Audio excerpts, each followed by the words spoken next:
the entire process surrounding the CARICOM single market and economy skills certificate that I spoke to earlier.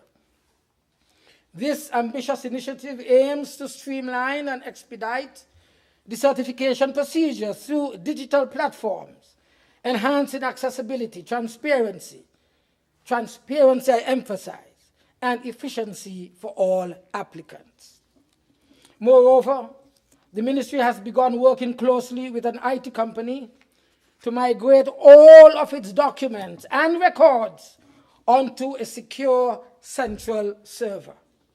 This digital transformation will not only safeguard vital data, but also enable seamless document management and retrieval, ensuring that our own administrative processes meet the highest standards of security and operational excellence. Again, I emphasize highest standards of security.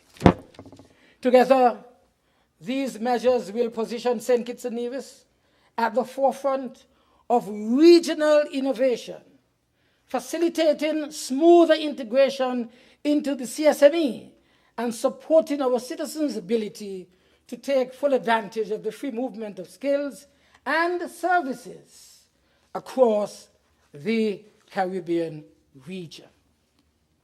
These efforts reflect the ministry's proactive strategy in leveraging technology in order to support economic growth, regional cooperation, and the efficient delivery of services to our people and, of course, to our businesses.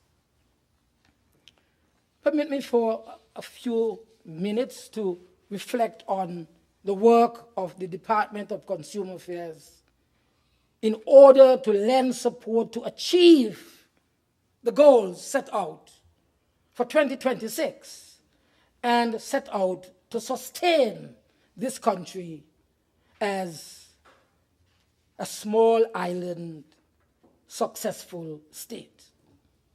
Madam Speaker, as we navigate the path toward a truly sustainable island state, the protection and empowerment of our citizens as consumers is a non-negotiable pillar for my agenda as the minister. The choices our people make in the marketplace are a powerful catalyst for sustainable development across all sectors. It is therefore fundamental that we cultivate an environment of trust, which is the very bedrock of a vibrant and participatory economy. Madam Speaker, throughout 2025 and as we advance into 2026, the Consumer Affairs Department has maintained a vigilant view over the economic landscape. Our focus has been on the real world, the impact of critical fiscal measures, such as the increases in the minimum wage and the strategic reductions in the value-added tax, alluded to so many times during this debate so far. These policies were designed with a clear purpose to bolster the purchasing power of our people and fortify our social welfare net. And we had a clear demonstration of how our people are challenged. Honourable Member, you're just over your 1 hour mark. So I have another hour. Effectively so, but you have a half an hour, but then you would have to request the additional half an hour. Very good. I shall be within my 2 hours. Very well. And so these policies, as I said, were designed with a clear purpose to bolster the purchasing power of our people and fortify our social welfare net. I make reference to number 5 and what I'm sure was a kind-hearted gesture to assist the family that demonstrated need. I support the comments that were made by our Prime Minister at intervention. that a number of things have been done by this government to ease that burden. I'm sure the move of the bill will revert to those discussions from yesterday and show how the administration has moved to soften the impact of these challenges. Our ongoing oversight, I must say, Madam Speaker, is a crucial safeguard ensuring that the gains of our citizens are not eroded by unjust price gouging or predatory market behavior. Madam Speaker, in our pursuit of evidence-based governance, the department under my watch has embarked on a significant technological partnership with the Digital Management Transformation Unit, the DMTU, and the IT department. We have contracted Misha Infotech Limited to deliver a suite of innovative digital tools. This includes a real-time price monitoring mechanism, a dedicated mobile application for tracking our essential food basket, and a streamlined web-based portal for consumer complaints. We are a highly educated people. We are making available to you the digital technology that is available. We are asking you, before you go out, have your smartphone, look at the app, who has the goods that you're looking and for what price. That's how we have to do it. The days of having a factory full of flour and sugar and rice and we sell it at a particular, those days are gone. That's not the world of today. But what is available to us are tools that we must use to track the prices of goods in our various supermarkets and go to those supermarkets with the prices that are affordable so that you can get the best bang for your money when you're shopping. This digital leap is now in its final stages, as I said. Revolutionizing our data collection by replacing antiquated paper-based methods with agile, tablet-enabled field operations. Our people will go out and check the prices. You have a particular price. Show me your records for importation. What's your markup, etc. This is what has to be done in order to protect our consumers and to ensure that there is fairness in what is being collected by the providers of goods and services. The result will be a new era of rapid, precise market intelligence, empowering our policy decisions with concrete data, moving us decisively beyond conjecture. Madam Speaker, as the Minister responsible for consumer rights and responsibilities, I am deeply committed to protecting the interest of all consumers in our Federation. In a world where unexpected global shocks can sharply affect the cost of living, it is my duty to ensure that our citizens, they are well equipped. Well equipped, Madam Speaker, to ensure that they can make informed and wise spending decisions.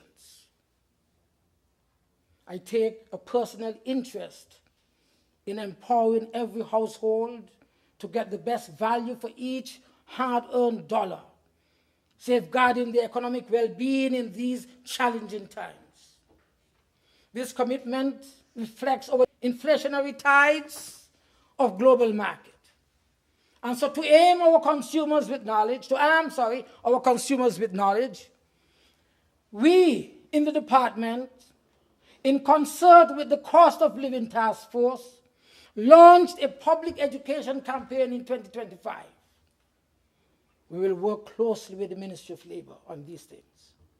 This initiative produced accessible infographics, I should say, and videos that highlight healthier, more affordable alternative brands to our people.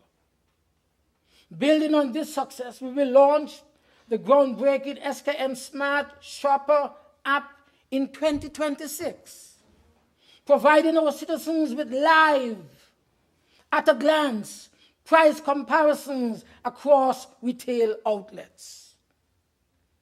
This is a country that we have been told several years ago, 10 years ago, that we have the highest average of cell phones per person here in St. Kitts and Nevis, highest in the whole Eastern Caribbean. Use your cell phone, my people. Get the information. Which business place is selling what you need and for what price? We shall give you one. Oh. And remember, he's been doing it since BlackBerry, eh? Because, Madam Speaker, this is a tool. This is part of protecting yourself. Don't shop where you know the price is competitively much higher than what you are able to afford. Find it. This instrument with the appropriate app is what you need. Up to the time.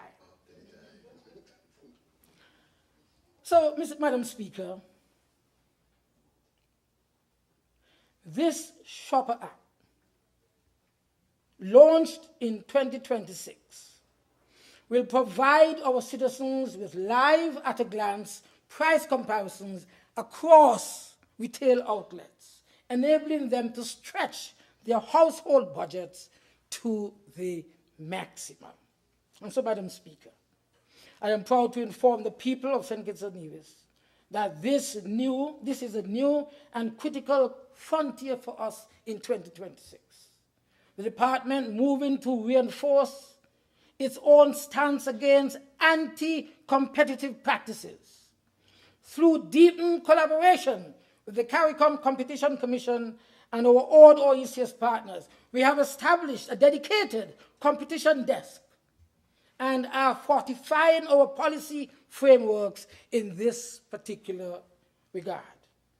And so, Madam Speaker, this proactive stance, it is designed to ensure a level playing field, protecting consumers and ethical businesses alike, and guaranteeing that economic participation in St. Kitts and Nevis is equitable for all of our consumers.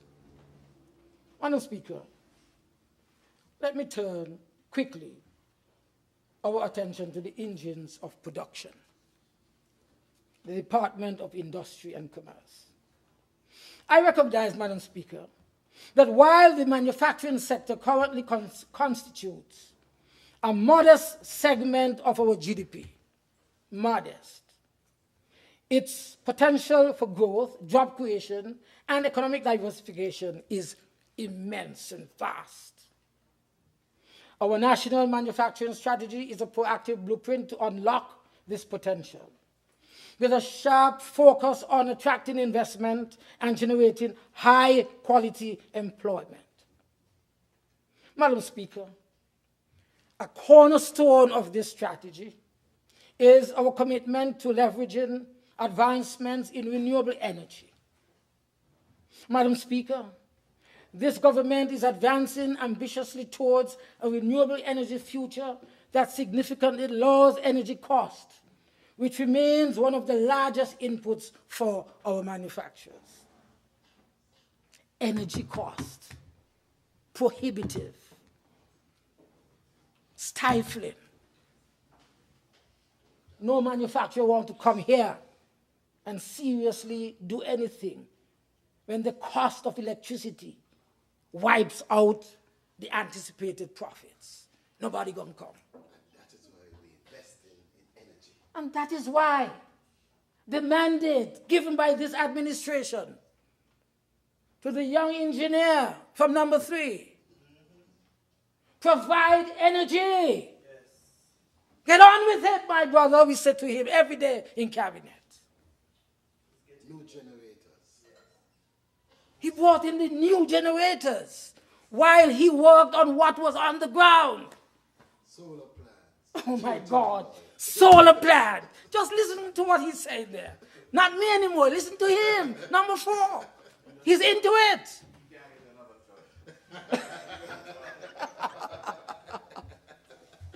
Madam Speaker, this is where we are. The member for number 5 and number 7 spoke. Maybe from their hearts, we don't know. But we don't take these criticisms lightly. They criticize, we work. That's what we are here for. And so, energy, the problems of energy must be resolved. And you can bet your life that Douglas will make contact with every single entity, foreign, Saudi Arabia, UAE, I don't care where the hell they are, I will find them. We have an energy problem in St. Kitts. We need it resolved. Madam Speaker, industry and commerce ain't going to get anywhere without energy. Cheaper, reliable, abundant energy.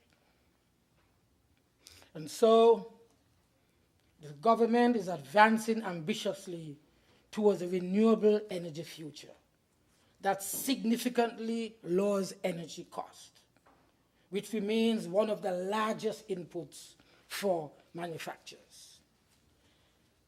When I listen to some of the past challenges that we faced, St. Kitts and Nevis, and we know that the energy solution lies equally in Nevis as in St. Kitts. We are prepared to recognize the need for investment collectively to achieve this energy solution goal. Madam Speaker, the government has secured key investments and partnerships to develop large-scale renewable projects, including solar farms and contributing significantly to the geothermal plant. These projects are not only set to reduce electricity prices dramatically, but also ensure reliable and sustainable power supply, positioning our manufacturers among the most cost-competitive players in the entire CARICOM region. In fact, Madam Speaker, this is one of the outcomes from the Trade and Investment Mission to Taiwan earlier this year.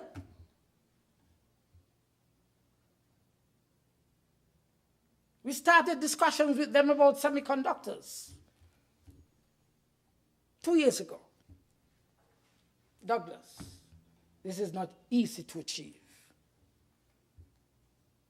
But we can assist in another form. Solar panels, maybe, solar energy. And so we are a government that is looking at all forms of renewable energy. Madam Speaker, this government does not go on trips. We go on strategic missions, fulfilling the promises we made to the people of this country. Under the banner of our Sustainable Island State Agenda, CISA, In 2026, it is my mission to usher in a transformative era for manufacturing, an era that aligns economic growth with environmental stewardship and social well-being. Madam Speaker, this paradigm shift focuses on promoting resource efficiency by encouraging manufacturers to optimize the use of raw materials, energy, and water, thereby reducing waste and operational cost. And so, in a similar vein, Madam Speaker, it is the commitment to the welfare of our workforce. We are advancing policies that promote safe, healthy, and supportive work environments, recognizing that a motivated and skilled workforce is the backbone of a competitive manufacturing sector. Complementing this is our own emphasis on environmentally sound manufacturing operations, which incorporate clean technologies, pollution controls, and waste management systems designed to meet international green standards.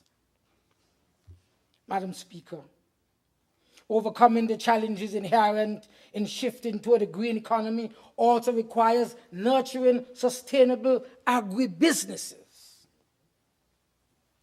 Madam Speaker, we are supporting farmers and food processors through training, infrastructure investments, and market access initiatives that foster sustainable agriculture practices, reduce import dependence, and enhance our own food security here in St. Kitts and Nevis. These efforts, Madam Speaker, contribute directly to the achievement of multiple sustainable development goals, including responsible consumption and production, SDG 12, decent work and economic growth, SDG 8, and climate action, SDG 13. Madam Speaker, my vision for St. Kitts and Nevis' industrial commercial sectors firmly anchors sustainability as a catalyst for progress. Through this lens, Madam Speaker, my aim is to ignite innovation, broaden trade horizons, generate employment, and fortify our own national infrastructure. Madam Speaker, a key element of this vision is advancing quality education under SDG 4 by improving access to lifelong learning and skills development initiatives that are essential for thriving modern economy. Additionally, Madam Speaker, I am committed to advancing and fostering a vibrant export sector, nurturing an entrepreneurial spirit, and supporting the formal growth of micro and small enterprises, thereby enhancing productivity and inclusiveness across the sector. SDG target 8.3 is on board. Madam Speaker, this robust strategy ensures that industry and commerce not only contribute to economic growth, but do so in a way that uplifts communities and builds a resilient foundation for future generations. The cultivation of born global enterprises and dynamic startups is vital. These initiatives are the new engines of innovation, employment, and economic dynamism. They enhance resource efficiency. They diversify consumer choice. They attract crucial investment and talent, and more deeply integrate our federation into the global economic mainstream.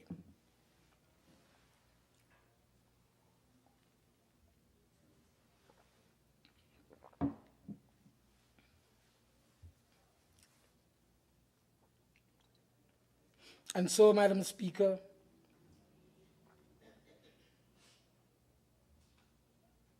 my government is committed to fostering that enabling environment.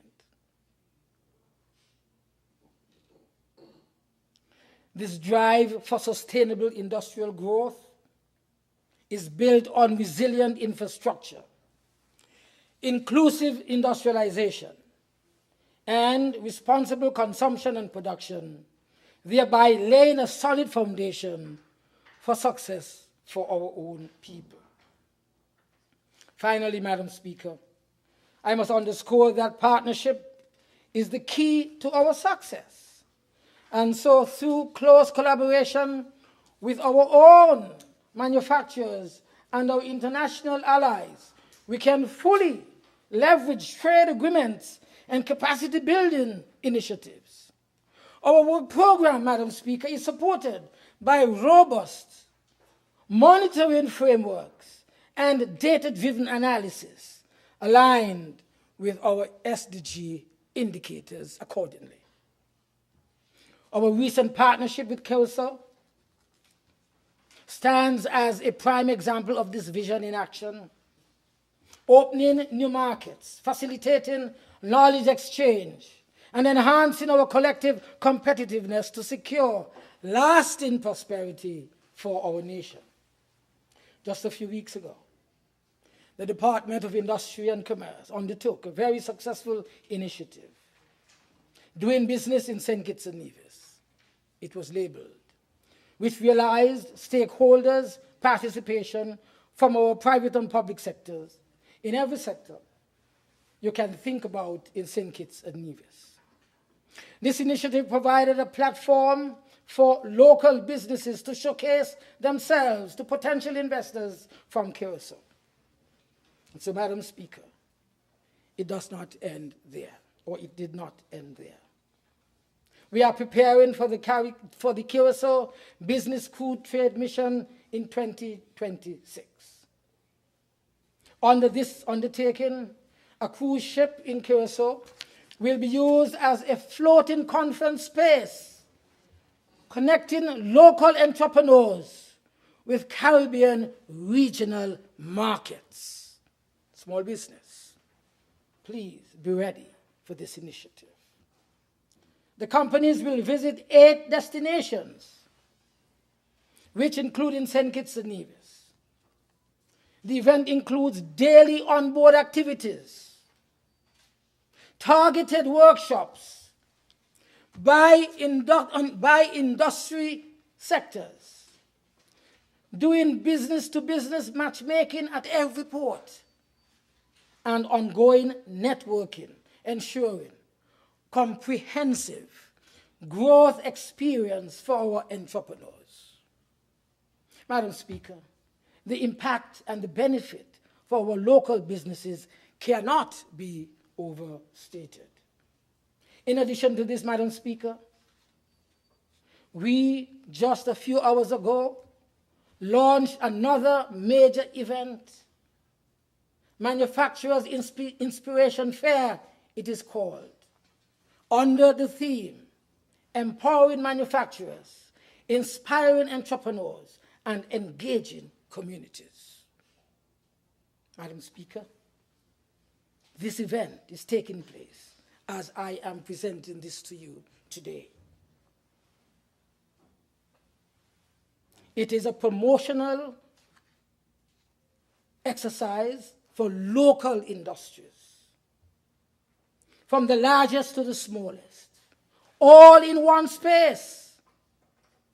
That space being our own historic Independence Square in Bastia. And so I ask this body today, look how far they have come. From the descendants of Africans captured, mostly in West Africa, forced across the Atlantic, landing here in St. Kitts and Nevis, the mother colony of the West Indies, they call us. Paraded, Madam Speaker, paraded in their nakedness, except the private parts being covered, in our market square. Now today, they are in that same spot as we speak, as captains of industry and commerce. Honorable Member, you have exceeded your allotted time. May I, of course, ask graciously for additional 30 minutes.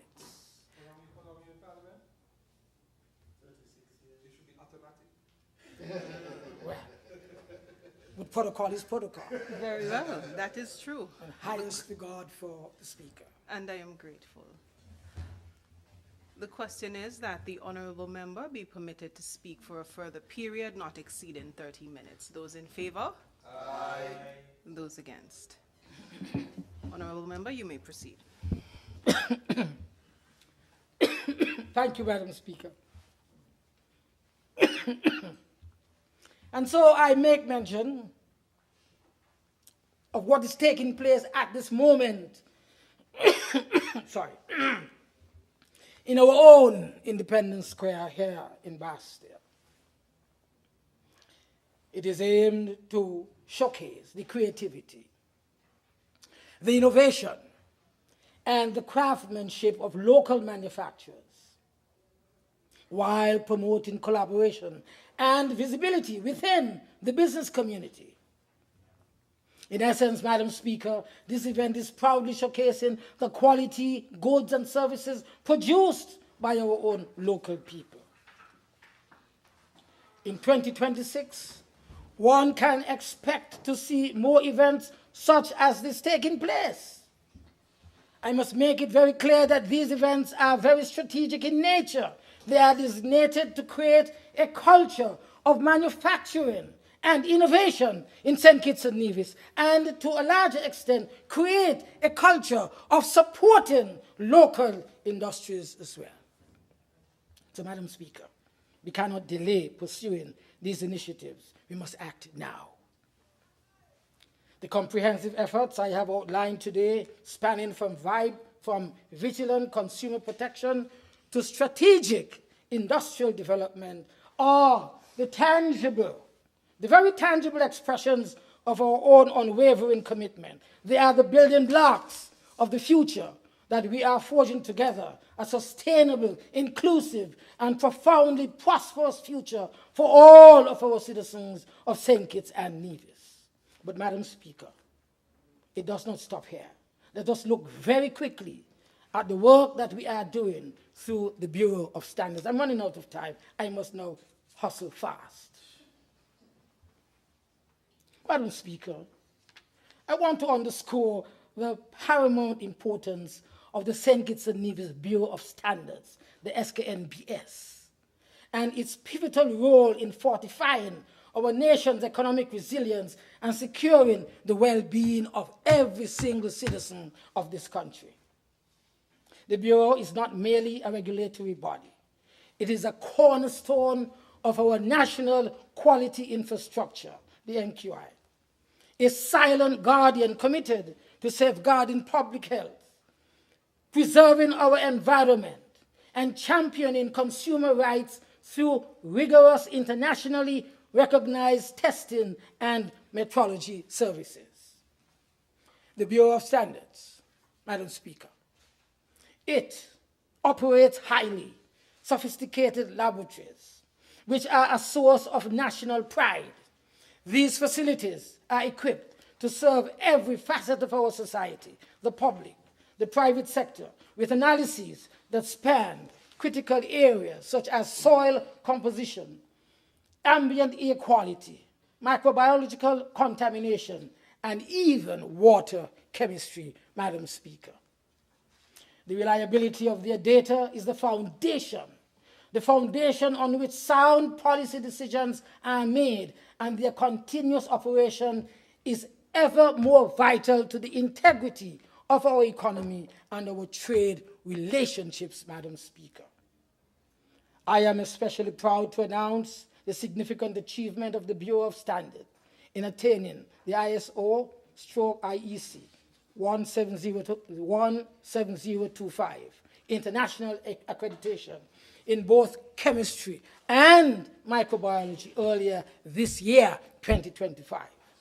This means that the Bureau of Standards operate the only internationally accredited laboratories in our entire federation. And let me emphasize, this accreditation is not just a certificate, you know.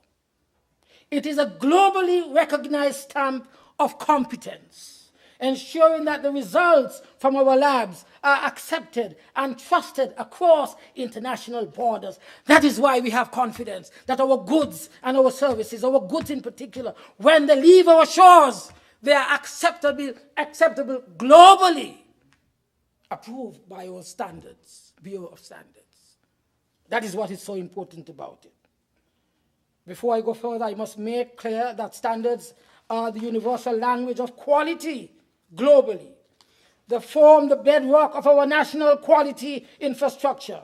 They cultivate an environment of trust and reliability that are essential, quite essential, Madam Speaker, for domestic commerce and critical for success in the global marketplace, which is where we intend to be moving 2026 and beyond.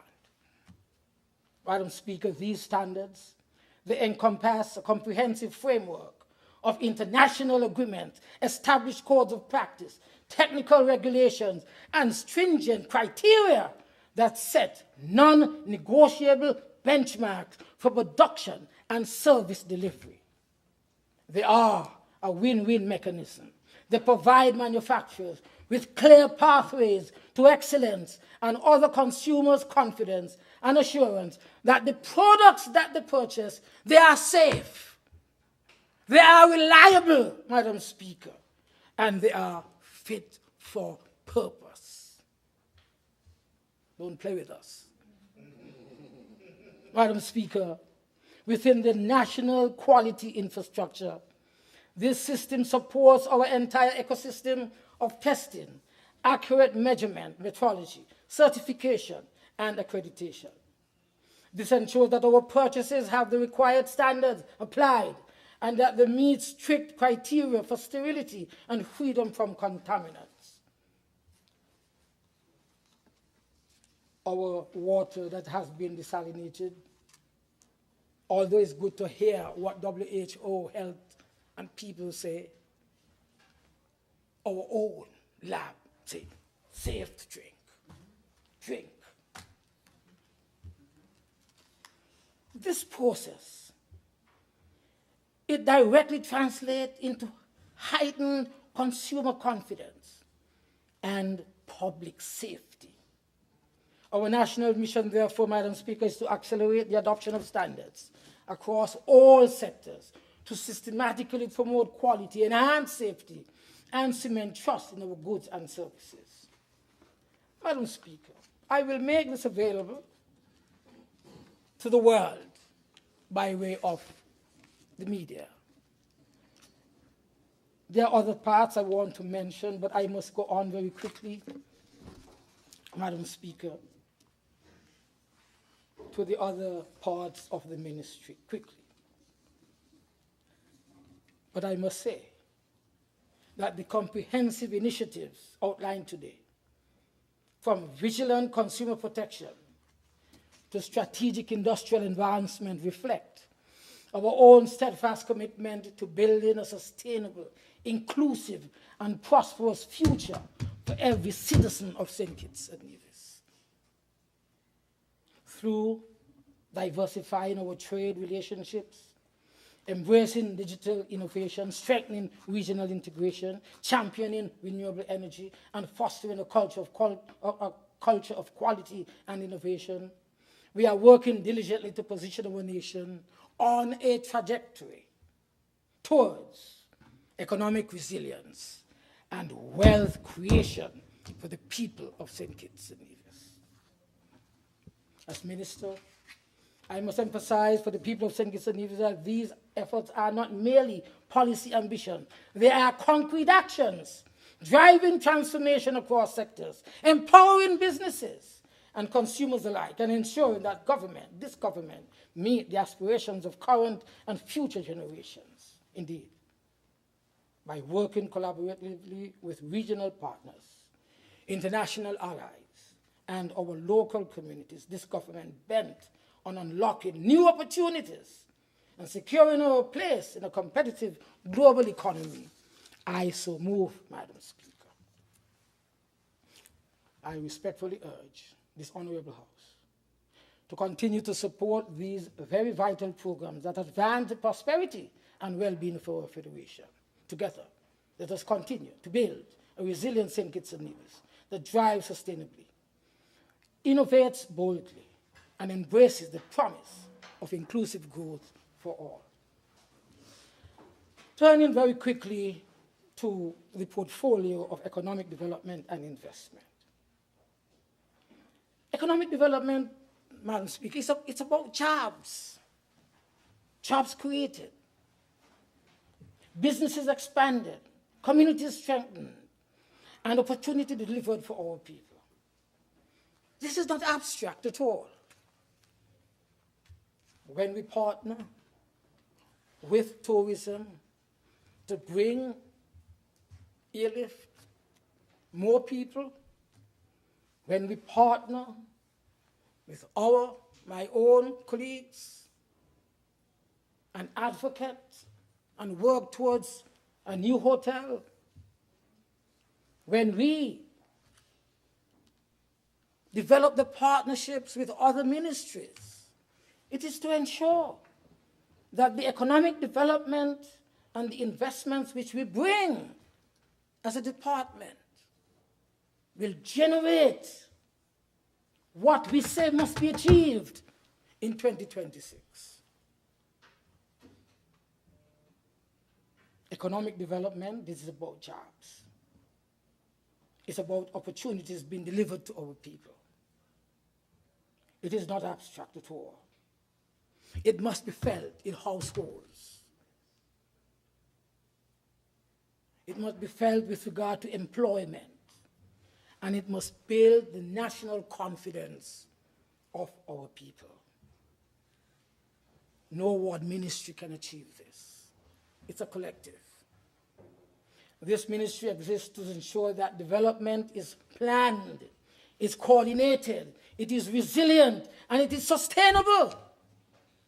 Guided by the National Development Planning Framework of 2023 to 2037, and our own sustainable island state agenda. We are now in the 4th year of this government's mandate. And this budget reflects a mature phase of governance, one that is focused on delivery, accountability, and long-term impact. In 2025, Madam Speaker, the Ministry advanced the operationalization of the National Development Planning Framework by strengthening the interministerial coordination, building capacity across the public service, and advocating and advancing the medium-term strategy and investment plan.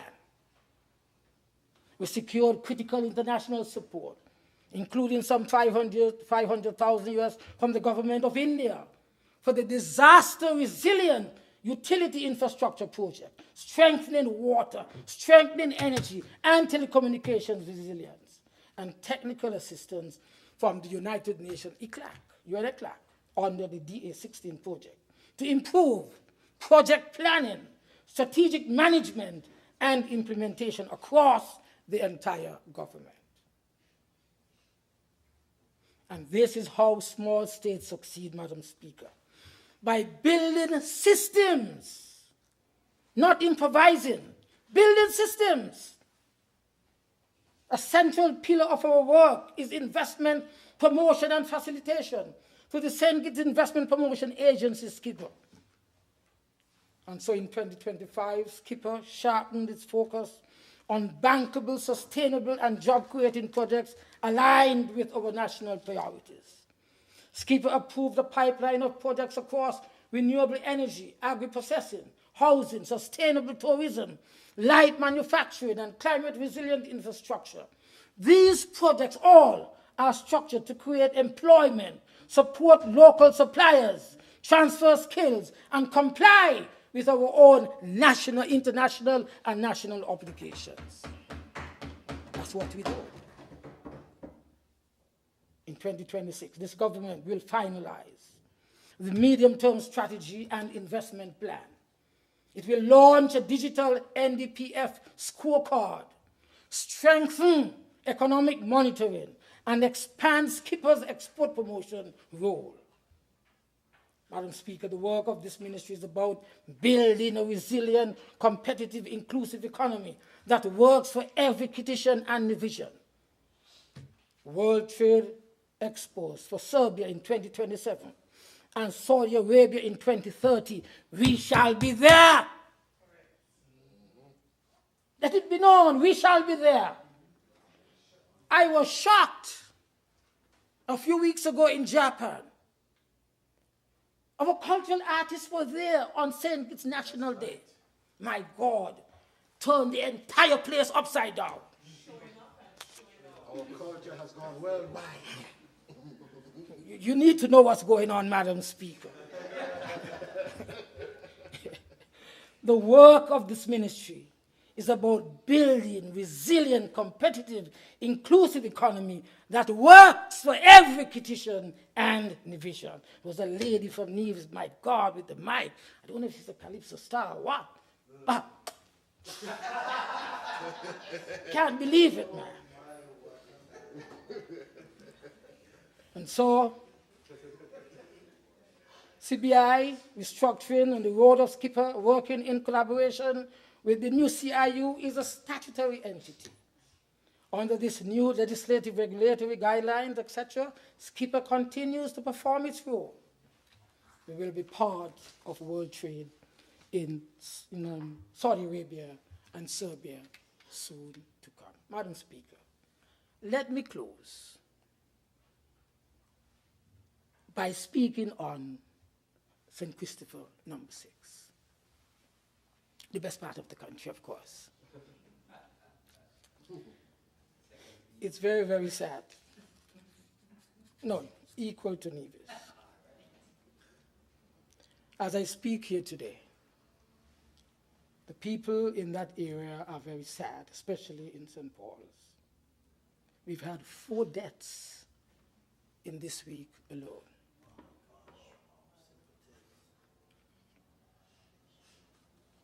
Are our people giving up? I hope not. 4 deaths. Young, not so young, elderly. For different reasons. But we will continue to strive. I want to use this opportunity to invite the children of our parents to come to our children's party. Saturday, tomorrow. We have tried to bring some hope and some light to the lives of the people through our Christmas lighting ceremonies. Deer Bay and Sadler's continue to be outstanding, and at the Bratcher Park in St. Paul's. I want to thank member for number 3, and of course Prime Minister, for delivering on the roads that we were promised in 2025. Roads in St. Paul's and in Newton Grove. Projects built before 2015. Roads were never paved, but they have now been paved, some of them. And more, of course, are promised for 2026. The start of some 10 NHC homes in Newton Ground, most welcoming as well to the people there. We've always been part of the national thrust, never selfish. So we thank for these 10 homes. Starting in Newton Ground, hoping to spread to other parts of the constituency. But to lift your spirit, Madam Speaker, we are champions, of course. Always champions. The back-to-back primary school football champions, they're from St. Paul's, constituency number 6. In a spirited match primary school level 2 weeks ago. St. Paul's Sadlers. Sadlers, it's okay. We understand. But St. Paul's emerged. Sadlers second. You're not easy.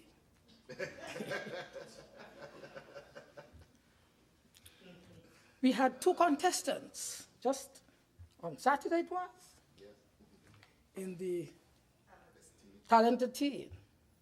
The representative of the Charles E. Mills was from St. Paul's, number 6. And also from the DLD SS, Sadlers, also from Sadlers, number 6. We are tough, small but tallow is what they say about us. We need to find investors for Kitishan Hill.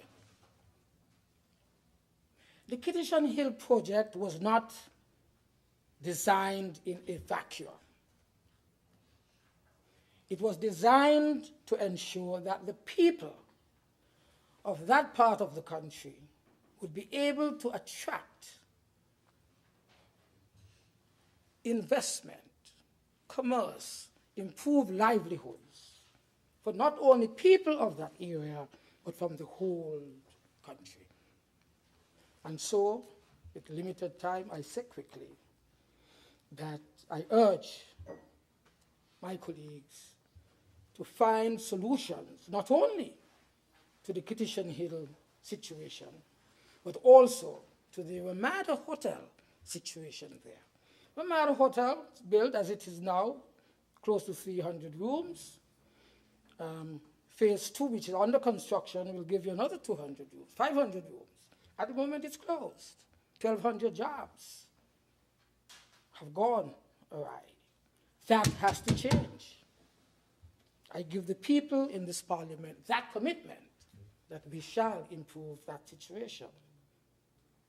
And so, even if it means working directly with the Minister of Tourism for an all-inclusive or something, something has to be done to change the situation there.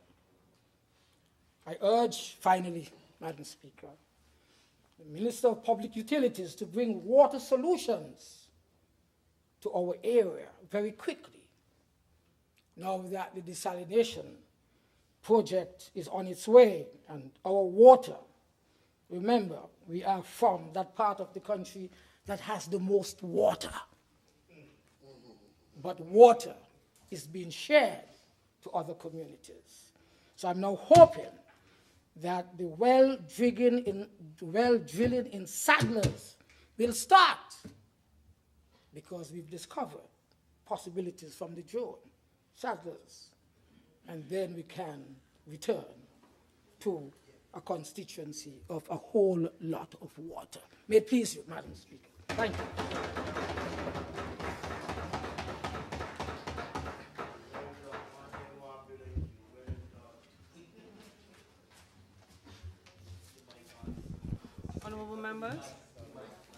Honorable members, I note that we have had all of our presentations and we are now up for the wrap-up.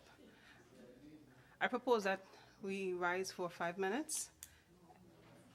I need an hour. We have the wrap-up. You want to do the wrap-up after lunch? Very well. Lunch. Very well. I was trying to push, you know. That was the intention this morning, to push. Good. In that case, the House will rise for lunch and we will resume at 3 p.m. House adjourned until 3 p.m.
Last year, St. Kitts and Nevis embraced a bold new vision, one built on resilience, innovation, fairness, and prosperity for all.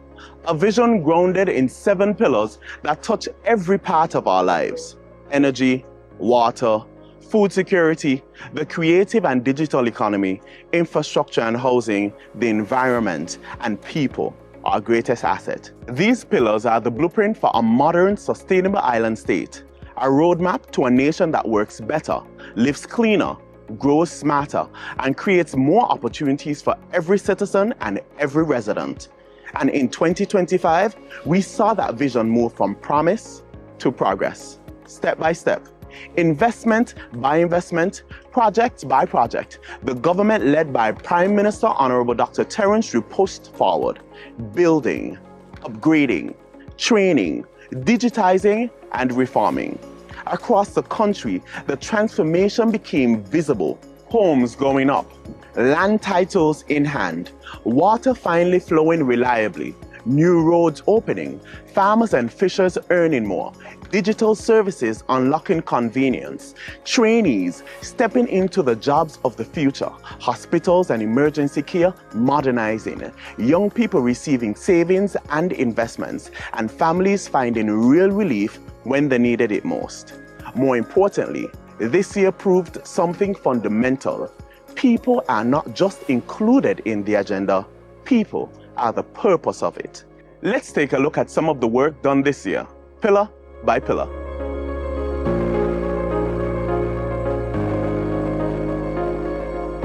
Pillar 1, energy transition. Moving boldly toward a future that is cleaner and cheaper, St. Kitts and Nevis continues to prove that energy is the master key. Because when you solve energy, you solve water, food security, and ultimately salaries and national wealth. In 2025, this truth became reality in real, measurable ways as the country advanced its most ambitious energy transformation in history. This year, our geothermal dream finally became a geothermal plan, with financing now secured, contracts reset, and drilling set to begin in early 2026. The Nevis Geothermal Project is officially on track to deliver clean, reliable baseload power, enough to run an entire country, this country. This shift means stability, a future where electricity is no longer tied to oil prices, where households and businesses benefit from low cost and predictable bills, where industries can grow more competitively, and where new high-value jobs emerge in a sector poised to define a global development for decades to come. As geothermal moved toward execution, 2025 also became the reset year for the solar PV and battery energy storage project. The government relaunched the initiative, designed to supply over 30% of St. Kitts' electricity once operational in late 2026. The project promises lower fuel expenses, greater bill stability, and a cleaner environment. But most importantly, it promises opportunity. Solar training programs are now in full swing, ensuring that Kittitians and Nevisians will be the ones installing, maintaining, and operating these major systems, keeping the economic benefits right here at home. To support this clean energy future, 2025 also delivered the most significant grid upgrade in our nation's history. A modern energy system demands a modern grid, and Skelec's new energy transition unit has begun upgrading 11 kilowatt legacy lines to more efficient, higher voltage infrastructure. The team is strengthening the grid against hurricanes, integrating smart digital systems, and improving response times to outages. Though much of this work happens silently in the background, it is the foundation that will allow renewable energy, desalination plants, new housing developments, and future industries to operate smoothly and reliably. It is infrastructure that quite literally powers progress. And this progress is reaching directly into people's homes. In March of this year, 2025, the rollout of smart electric meters began. ushering in a new era of transparency and control for consumers. For the first time, households will be able to track electricity usage in 15-minute intervals, helping detect waste, reduce costs, and plan consumption more effectively. Prepaid options will give customers greater flexibility, while upcoming interconnection policies will allow homeowners with solar panels to sell excess energy back to the grid. It's greater choice, it's real savings, it's empowerment in the palm of your hand. But technology alone cannot transform a nation. People do. And 2025 was a year of building human capacity at scale.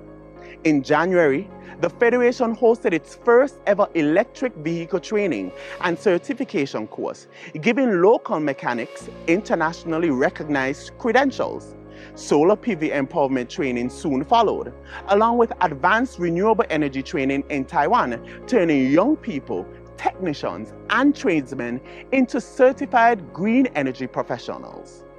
These programs are not just preparing workers for new jobs, they are creating new income streams and new pathways to generational wealth. As EVs, solar systems, smart grids, and battery storage become the national standard, our people won't just use the technology, they will build it, maintain it, innovate it, and profit from it. Pillar 2, water security. This government fully understands that water is the foundation of life, public health, agriculture, tourism, investment, and national confidence. And we continue to make bold steps in securing a future when our taps run 24/7, moving from temporary fixes to permanent solutions.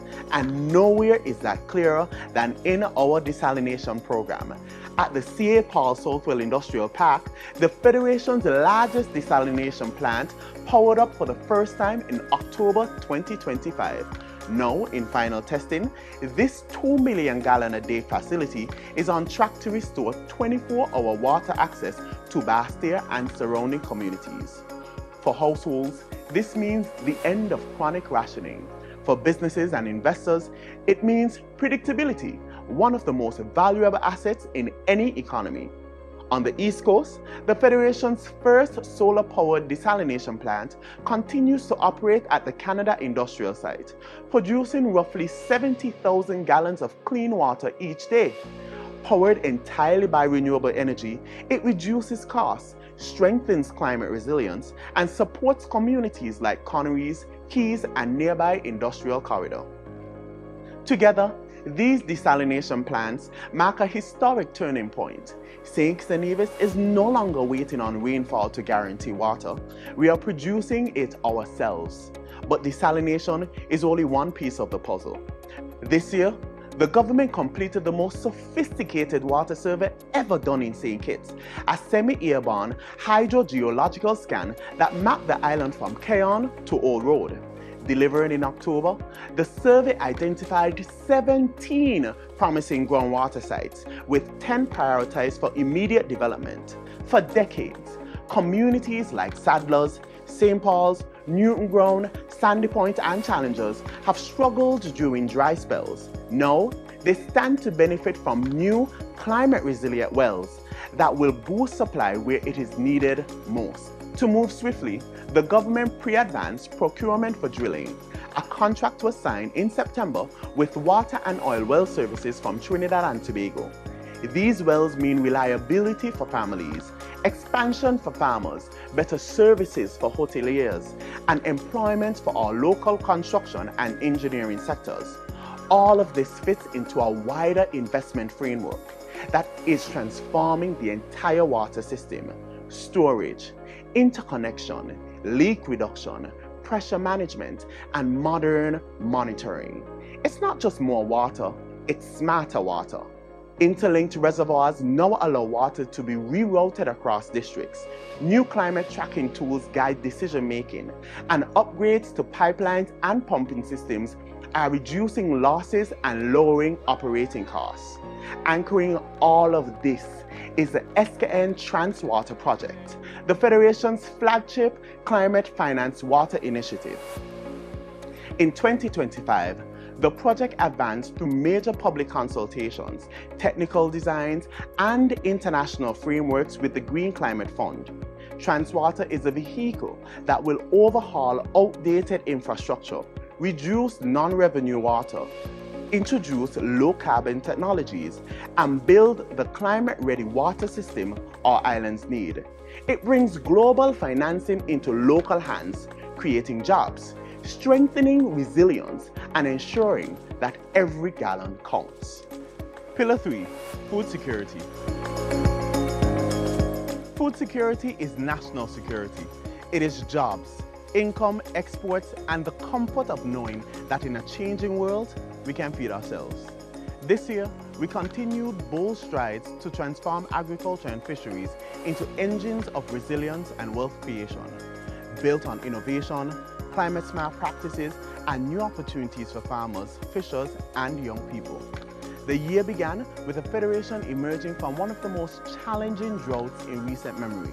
Instead of setbacks, we used the moment to accelerate investment. Through a multi-million-dollar intervention, farmers received free drip irrigation systems, drought-resilient seeds, protective crop coverings, and on-farm support to safeguard production. These upgrades meant higher yields with less water, lower operating costs, and more predictable income, especially for small farmers whose livelihoods depend on every harvest. 2025 also saw unprecedented support for the livestock sector. A dedicated $1 million account was created to secure a stable and uninterrupted supply of animal feed, ensuring farmers never face shortages due to global supply delays.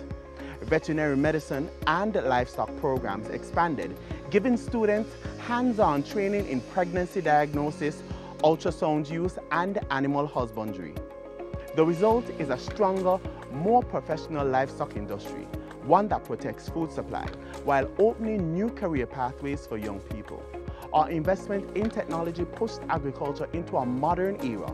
A national drought forecasting system powered by satellite data, digital mapping, and real-time WhatsApp alerts now guides farmers on when to plant, irrigate, and conserve water.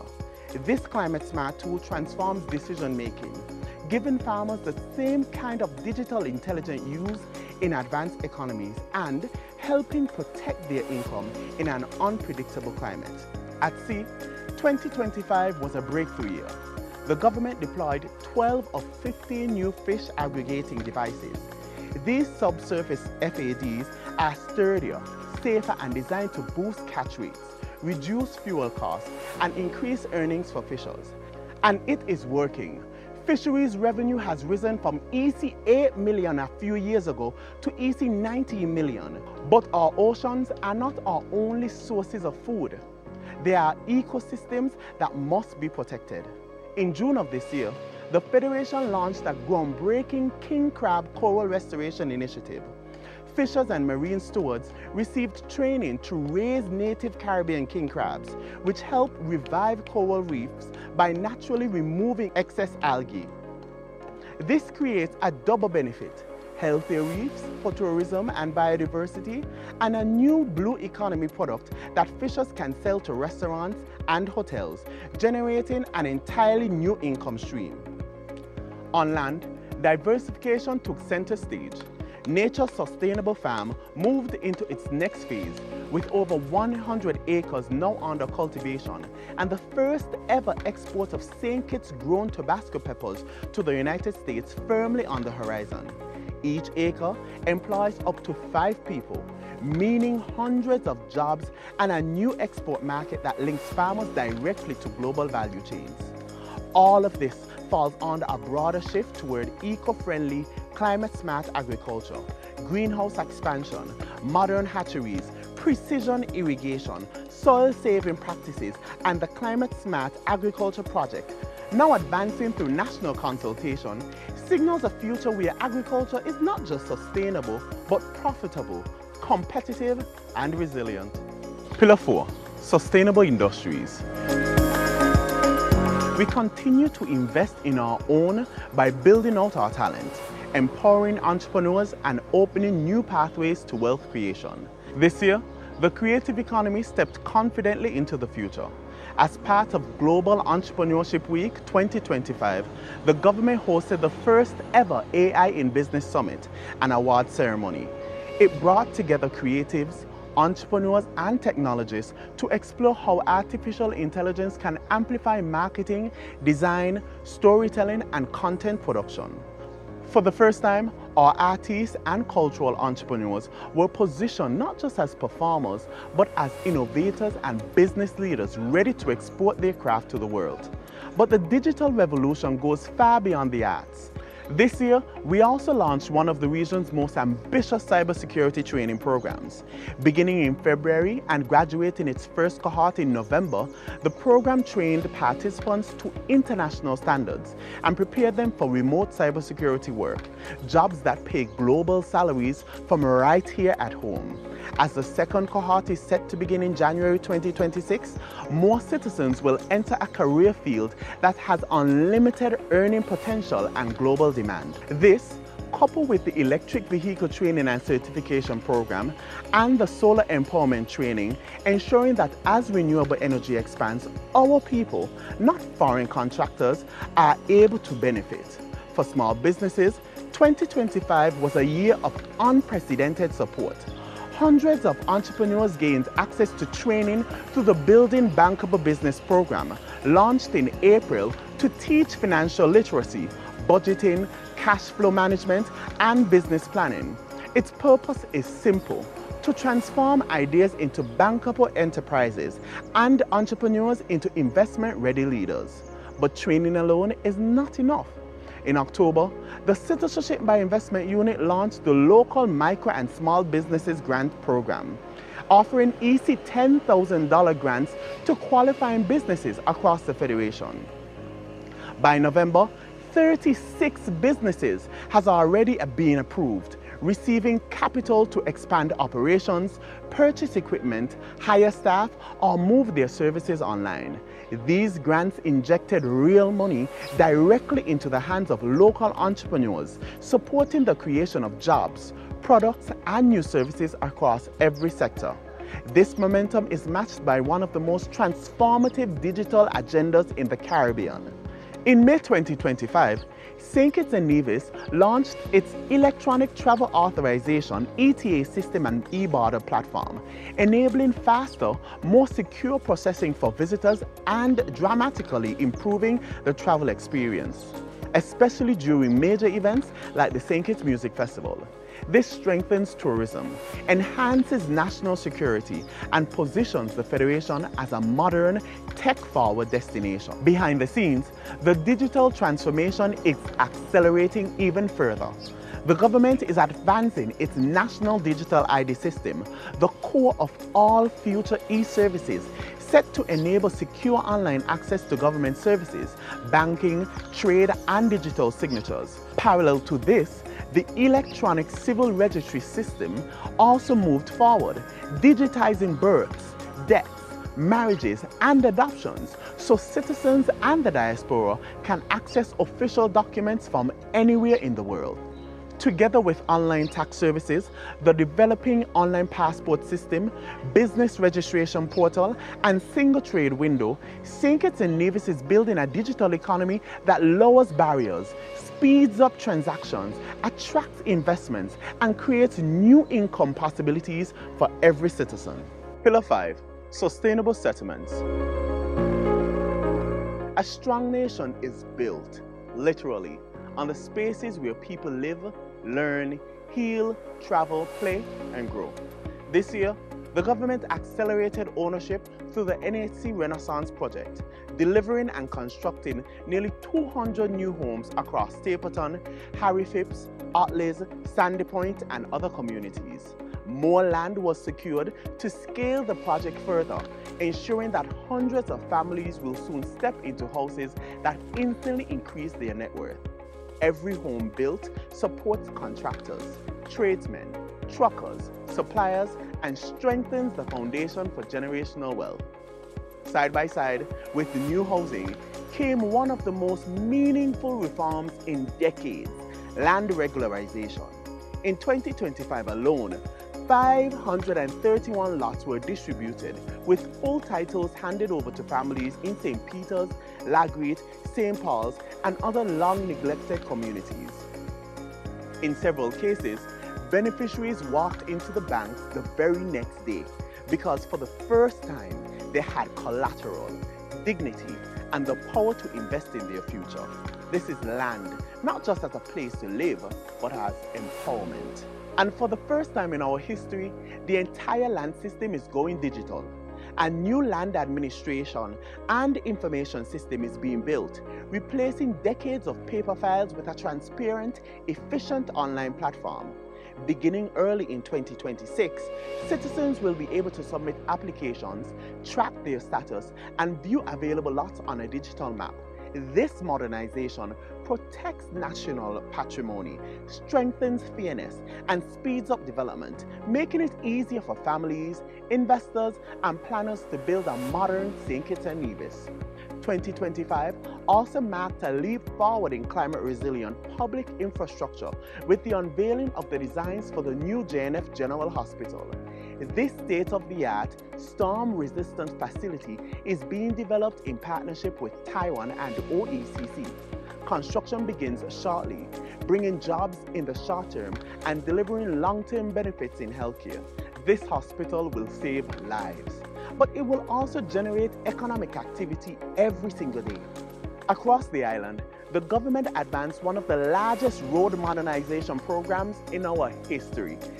Over $80 million has been invested in less than 3 years. This year alone, the St. Peter's Main Road and F.T. Williams Highway East was fully upgraded and completed. Over 3 miles of safer, smoother roadway with sidewalks, retaining walls, and new access points. These works shorten travel time, raise property values, improve safety, and open new economic corridors for families and businesses. Major community roads from Rawlins and Newton Ground to Shadwell and Palmetto Point, and many more also saw significant road work upgrades. Pillar 6, circular economy. A sustainable nation is a clean nation, and this year we took some of the boldest steps in our history to reshape how our country manages waste. We passed the Plastic Waste Reduction Act 2025, a landmark law that positions St. Kitts and Nevis as a regional leader in the fight against plastic pollution. Rolled out in 3 phases, the ban eliminated the import, sale, and distribution of single-use plastic bags, styrofoam containers, straws, cups, plates, and utensils. By November 2025, the major categories of single-use plastics were officially out of the Federation. This means cleaner coastlines, healthier marine ecosystems, reduced landfill pressure, and a better tourism product. But more importantly, it means shifting national behavior, encouraging reusable bags, refilling bottles, and greener businesses that save money while protecting the environment. Alongside legislation, we strengthen the systems that make sustainability real. The St. Kitts and Nevis Recycling Project, supported by the Taiwan Technical Mission, accelerated significantly in 2025. Paper recycling was introduced on both islands. New pilot recycling programs launched in Nevis communities, and 57 schools participated in a national recycling competition, transforming environmental education into real action. By September 2025, the project had expanded collection points, increased training workshops, and shipped batches of separated plastic overseas, reducing landfill burden while creating new green jobs in sorting, transport, and materials recovery. This momentum ties directly into the wider transformation of our waste sector, a move from simple disposal to a circular economy.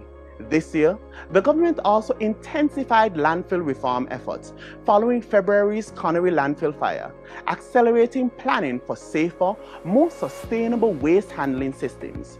At the same time, regional partners supported circular economy training that empowers local entrepreneurs to turn waste into opportunity, whether through upcycled products, recycling services, or green manufacturing. In this new approach, waste is no longer just a cost. It becomes raw material, it becomes innovation, it becomes wealth creation.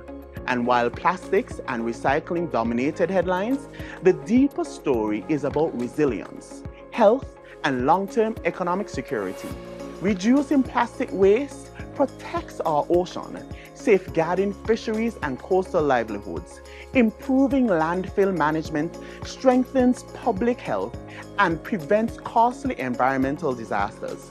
Recycling projects build new supply chains and new micro-enterprises. And the national shift toward reusables reduces import costs, putting more money back into households and businesses. This year also saw major investments in sports and youth development infrastructure. In May, the new Connery Football Stadium was opened, becoming a vibrant home for community events, tournaments, and local entrepreneurship. Meanwhile, the redeveloped and fully upgraded Kim Collins Stadium achieved World Athletics Level 2 certification, a milestone that allows our athletes to record official qualifying times and positions St. Kitts and Nevis to host regional meets that generate tourism and business opportunities. Education infrastructure also advanced with construction of the new Bastia High School officially beginning in June. And the reconstruction of the Joshua Obadiah Williams Primary School in Molyneux moved forward as well, restoring a pillar of community life and bringing jobs and hope to families who have waited since the 2022 fire. Pillar 7, Health and Social Protection. It is no argument that at the heart of the Sustainable Island State agenda is our people. This year, we saw one of the most ambitious social protection and human development agendas in its history, lifting incomes, modernizing healthcare, and building wealth from the ground up. This was the year of the Budget Boost Wallet, a groundbreaking digital support system that changed lives overnight. Launched in January, it provided EC $1,500 support over 6 months to citizens and residents earning $5,000 or less. More than 23,000 people benefited, and over EC $35 million was pumped directly into the local economy. The wallet helped families buy groceries, pay utilities, support small businesses, and catch their financial breath during challenging economic times, all through a modern, secure digital platform. It brought relief, it brought stability, and most importantly, it brought dignity. At the same time, the government continued to raise the standard of living by increasing the national minimum wage. Effective July 1st, 2025, workers saw their pay rise to EC $12.50 an hour, or EC $500 per week, the highest in our history. This two-step increase over 2 years lifted thousands of workers, strengthened household budgets, and injected new spending power into the economy. When workers earn more, families do better, and businesses grow stronger. For decades, thousands of government auxiliary employees, those who clean our hospitals, protect our schools, maintain our streets, worked without pension security. In 2025, that injustice ended. The Comprehensive Pension Bill finally gave GAEs a contributory pension plan, ensuring that those who serve the country with dignity can retire with dignity. This reform protects workers today and prevents poverty tomorrow, a major milestone in fairness and equality. The transformation continued with Aspire, the pioneering youth savings and investment program. In 2025, Aspire expanded dramatically. Over 5,000 children applied, more than 4,000 accounts were opened, and over EC $4 million was invested into our young people. Every participating child received a 1,000 starter portfolio, half in savings, half in shares, giving them real assets and a real stake in the future. With the ECCB-led financial literacy curriculum rolled out nationwide, a generation is learning not just to earn money, but to grow it. The health sector also saw major upgrades. We commissioned a new fleet of modern ambulances. These vehicles are smaller, faster, and easier to maintain, cutting response times and saving lives.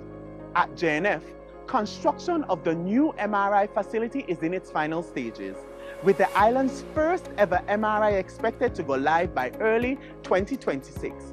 Alongside upgraded CT scanning laboratory and diagnostic systems, this marks the end of the era when families had to fly overseas and spend thousands for life-saving imaging. And we continued our commitment to protecting mothers and children. The Children's Medical Fund continued to save lives by ensuring no child is denied overseas medical care because their parents cannot pay. And this year, the High Risk Pregnancy Fund was also launched to support expectant mothers with complications, removing financial barriers to specialist care and protecting our most vulnerable families. Finally, the Elevate program continued its work of transforming lives. From skills training and job placement to entrepreneurship support and the Heartfelt Moments Rehabilitation Initiative inside His Majesty's Prison, Elevate gave at-risk youth and justice-involved individuals a second chance, turning potential into productivity and safety into opportunity. As we move into another budget cycle and a new chapter, one truth is unmistakable. St. Kitts and Nevis is moving with purpose. The groundwork has been laid, the momentum is building, and the benefits are already reaching our people, families, farmers, workers, entrepreneurs, students, and communities across every corner of our islands. But this journey is only just beginning. The development path we are on is not a short-term project. It is a long-term commitment, a national mission to building a resilient, a prosperous, modern island state where every citizen has a fair shot at opportunity, dignity, and success. Right before our eyes, we are seeing the pillars come alive, and in the year ahead, these pillars will only grow stronger, powering new industries, new infrastructure, new skills and new opportunities, from renewable energy to digital transformation, to agriculture, creative enterprises, from social protection to climate resilience. Our country is building a future where progress is not occasional, but continuous. This is transformation. This is nation building. And together, we will continue to power progress for St. Kitts and Nevis.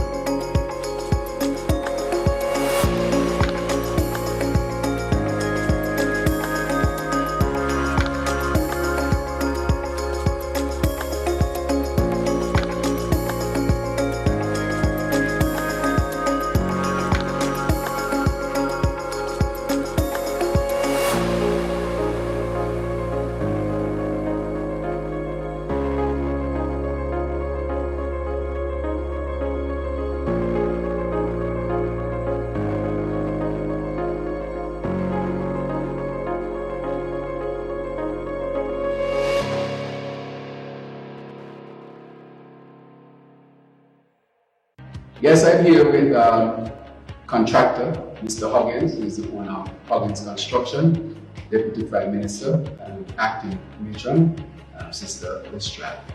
And this is the MRI building, which is nearing completion. This building, as Mr. Huggins will explain in a few, had to be built to specifications, not just an ordinary building. And so we are winding up the construction of it, and we will welcome them, the MRI machine. The work is very close to completion. At this moment, what are we waiting on? Some legs and the MRI structure to come in, and then we will have the completion of this building at probably at the end of next month. At this moment, we are preparing the split for Scully that will house the generator and whatever is needed to put there. So at this moment, everything is on plan. This will be very timely intervention, and as you say, state-of-the-art machine. Machine have improved over the years, bringing on more concise imaging for accurate diagnosis of our patients, and so that we can get timely intervention. And looking at the building and the capacities that you in the house, it's quite appropriate. It's ergonomically laid out and strategically to meet the demands of the various needs of our patients. So we just want to commend on, the expertise that would have been put into it, so we make sure we deliver of high quality international standards. Excellent. So thank you very much. There you have it. The MRI building nearing completion, and we should have this service soon in the future. Thank you.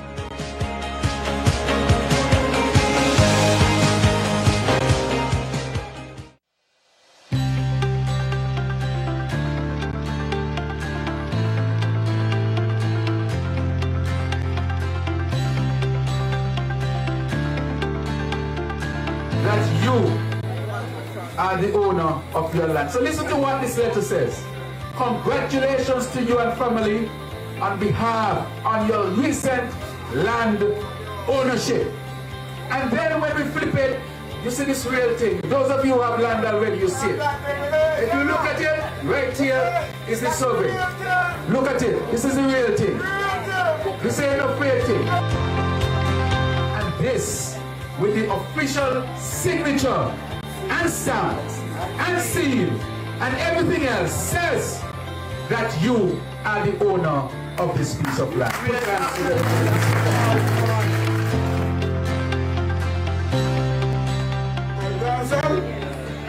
I love him very much, and this man lived with me, and he was one of the first to get a piece of this land already.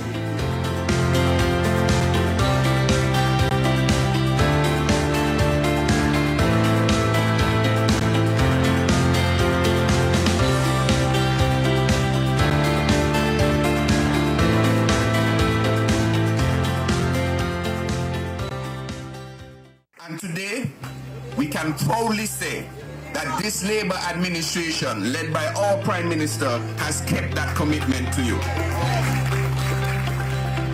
And thank you so much. Continue supporting our initiative as we push towards sustainable. That's why we are able to achieve it today, because we believe that you should be landowners here in St. Kitts and Nevis. And so that is why I'm proud of all those who are involved. You see how many persons were involved? Imagine we had to go through all of that. I know why you already went for the land, because it's so hard. You got to go here, there, that, this, the lawyer, this, that, this, all kind of things they're telling you.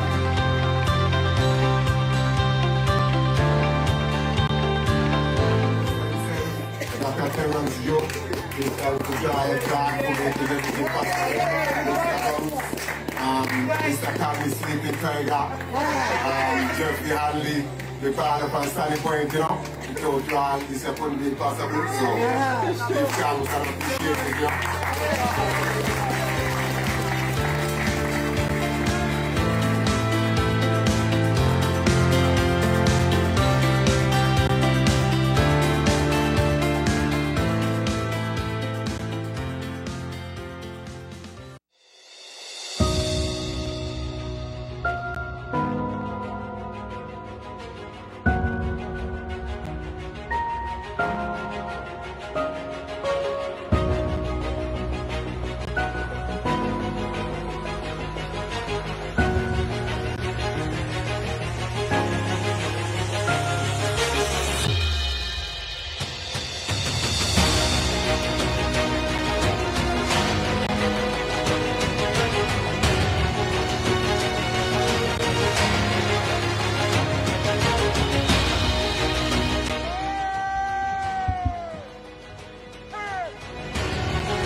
Nice to meet you, Chris Thomas. Nice to meet you. Never met you. Okay, cool. I've met the others. Yeah. So I just came to see what's happening. Maybe we take a little walk, man. Sure, man. Let's see what's happening. Yeah, I just want to start.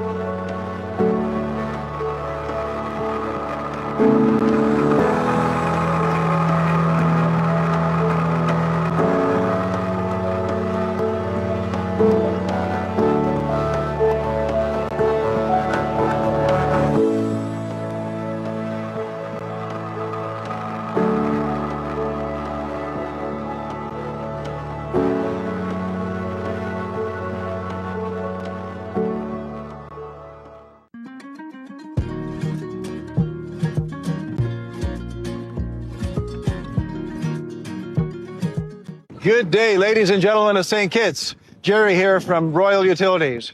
We're at the Bird Rock desalination plant, and things are progressing very, very well. As you can see behind me, there's machines and men and barges. Everybody's working to put in the intake and the outfall pipes. Things are progressing very, very well. Over the past weekend, we worked a couple of 12-hour shifts back to back, just to avoid any interruption to any of the local businesses in the area. So we're about 90% complete right now, and hopefully in a few weeks we'll be hitting the start button. But things have gone very, very well, and we're really proud to be a part of this project for St. Kitts.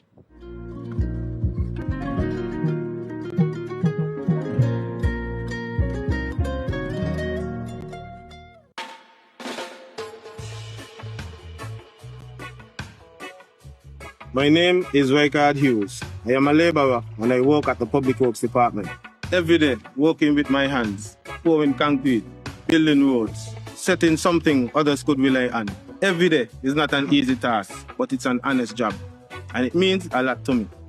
Every time I walk past these roads we fix, I think about my family, think about my kids, and the way I want them to be when they grow. I also want them to know that strength isn't just in the muscle, but it's in responsibility, caring, and showing up even when you're tired. Being a man, to me, means protecting, providing, and setting an example. It means being proud of what you built, not with just your hands, but with your heart. So, today, on Men's International Day, I celebrate men and boys. Work hard, love deeply, do your best even when no one is watching. Happy International Men's Day.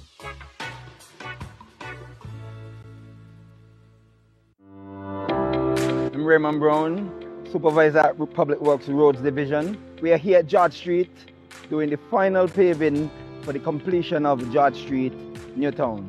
I know it was a tedious process. I know some people felt it was long, but we are finally here, completing the road now to the end where we have already laid one half of the section of asphalt, and we are about to lay the other half to complete the road. We want to thank the neighbors and the residents of George Street for their patience, for their understanding, for their love, for everything that they did for us, because some of the time they gave us water when we needed. So we just want to say thanks to everyone that contributed in the efforts of us getting this road done.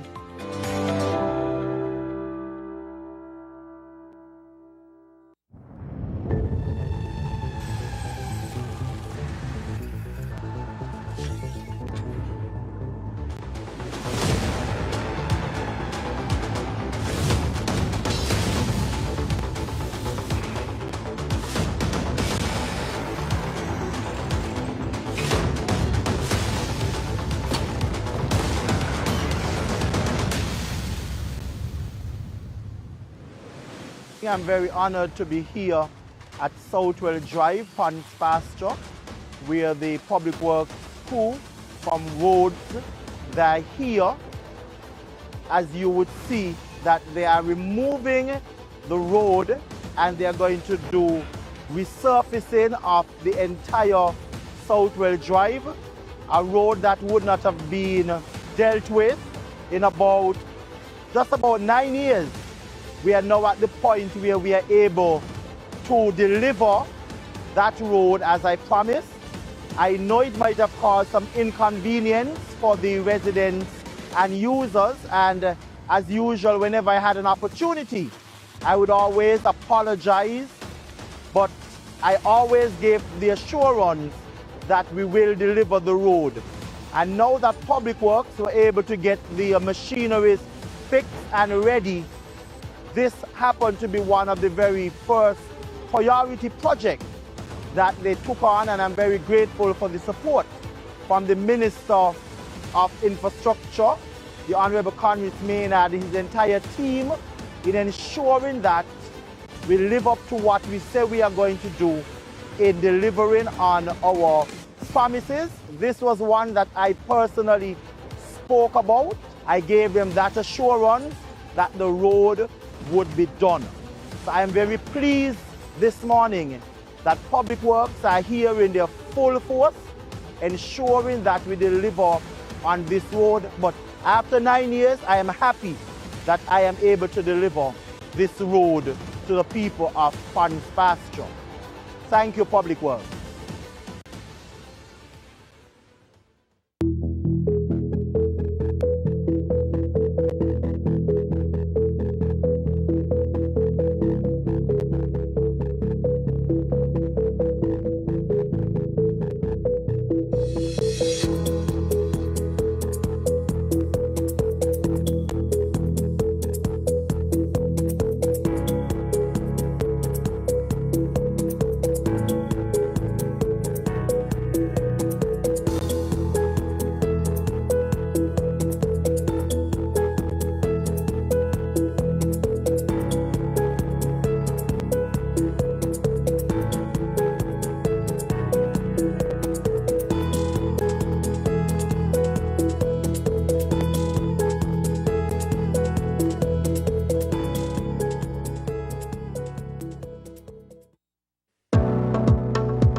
Hi, this is Nicole Fleming. Just want to take the opportunity to thank Honorable Jeffrey Henley and NAC for making a way for me and my son. I love the layout in the front room and the kitchen. It makes a difference in everything.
I'm here at the West Street apartment buildings. As you can see that they are under construction. A promise made and a promise kept. This is part of our continued efforts in our housing solution, especially in our urban renewal initiative. Here at West Street, we'll have multiple buildings. The one under construction would house persons in 1 bedrooms, 2 bedrooms, and 3 bedrooms, 4 floors. I'm extremely happy as a Minister of Housing to be able to deliver this project to the people of East Bastia and extended communities. Additionally, on East Street, we are happy to report that we have already issued keys to 4 families in the first apartment building that was completed. Further down on the road on East Street and Pond Road, another being constructed and would be ready by summer of this year. This again is something historic, as many politicians in the past promised that they will do something for those residents on East Street, and God has allowed it, given me the opportunity. I am being able to deliver on those promises. I want to thank all of the contractors and the management and staff at NHC for their leadership in ensuring that the vision that we have set out in providing housing solutions for our people is kept and delivered on time. Thank you.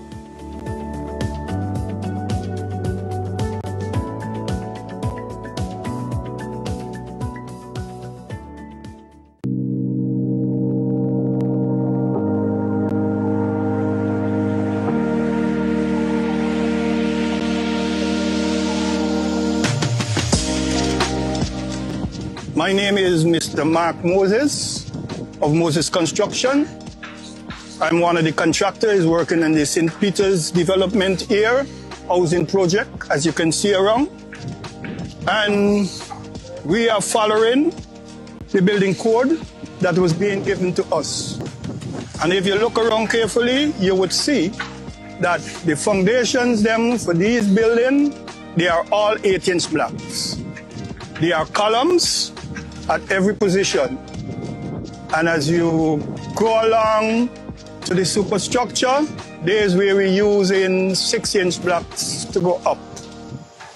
As you can see, we are going very, very well in terms of what we're trying to do and achieve in keeping with what has been asked of us.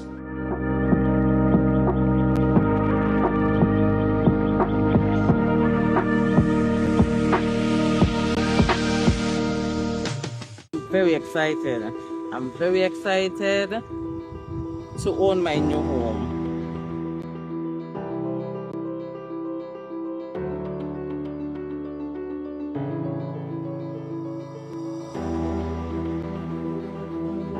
These walls will soon hold our stories, and the keys I receive won't just be mine. They'll be a legacy I can pass down.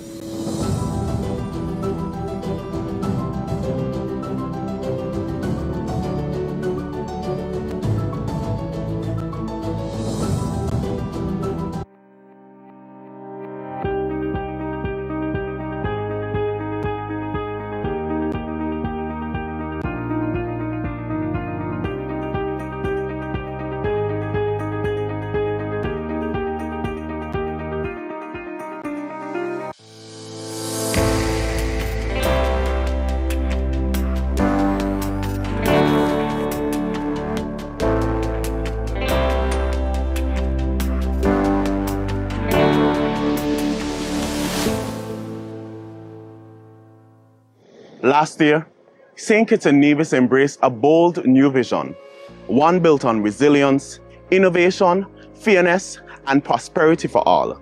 A vision grounded in 7 pillars that touch every part of our lives: energy, water, food security, the creative and digital economy, infrastructure and housing, the environment, and people, our greatest asset. These pillars are the blueprint for a modern, sustainable island state, a roadmap to a nation that works better, lives cleaner, grows smarter, and creates more opportunities for every citizen and every resident. And in 2025, we saw that vision move from promise to progress, step by step. Investment by investment, project by project, the government led by Prime Minister Honorable Dr. Terence Drew pushed forward, building, upgrading, training, digitizing, and reforming. Across the country, the transformation became visible. Homes going up, land titles in hand, water finally flowing reliably, new roads opening, farmers and fishers earning more, digital services unlocking convenience, trainees stepping into the jobs of the future, hospitals and emergency care modernizing, young people receiving savings and investments, and families finding real relief when they needed it most. More importantly, This year proved something fundamental. People are not just included in the agenda, people are the purpose of it. Let's take a look at some of the work done this year, pillar by pillar.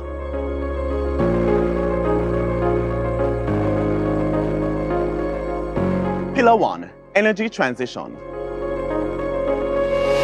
Moving boldly toward a future that is cleaner and cheaper, St. Nevis continues to prove that energy is a master key. Because when you solve energy, you solve water, food security, and ultimately salaries and national wealth. In 2025, this truth became reality in real, measurable ways as the country advanced its most ambitious energy transformation in history. This year, our geothermal dream finally became a geothermal plan, with financing now secured, contracts reset, and drilling set to begin in early 2026. The Nevis Geothermal Project is officially on track to deliver clean, reliable baseload power, enough to run an entire country, this country.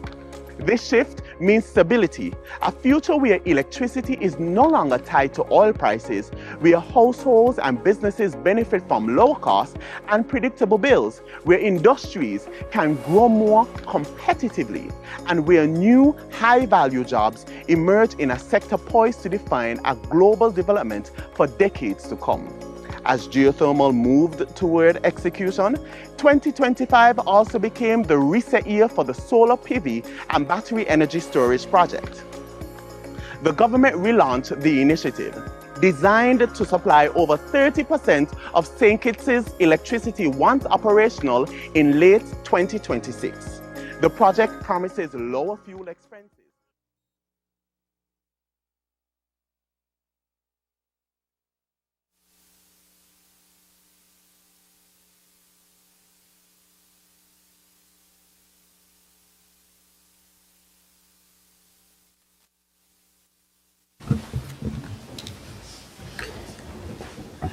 I recognize the Honourable Member for St. Christopher 8, mover of the bill, to do his wrap-up. Madam Speaker, with your leave, I rise on this, I would say, wonderful day, Friday, where thousands of people have received their extra salary. I have not received one, but I'm okay. The workers have, we have not. The workers have, and I'm here, town is buzzing, and it's not even that day as yet.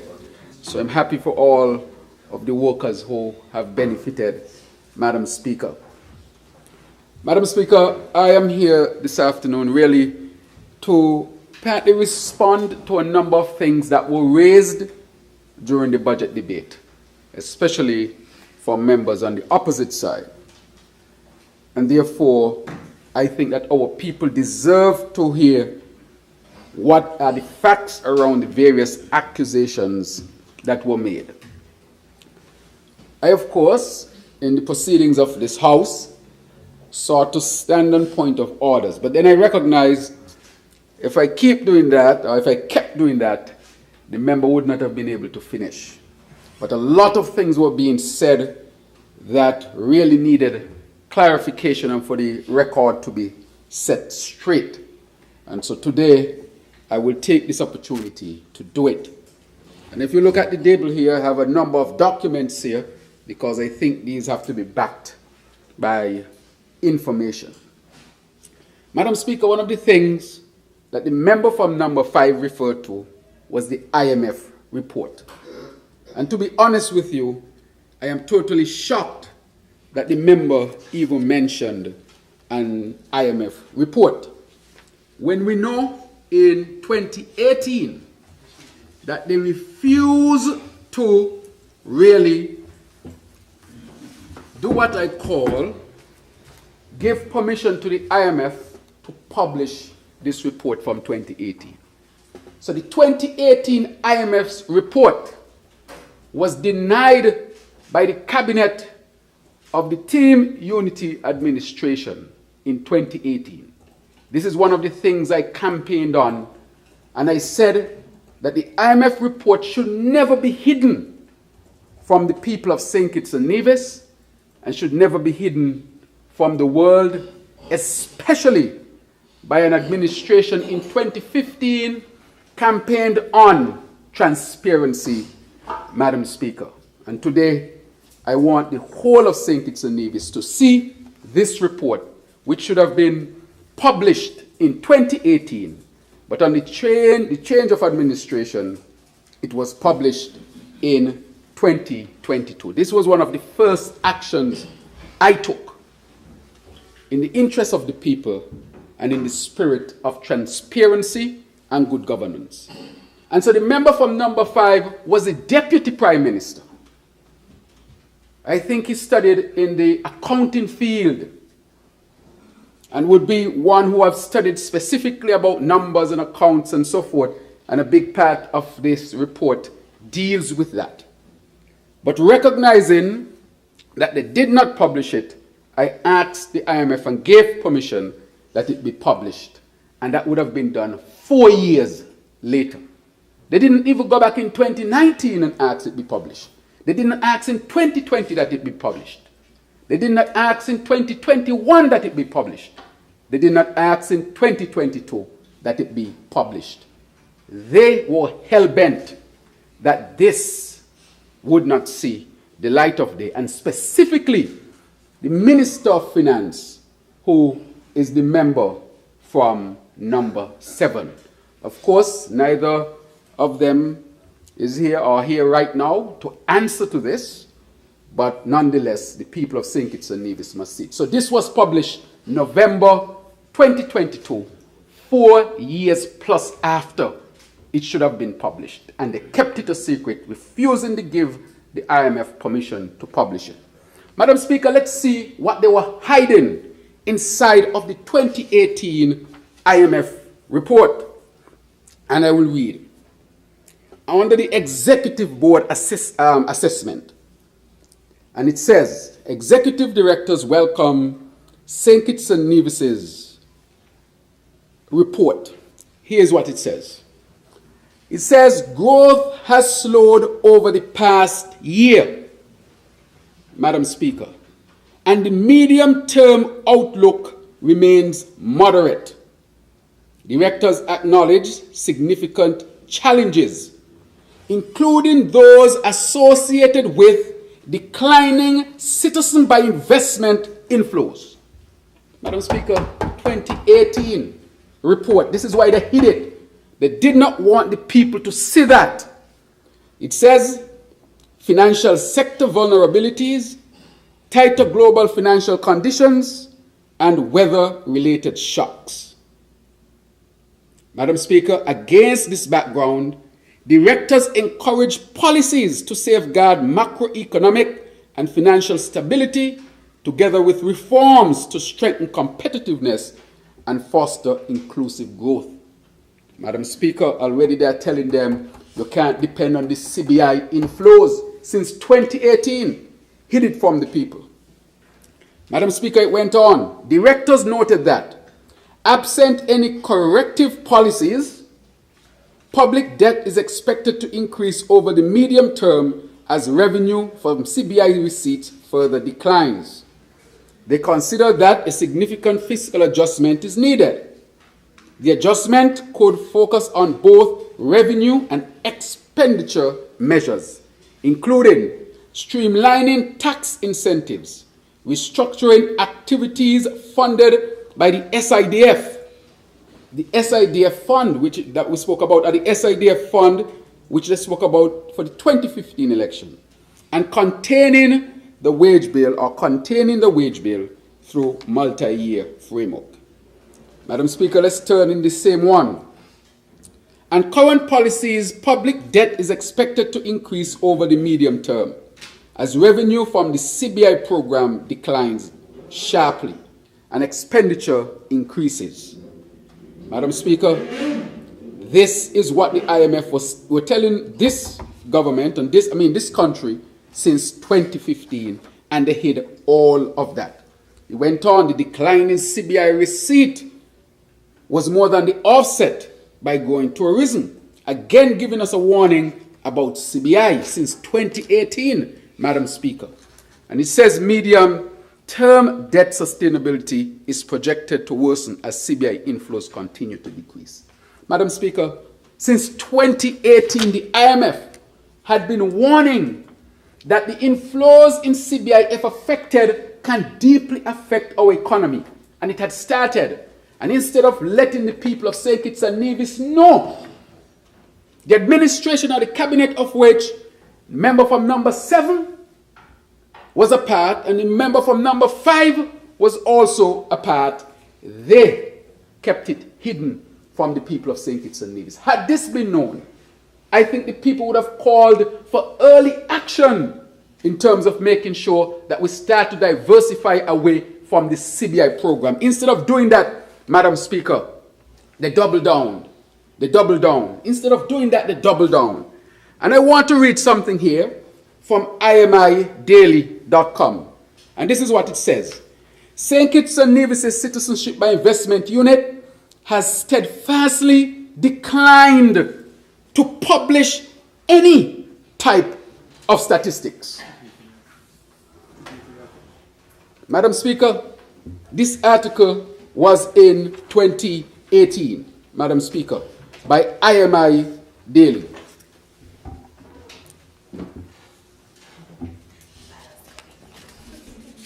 Madam Speaker, 2018.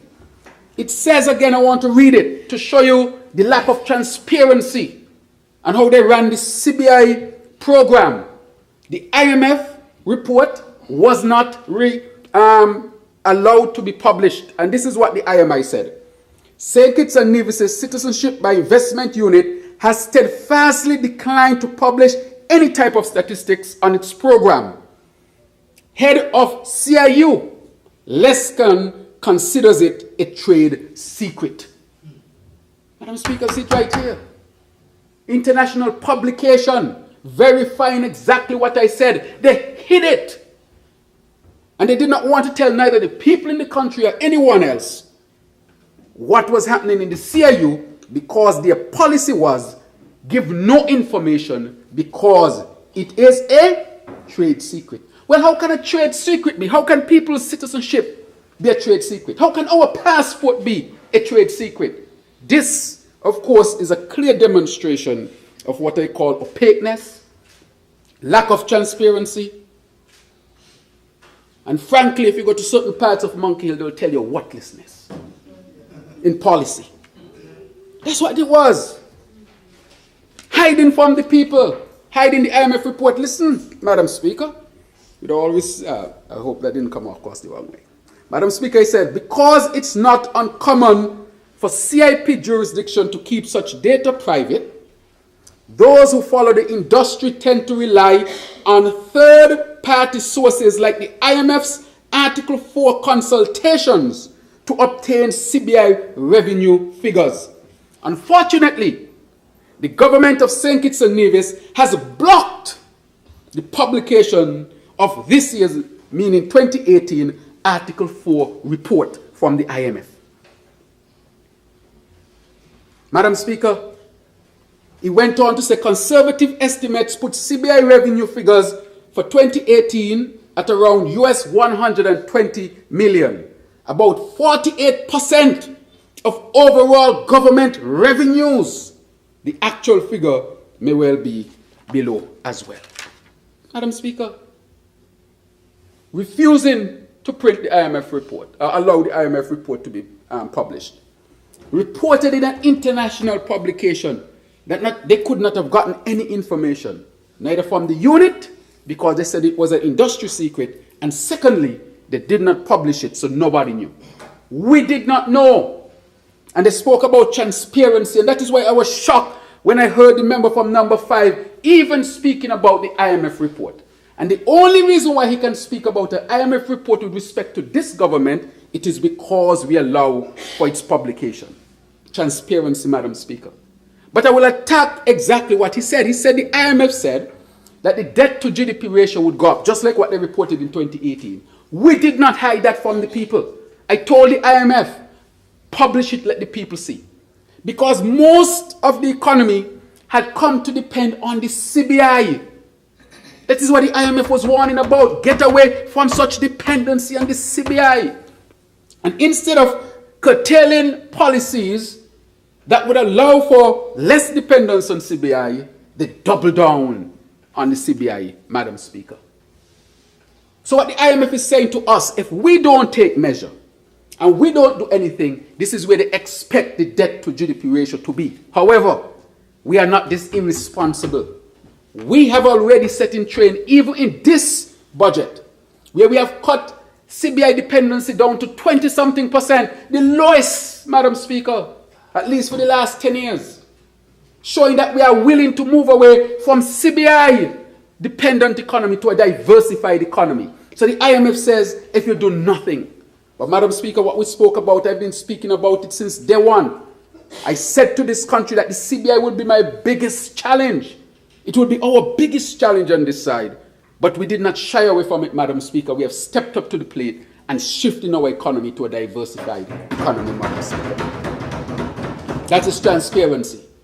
The member from number 5, of course, is not here to answer why he participates in denying the publication of the IMF report, if he so believes in the IMF and the IMF's work, Madam Speaker.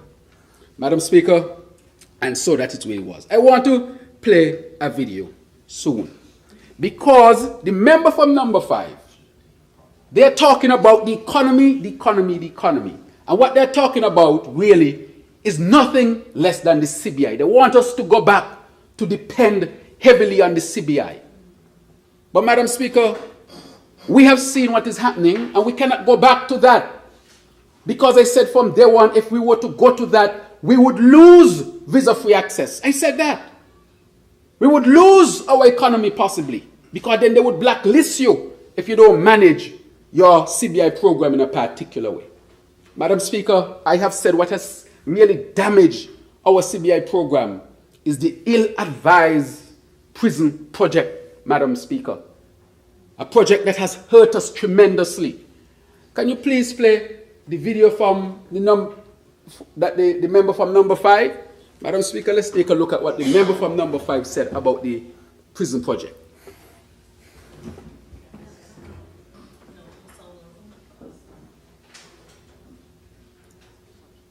Of this prison through the sale of 5,000 passports at a cost of one elected representative of this country here on the site, bringing to the attention of the people the construction of this prison through the sale of 5,000 passports at a cost of $175,000 per passport, when the country has more pressing and genuine concerns.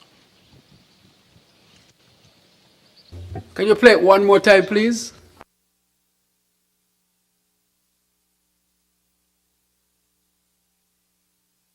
I am an elected representative of this country here on the site, bringing to the attention of the people the construction of this prison through the sale of 5,000 passports at a cost of $175,000 per passport, when the country has more pressing and genuine concerns. Madam Speaker, political hypocrisy at its best. When he broke with the member from number 7, he then recognized what we were saying about the ill-advised prison project, that he went to the site and made a video about it. And you think we don't have that record? We have the record where he's saying 5,000 citizenships being sold, which is the potential of 25,000 passports. 25,000, which is half of our population, and an ill-advised prison project. And hear what he said: we had more pressing things to do. And they're going to do that, Madam Speaker. It was ill-advised. That is why we are in the trouble we are in the region. Not just St. Kitts and Nevis, but in the region. But we have worked hard, Madam Speaker, to ensure that we do what we had to do to protect our passport, our country, our integrity. I cannot predict what any other country would do. But this is what I was steering us from. Many didn't understand. even though I explained and I explained. And I said, if we continue down this path, we are going to end up on a list that will hurt us. And today, Madam Speaker, it hurts me to see 2 fellow OECS countries on that list. We were on a preliminary list, Madam Speaker. And I said, what is it more we need to do? And I got to doing that work, Madam Speaker. I want to thank the AG, the cabinet that supported me. And even though we know revenues will come down, I explained to the cabinet, the AG explained to the cabinet, if we don't take action, it would be more than just a decrease in revenue. It will be ravaging our whole country, Madam Speaker. Do you know what it means to be sanctioned? When your people can't travel? You have students in the United States in Southern University. If we were on that list, all of them, Madam Speaker, would be in trouble. We have people who have green cards in this country. All of them would be in trouble, Madam Speaker, had we not taken the tough decisions we made with respect to addressing the issues of the CBI. Madam Speaker, I want to really say that because from day one, I saw what was coming, and we started to take actions early, even though we know we will be hit, and I told the people we'll be hit, we started to put things in place, Madam Speaker, to transform the economy, to transition from CBI dependent to a diversified economy. Let's invest in so many other things, geothermal, solar energy. Let's go to large-scale agriculture, expand tourism. That is why we brought in Safe Harbor, more opportunities for our people. Home porting, more flights, more construction, Madam Speaker. We are building at Fort Thomas, Madam Speaker, the school, the hospital, all these things to generate activities in our country and let us be less dependent on CBI. And what I said, is that when investors approach, I don't want to hear too much about you want a CBI program, I told them that. So the Fort Thomas Hotel is not a CBI program, Madam Speaker. If there are any CBI program, let it be the country to benefit directly. The hospital is not a CBI program, Madam Speaker. Our water is not a CBI project, Madam Speaker, project. Our generators that we have collaborated with the Saudis is not a CBI project, Madam Speaker. Because I said we cannot continue down the road where almost every major development or project is a CBI project. So what happens if the CBI goes bad? No hospital, no construction, no homes, no agriculture. So that is why we went out and looked for real investors. Safe Harbor, agriculture, Tabasco, Fort Thomas Hotel, ABL, and all of the other major investments that we are having right here in St. Kitts. And in Nevis, that was part of the strategy as well, to support Nevis in the build-out of the Vance Amory Airport. Diversification. To support Nevis to develop the geothermal. To support Nevis to build out their park that they were building. So that one side of the country is developing and the other not developing. We want holistic development. There are people from St. Kitts, I'm sure when the airport is started in Nevis, might look a job over there. There are people in Nevis. I know heavy equipment from Nevis works over here all the time. And my road in St. Peter's, heavy equipment from Nevis were brought down to work on that road. Holistic development, Madam Speaker, non-CBI dependent. It is dangerous, Madam Speaker, to tell the country it's an industry secret. It is dangerous to undersell your citizenship, which put an end to, Madam Speaker. And just recently, the member from number 7 was criticizing me about the same CBI program before the US released its list of the banned countries. And so, Madam Speaker, the member from number 7 made these statements very recently in a town hall. Had he been the Prime Minister and he said that, I can guarantee you 100% that we would have been on that list. But I'm not going to say what he said. I'm going to let him say it in his own words. Play the video. This is it.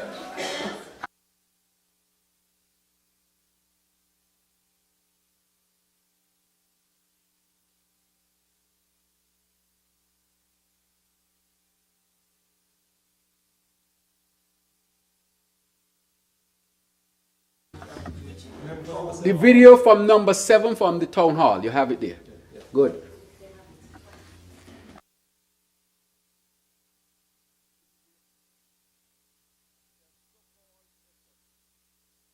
At reform. Because their so-called efforts at reform, they carry up the price. Dr. Harris said the price too low. How is a price determined? Price is determined between a willing buyer and a willing seller. I can say I am selling my house for $500,000. That's not the price he may sell at. Because somebody may come and say, you live all the way in Tabernacle. We can't pay for that house there. So you have to have a coming together, willing and able people that determine the price. So what that means, if St. Kitts is selling the same product as Antigua, Dominica, and St. Lucia, and there are price differences for the same product, people will take the best buy, unless there are other advantages you could attach to it. So the price then was reflecting what was happening in the regional marketplace. And they never understood that. Madam Speaker, that is exactly the problem. I want the U.S. to know, because I think people are listening, that he has nothing to do with our CBI program, and he's not in my cabinet. He's a member of parliament, and these damning words that he just uttered, they have no bearing at all on our CBI program. Because what he said there is exactly why we see the move to sanction countries. Madam Speaker, the price of a citizenship is not determined between a seller and a buyer. The man is not selling a product, you're selling a citizenship. The citizenship for us is not a product, Madam Speaker. That is the problem in this space, where people think that the CBI, that your citizenship is a product. And here how he said the price is established. That is why we had the underselling in the market. He said a seller meets a buyer and they determine a price. With your citizenship, Madam Speaker. So if a seller meets a buyer and say your citizenship is $2,000, he gone for $2,000. Madam Speaker, that is against the law. The law sets the amount that it must be sold for, Madam Speaker.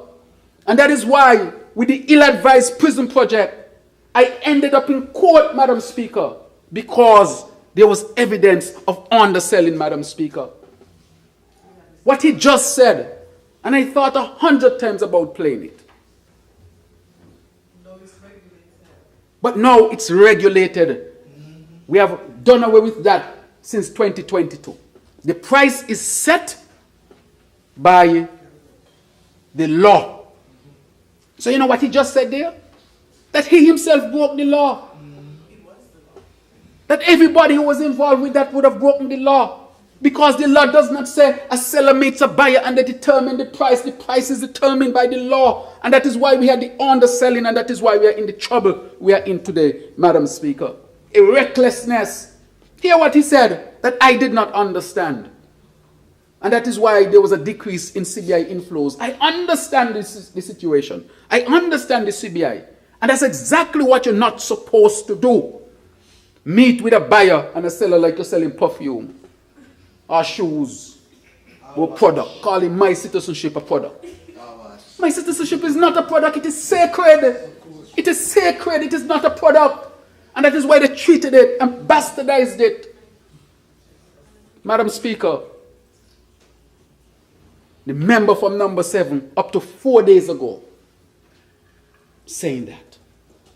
I can tell you, if he were the Prime Minister, we would have been on that list.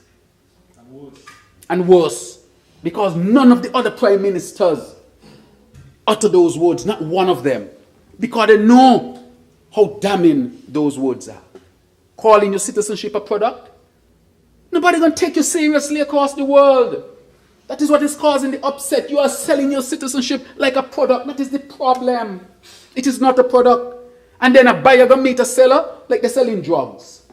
This drug they're selling, buyer meets seller and you determine the price. And you don't care what the law says. And the law is saying to you what it should be. Madam Speaker, I really thought 100 times about playing the video because I know how damning it is. But I want to say to our international partners that we have been working closely with you. We have changed our laws. We have tightened up things. You hear what he said? We have tightened up things and we have set a price. And we ain't going down from it. Because with me and us, no buyer meeting, no seller. This ain't a product. This is sacred. And he has to follow strict laws, guidelines, that we want the best people to come into our program. Madam Speaker, that is what has kept us off of this banned list. And so when they talk about revenue and revenue from CBI, they're not talking about revenue from any other source except revenue from CBI. Because this is how they intended to do it, but they don't realize that they have messed it up so much that that has been done with. Any thought of doing it like that, how they bastardize it, they will ban you. Your people will not be able to travel. People will not want to invest with you. And this is what I was telling our people all along. Had I followed that strategy today. So I'm glad he condemned me. And I'm glad he criticized me. And I'm glad he told the world I didn't know what I'm talking about. But now, it has come full circle. And I'm sure the citizens recognize exactly what I'm saying. And so, Madam Speaker, the political hypocrisy is glaring. And so, our CBI is protected. Our CBI is governed by law. And our citizenship will not be bastardized, Madam Speaker. Madam Speaker, the IMF asked us to create a sovereign wealth fund, or fund that they point out in their report. No fund was created, Madam Speaker, none. But when I came in, I asked the IMF to start to put all the technical work together so that we can have a fund, Madam Speaker. And I'm going to read where we are because the AG has been working out the legal aspects of this one. I have it in multiple places, so if it's not here, I have it on my phone. It's not a problem. Madam Speaker, hear what it says. And I read it. The AG prepared this for me. After holding discussions with senior government officials in 2024, the government received a technical assistance report prepared by the International Monetary Fund, IMF, on establishing a sovereign wealth and resilience fund, which they advised, Madam Speaker, at least since 2018. And the then administration, instead of following the advice, they hid the report. After careful review of that report, St. Kitts and Nevis Sovereign Wealth Fund and Resilience Fund Bill 2026 was drafted and recently received approval from the Cabinet. Thank you, colleagues. Last week, we sent that approved draft to the legal drafting teams of the Eastern Caribbean Central Bank, the Caribbean Development Bank, and the government of Norway for their input. Because Norway has one of the best established funds. As is well known, Norway operates the strongest sovereign wealth fund in the entire world. We therefore hope, after receiving their respective inputs, we will move swiftly to the first reading of the St. Kitts and Nevis Sovereign Wealth and Resilience Fund Bill in the first quarter of 2026. A sovereign wealth fund is a state-owned investment fund that converts national revenues into long-term financial assets, typically invested offshore, to provide fiscal stability, protect intergenerational wealth, and ensure resilience to external shocks. This is what the IMF has been calling since. In the context of St. Kitts and Nevis, the Sovereign Wealth and Resilience Fund will save rather than spend volatile CBI revenues and impending geothermal revenues, provide a legally ring-fenced reserve for disaster recovery, reducing reliance on emergency borrowing, invest internationally to generate sustained returns, prevent depletion of national savings through rules-based withdrawals and professional oversight, and E, protect future generations by transforming finite or one-off revenues into enduring assets. This works hand in hand with our aggressive diversification plan. Madam Speaker, the two of them, number 5 and number 7, members from number 5 and number 7, they study in the field of money and finance. They know this better than me from their studies. And yet, when they're advised to create a fund so that they could have put some of those CBI monies in there to last us till thy kingdom come, nobody knows where all the money gone, Madam Speaker. And with that, Madam Speaker, I'm going to go into what happened to the money.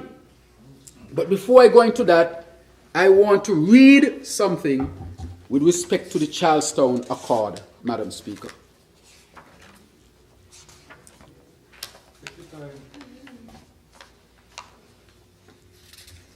Right. Good. It's all here, Madam Speaker. I have it all here. So the one that I'm looking for now is the one about that I got yesterday, that I'm going to look at now with respect to Nevis revenue. So, Madam Speaker, excerpt from the article in the Nevis pages on December 17th regarding this, right? December 17th, 2014, regarding the signing of the Charlestown Accord. I'm sure member from number 9 remember this very well. 2014, December 17th. Madam Speaker, and so we can refer to the Nevis pages and the reporter there. They have a nice picture here with people in orange, yellow, and blue. Madam Speaker, all of them around the table signing. Madam Speaker, they're signing. And it says here, you know, history was made, Madam Speaker. Boy, this laughable boy. History was made this morning, Wednesday, December 17, 2014, at the Red Cross Building, Chapel Street, Charlestown, when the members of the People's Action Movement, People's Labour Party, and the Concerned Citizens Movement came together and signed an agreement termed the Charlestown Accord. Madam Speaker, right here in the Nevis pages.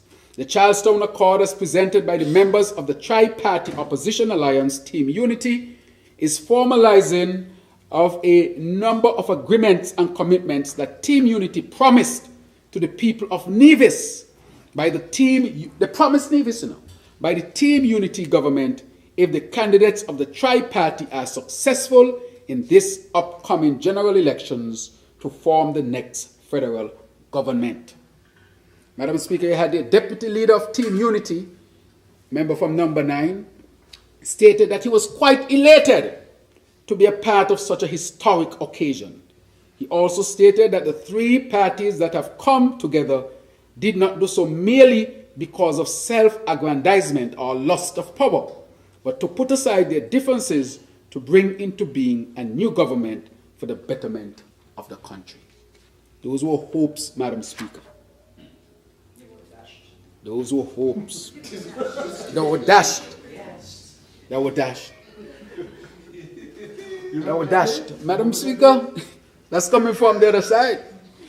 They were dashed. I agree. He went on in conclusion after something. The deputy leader noted that Team Unity proposed the terms to the agreement to guide the process of healing between the people of St. Kitts and Nevis. Madam Speaker, it had a spiritual component, healing. He indicated that the Charlestown Accord will ensure that all the people of the Federation are permitted to equitably enjoy the full fruits and benefits of their citizenship and to access any and all resources of the nation of St. Kitts and Nevis. The agreement states that under Team Unity, and I will go to just a number of them. Madam Speaker, there's a whole lot of things in it, but I will concentrate on the sharing matter, the fair share matter. Number 1, Nevis shall receive its fair and equitable share of natural resources based on the pro rata population basis to ensure that Nevisians too will benefit fairly from the returns of national investments. And I totally agree with that, Madam Speaker. That is fair. However, this was just a charade. Number 2, revenue from passport processing, fees under the Citizenship by Investment Program shall be shared equitably with the Nevis Island Administration based on a pro rata population basis. Madam Speaker, number 3, revenue from the Sugar Investment Diversification Fund or its successor agency shall be shared equitably with the Nevis Island Administration on a pro rata population basis, Madam Speaker. All of this in the agreement of December of 2014, Madam Speaker. Madam Speaker, I can touch on what happened with respect to the SIDF, which I'll come to. But I want to just pick up my phone a minute, if you allow me. And I'm going to a publication that is owned by the member from number 7. It is called St. Kitts Nevis Times.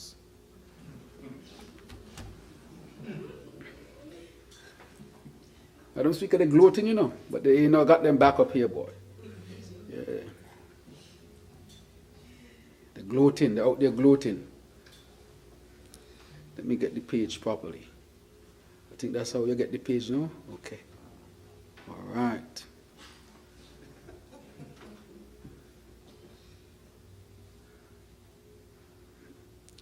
Harrison, Richard, Stanton, shake them.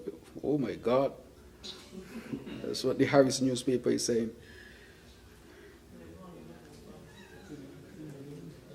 Can you imagine? Wow.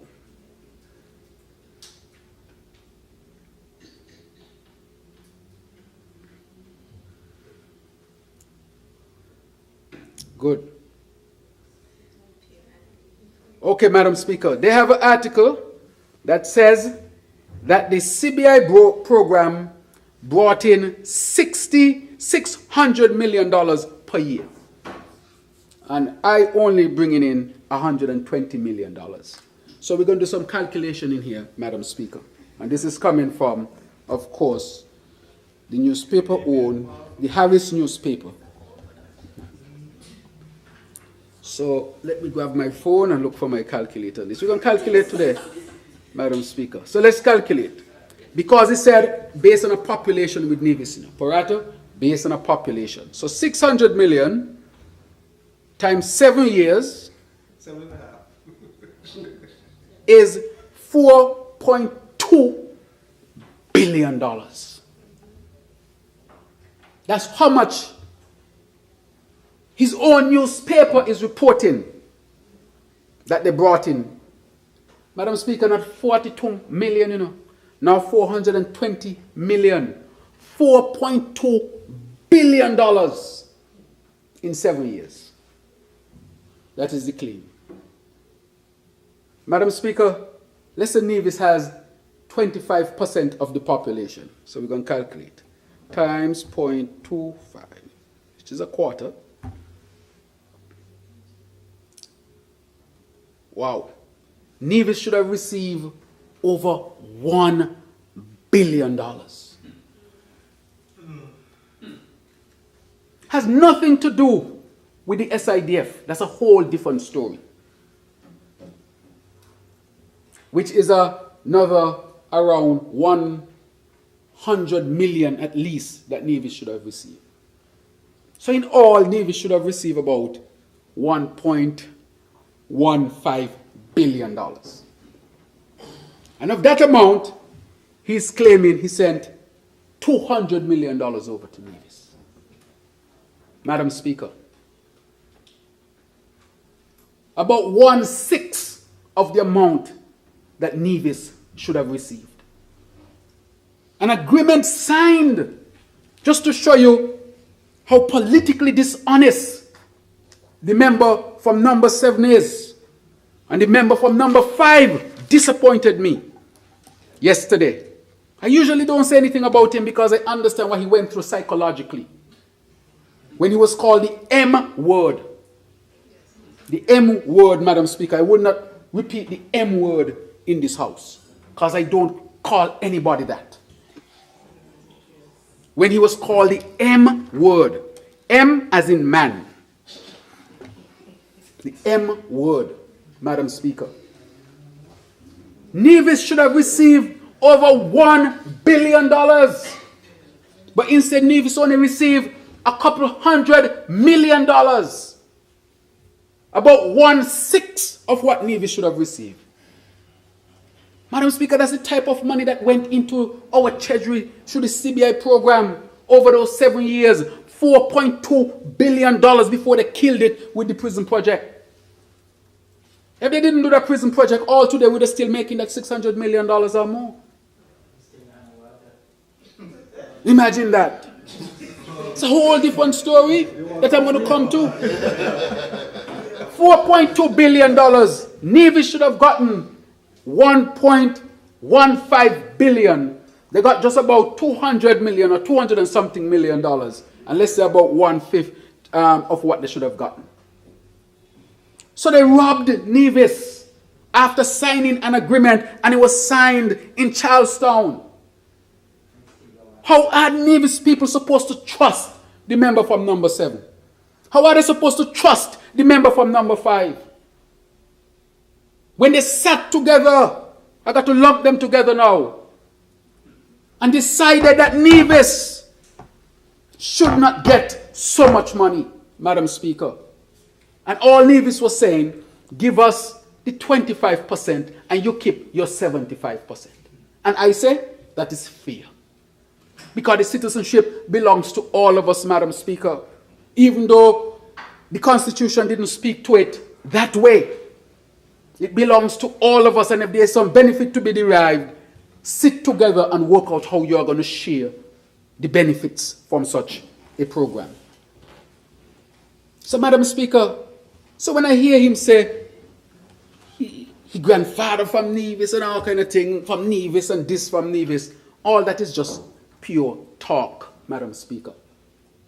Because he signed in December of 2014, and he fulfilled hardly any of what he committed to.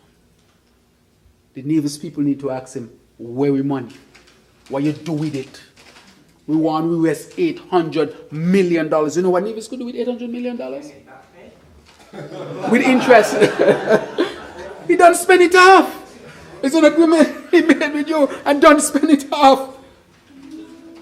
Madam Speaker, very sad indeed.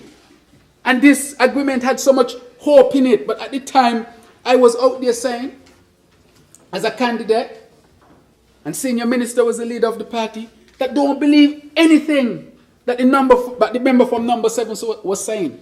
It was not true. We in Labour know him well. He deceived all of us. Say he was a Labour, and he wasn't a Labour. He deceived all of us. Oh, he's deceived all of us. God, he should have tell us before. He said to him loose. Oh, he will do it. Madam Speaker, misleading all of the people of Nevis. Because he signed this in Nevis and he said to the people of Nevis, it is a new day. And Nevis will get what it deserves. And he went on to talk about his family linkages to Nevis and so forth. But today, the facts have come full circle, and we see that Nevis was robbed roughly $600 million. Nothing promises the money actually came in, Madam Speaker, and he refused to give Nevis their share. But let us look at the Kittison side, or the St. Kitts side. That means you got 75% of $1.1 billion. That means you got at least $750 million, Madam Speaker. At least that. At least $750 million. It should be more than that. Much more than that. I said no, it's 3 billion. No, it's 4.2. 4.2 billion. So we should have gotten at least $3 billion. No, talking about the St. Kitts part. He should have gotten about 1 billion. Let's say it's round off to 4 billion. He should have gotten 1 billion. And we should have gotten $3 billion. That is what passed through. But we got much more than that, because if you take the 3 billion plus what he robbed Nevis of the 800 million plus the extra 200 million, you're talking about $4 billion. Madam Speaker, that ain't pocket change. $4 billion is supposed to be able to transform St. Kitts and Nevis. Madam Speaker, we're supposed to have flying cars with $4 billion. Skyscrapers. Where has the money gone? Madam Speaker, $4 billion in 7 years. No water. That is why people ain't taking us seriously. They're asking, they know how much we made. The international partners are saying all these billions, and show me it in St. Kitts and Nevis. No water. And the desalination plant only costs $50 million. And 50 million is 1/28 of 1 billion. And if you multiply that by 4, 20 times 4, 80, 8, so you got 180. 188.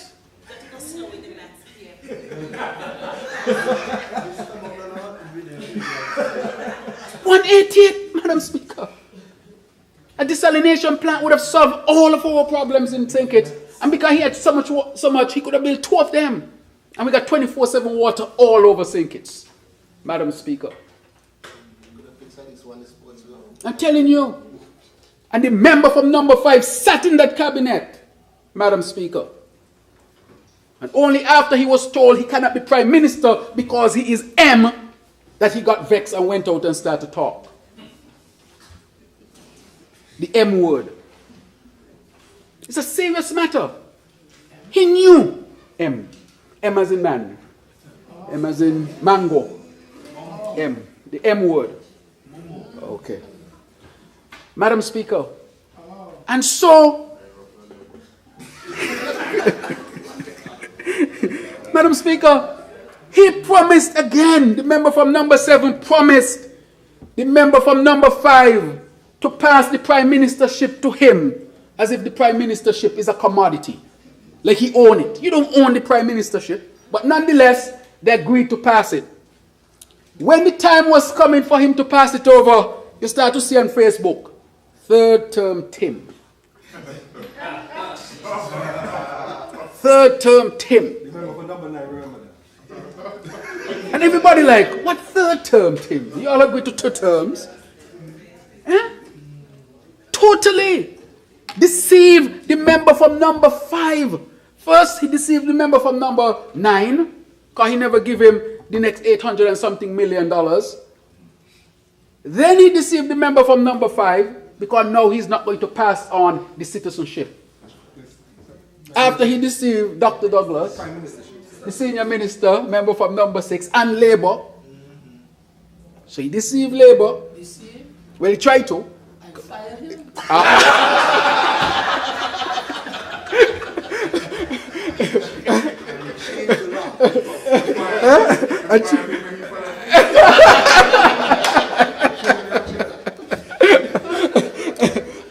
Madam Speaker, so everybody got deceived in this whole melody.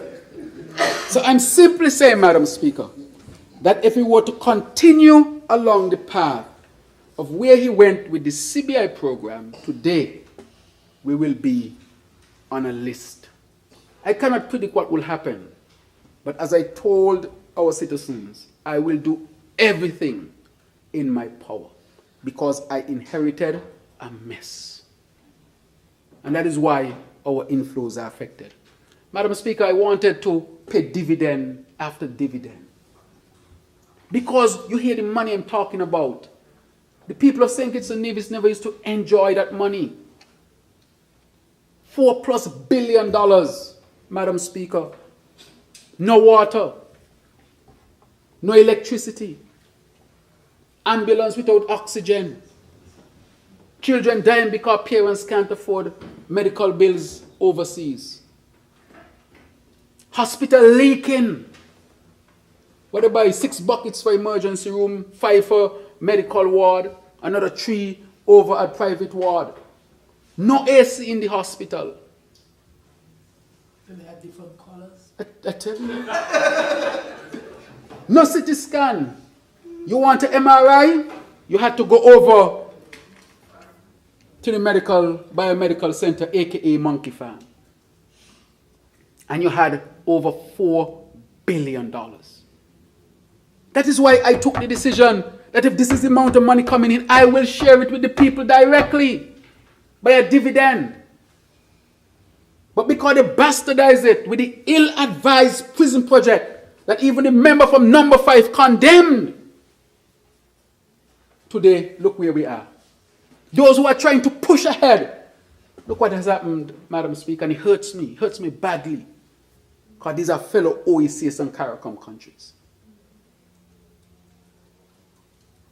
Because of an ill-advised project in St. Kitts and Nevis affecting all of us. Madam Speaker, when there's a drop in the inflows in foreign exchange, it's going to affect the central bank as well, because the reserve of foreign exchange that comes to that program helps to keep the EC dollar strong. It is a serious matter, Madam Speaker. Extremely serious matter. And that is why the words that I played there, well, I played his video where he's saying he's selling a product. Well, you could tell the world we're selling a product. How citizenship become a product? There ain't no black pudding. There ain't no watch. There ain't no shoes. There ain't no after party. That is your citizenship. Your most valued possession as a country. And talking about buy a meat seller. I mean, come on, buy a meat seller what my citizenship is? Drugs? So buy a meat seller and they determine the price. Of the law says you have to buy it at $200,000. Buy a meat seller. Buyer said, I can only pay $20,000. Seller said, I want the money, and they sell it for $20,000. That is what happened. Buy a meat seller, in his own words. Madam Speaker, we want to hear it one more time as a pivot into the next area. Are the people have it queued up there? Play it one more time.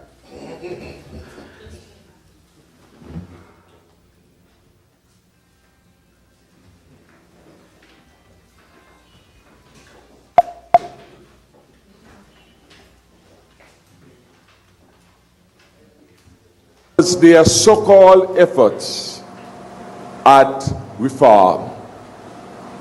They carry up the price. Dr. Harris said the price too low. How is the price determined? By the law. Price is determined between a willing buyer and a willing seller. I can say I am selling my house for $500,000. That's not the price he may sell at. Because somebody may come and say, you live all the way in Tabernacle. We can't pay for that house there. So you have to have a coming together, willing and able people that determine the price. So what that means, if St. Kitts is selling the same product as Antigua, Dominica, and St. Lucia, and there are price differences for the same product, people will take the best buy, unless there are other advantages you could attach to it. So the price then was reflecting what was happening in the regional marketplace. And they never understood that.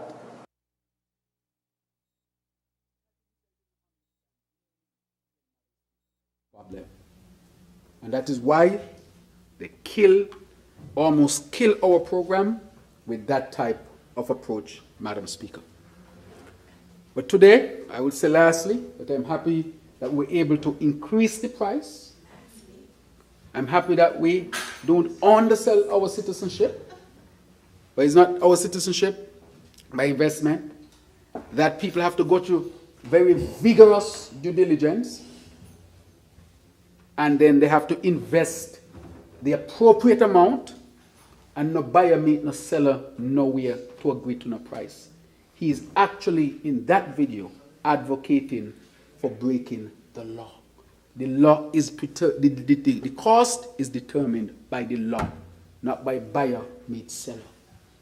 Madam Speaker, can you imagine a former Prime Minister saying that, finally coming full circle and saying how he bastardized our program? And Madam Speaker, as I said, all of this money for nothing, because the basics we don't have in St. Kitts and Nevis, and nothing get more basic than water. So Madam Speaker, let me pivot now to this deficit that they're talking about. In 2022, I want it to be clear that even though they were parading that they were making, that they had surplus after surplus, that was not the truth. When I took over the government, and we took over the government in August of 2022, and I asked for an assessment, we had a deficit budget, Madam Speaker. We had a deficit.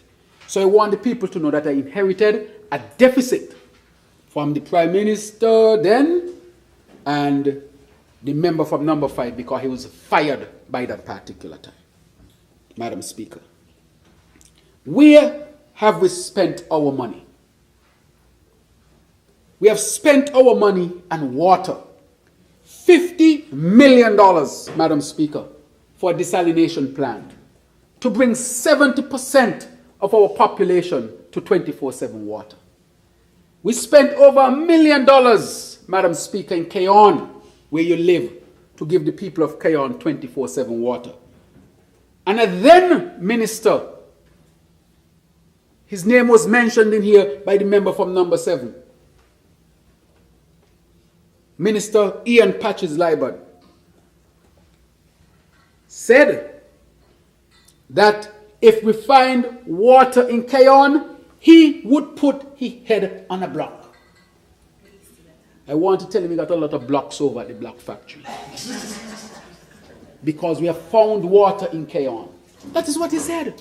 He was praying that we did not find water in Kayon for political reasons. He didn't care about the people of Kayon. But God had it, that we found water in Kayon. And not only that, the water was pure as pure can be. And we tested it multiple times. We could not believe how pure the water is. Perfect pH. That means acidic or not. Or acid and base range, just for those who are a little bit into science. Perfect mineral content. Perfect. Not one bit of bacteria or virus found in the water. No contamination, completely pure water. They had to do nothing to it, except if they're going to chlorinate it. It's as if God had put that water there and said, just extract it, I've given it to you. Pure water. And then they started a campaign against the water. And we went over there and we drank the water. I want to thank the minister. Because today we're getting the desalination plant. We have water in Kayon till we are building a next storage so that 100% can get 24/7 instead of 90-something%. We are going to drill all around the island, especially number 6. Number 7. You know we have a lot of water, Madam Speaker, number 7. Number 7.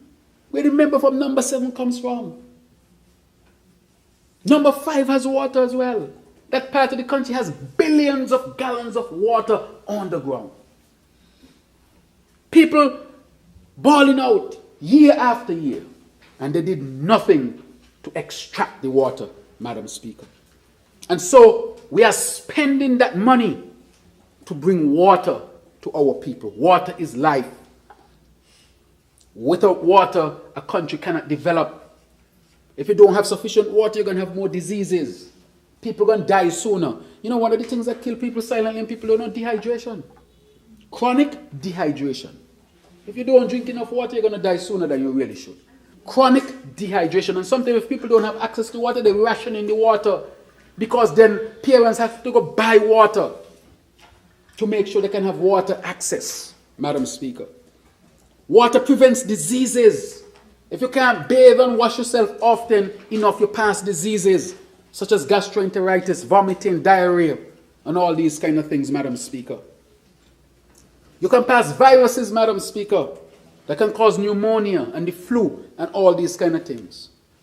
If you go in an establishment and they don't have 24/7 water and they're not washing as they should, they're passing bacteria in that establishment, Madam Speaker. Because you really should have running water so you can flush off the bacteria and so forth. Madam Speaker, this is how serious water is. There's no civilization in this world that was established without water. As a matter of fact, the earliest civilizations developed where there was water. For example, if you go to Egypt, one of the greatest civilizations along the Nile. The Nile that flows from south to north. Part of it's come from the highlands of Ethiopia and flow northwards into Egypt. Madam Speaker, and there's a dispute over water now between Ethiopia and Egypt. That's how serious water is, Madam Speaker. That is where we are investing millions of dollars. And anybody who says that is not money well spent is somebody who does not really understand development, but more importantly, how important water is. Madam Speaker, we have spent money on the Children's Medical Fund to save children who previously used to die. Madam Speaker, I can give you an example. I remember, and I didn't talk to the parents, so I wouldn't call name or hint, but I'll just say my constituency. There was a mother with a child that needed to fly overseas to get medical care to save that child's life. And they got the mother going from social services here, there. In the end, the mother put out sponsor sheet and all kind of things. I gave my due as well, but I was not in government, and it was my personal contribution. In the end, the child died right here. And I said to the mother, I am praying to God that after August 5th, that child is still alive. But it so happened that the child died just a few days before the elections. And that is one of the first things I've established in my office. I didn't want this to be established in social services or anywhere else, but in collaboration with them. Because children are very tender. They are very vulnerable. And if you don't act in time, they will die very quickly. And so all I want with the Children's Medical Fund is for the doctor to say this patient necessarily has to go overseas for life-saving intervention. And Madam Speaker, you see, there was a young man, and he put it publicly, so I'll speak about it. Young Chevron, God bless his soul, from Nevis. His father is DJ Woody. In Nevis, you know, got in a freak accident, unfortunately in the water. Broke his neck. From the time they called me and they tell me his neck is broken and he can't move his limbs. As a medical doctor, I would know what's going on. It means you got to get him out quickly. Because every minute, literally every minute, counts.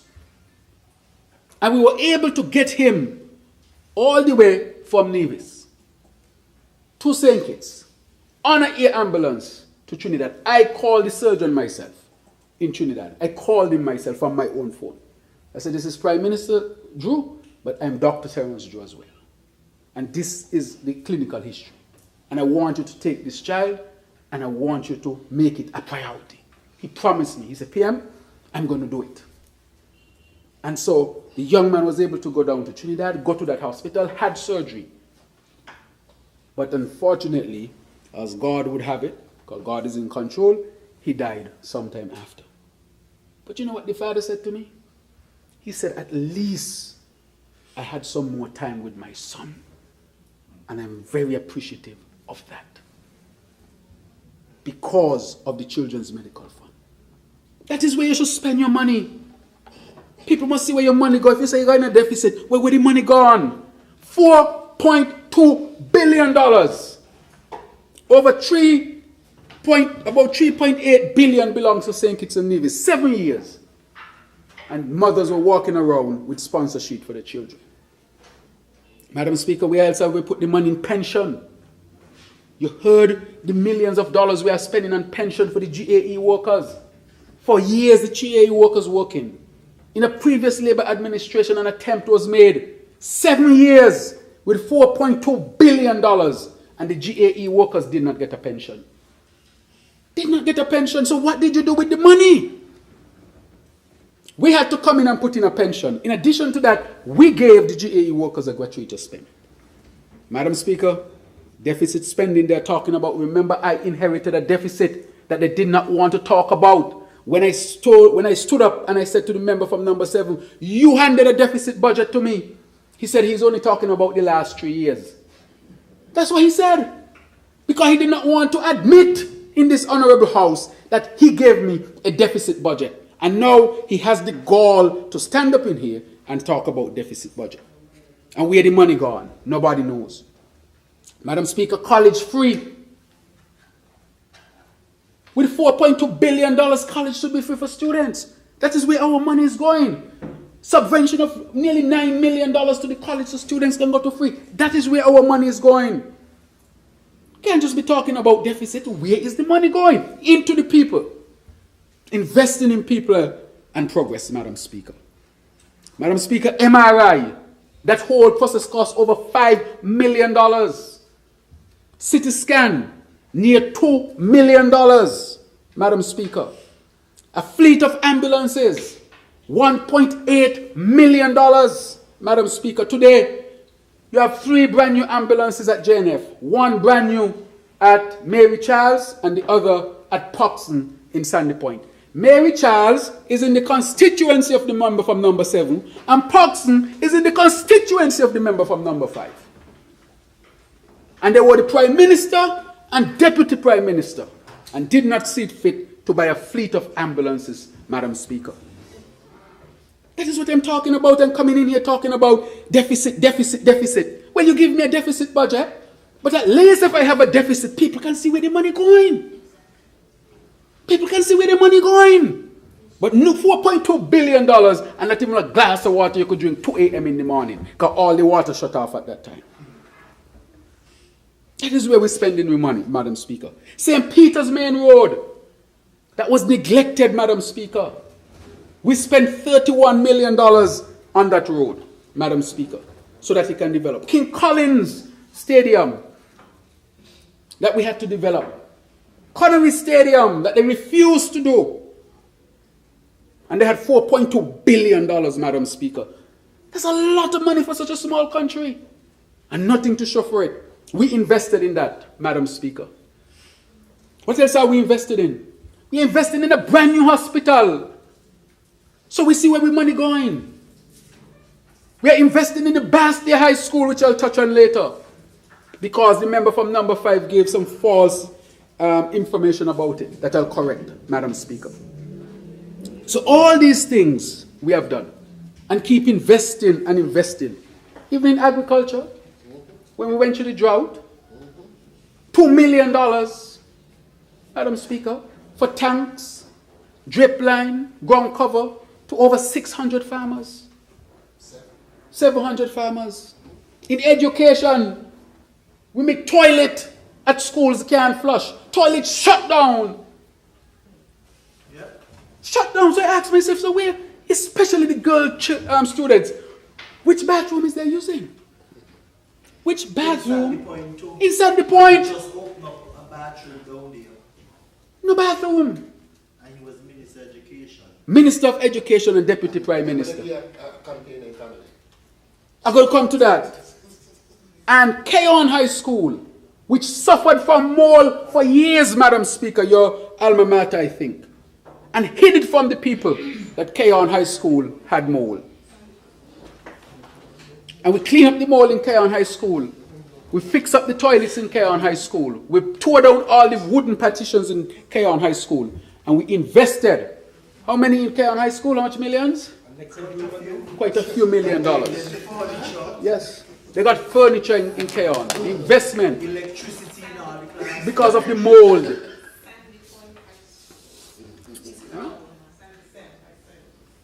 Charles Mills. Or with Sandy Porter. But you only 25 Madam Speaker, they just send me a number here and I'll just piggyback a bit. From the SIDF, Nevis got 12.8% of the money. 1/2 of what they should have gotten. That has nothing to do with the rest of the CBI. This is just SIDF. See, I got the number here. Rob Nevis, hi there, Rob me. Madam Speaker, this is where our money has gone in all of these things. Water, energy, school, healthcare, infrastructural development, Madam Speaker, pension, gratuity, children's medical fund, Madam Speaker, free college. The member also spoke about subvention to preschools. He was the Minister of Education, the member from number 5. They used to give them $25. I met with the Minister of Education. I said, what $25 going to do for a mother? I said, let's double it. So we took it from $25 to how much? $50. We double it. So that those mothers and the single mothers could really be helped, Madam Speaker. So, Madam Speaker, this is a story. Let's go to Connery. Connery asked for a stadium. We started the construction of the Connery Stadium in 2015, 2014, around there. We fenced it. 7 years, and all they were doing is promising. When we got to Connery, nothing done, Madam Speaker. And you know what we had to do? We had to build the stadium in Connery. That was a $5 million project. That's where the money went. We had to go to Kim Collins, more millions. That's where the money went. And houses and housing solution. We have provided housing solution for over 800 houses here in St. Kitts and Nevis in the time that we are there. And they're saying no houses being built. Madam Speaker, this is real investment in people. They ain't gone on Hertfordshire. They ain't gone Race Course. They ain't gone Gillards. They ain't gone Atlas. They ain't gone Stapleton. It's all around the country building houses, you know, Madam Speaker. That is because we're investing in people. That is where our money is going. Madam Speaker, I want to touch a little bit now on the Basti High School. Because the member from number 5 was the Minister of Education. And I used to shield him, you know, Madam Speaker. I never used to say much with respect to him because I understand what he went through psychologically with and the Minister of Infrastructure. Because I understood what he went through. Agent, look for it for me there, but I think I have it here. The Basti High School schedule of payments. You have it. So let me find the Basti High School. Right here. I see the Honorable Jeffrey Hanley number. Let's go to the Basti High School. They campaigned on Basti High School and they said that the Basti High School was contaminated with mold and they need to build a Basti High School immediately and get the students out of there and build something that is modern. That's the whole campaign. They had students on the road protesting, Madam Speaker. I call that an abuse. In hindsight, I can say it's an abuse because they had evidence that nothing was found at the Basti High School and they took advantage of children for political reasons. Those who were involved in the Basti High School matter, all of them got promoted. One became a PS in a ministry. Another went on a board, 2 of them went on boards. All who were the leaders were rewarded politically in less than 6 months after the government change in 2015. One of them who was on the committee became a minister, Madam Speaker. Minister who was on the committee. And talking about she went past the high school and smelled something up there. A minister she became. The teacher who led it became a PS. And the other teachers ended up on boards Madam Speaker, it's obvious that they were rewarded. But listen what happened. And we took this out, a minute paper, 7th of August 2022, and this was written to the Honorable Dr. Jeffrey Hanley, Minister of Education. Please see schedule, and this is just the payment monthly to a company called Innotech that is right here. Please see schedule for funds paid to Innotech Services via the Ministry of Education relating to project management fees for the new Bastia High School. To date, a total of $14,427,000, Madam Speaker. That was processed, with the last payment being the 17th of June 2022. That's after the house was dissolved, isn't it? Because the house was dissolved on the 5th of June? Huh? May 10th. Okay, May 10th. Right, but the election was 5th August. Right, so this was after. There were no payments processed via the Ministry of Education for the insurance coverage from the national insurance. Where that come from, I don't know. But listen to this. February 21st, $3 million. March 21st, $1 million. April, $1 million. All these are in the year of 2017. Right. Good. May 22nd, June, July, August, September. So you have $1 million up to August, and then thereafter about $500,000. To a total of $14,427,999.40. Just for project management. $14+ million just for project management. You see a project? Anybody see any project to manage? That's after they spend $7 million. Construction. No construction. Not even one block laid. Wow. Look at that. And how can you have the moral fortitude to come in here to speak about Bastia High School and procurement, which you will address? This company was not procured. And the money came out of the consolidated fund. He was the Minister of Education at that point, because he only gave it up in 2020. Madam Speaker, is the same minister who at UDC, a hut that cost $40,000, the hut was $250,000 that he was exposed for. $270,000. And said he didn't know. Madam Speaker, I haven't gone after him at all. You know, I said I'm going to leave him because I know what you... Huh? Who was it that exposed? And that is what I would like to know. Who exposed this? A hut that's supposed to cost $40,000 cost $250,000 in the ministry that was led by the number from number 5. Madam Speaker, there are other things. The trailers that we find up there, no count on how much was spent on those trailers. And we also saw that down in Sandy Point, where they had the demolition taking place, no procurement. Madam Speaker, look at this.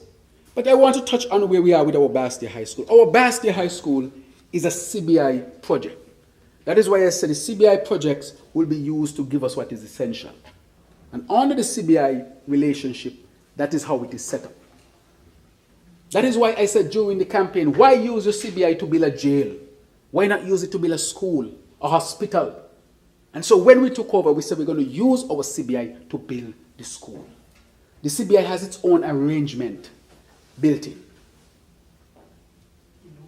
And he knows that.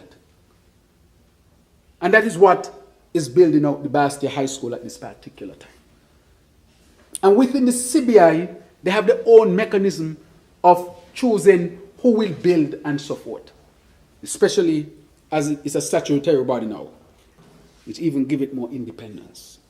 And so this thing about it trying to cloud it in procurement as if something untoward was done is not so.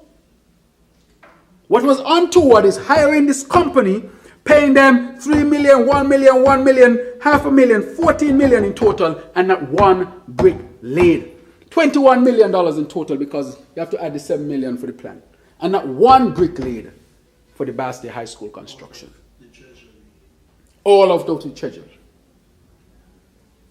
And so the program with the school has a built-in mechanism that if the CBI inflows drop at any point, there will be a support coming from the government to keep it going. But that the government has to reclaim all its money.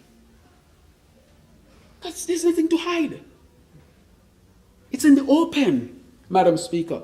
And can you imagine someone who oversaw so much money being spent for a school that was not built has now the moral fortitude to stand up to criticize what is properly being done? Madam Speaker? And if you go up there, you see how much work is being done up there at the Bass Day High School, Madam Speaker. And so, when you hear them talking about the Bass Day High School, they should not even mention it. Madam Speaker, I can move on. And let's look clearly at another matter that was mentioned about where is the revenue coming from. Madam Speaker, where is the revenue coming from? He said the only thing in the budget for revenue is the MRI machine. Again, he should not even talk about MRI. Because during their tenure with $4.2 billion, they had people going over the monkey farm to do MRI. And we, who don't have the pleasure of that $4.2 billion, we are investing in a brand new spanking MRI machine that is the latest on the market. That is where the money is going. I can account for every dollar, Madam Speaker, because the money is being invested in our people. Madam Speaker, he speaks about the MRI. Revenue, tourism. The Minister for Tourism, member from number 2, spoke today about all the expansion of tourism.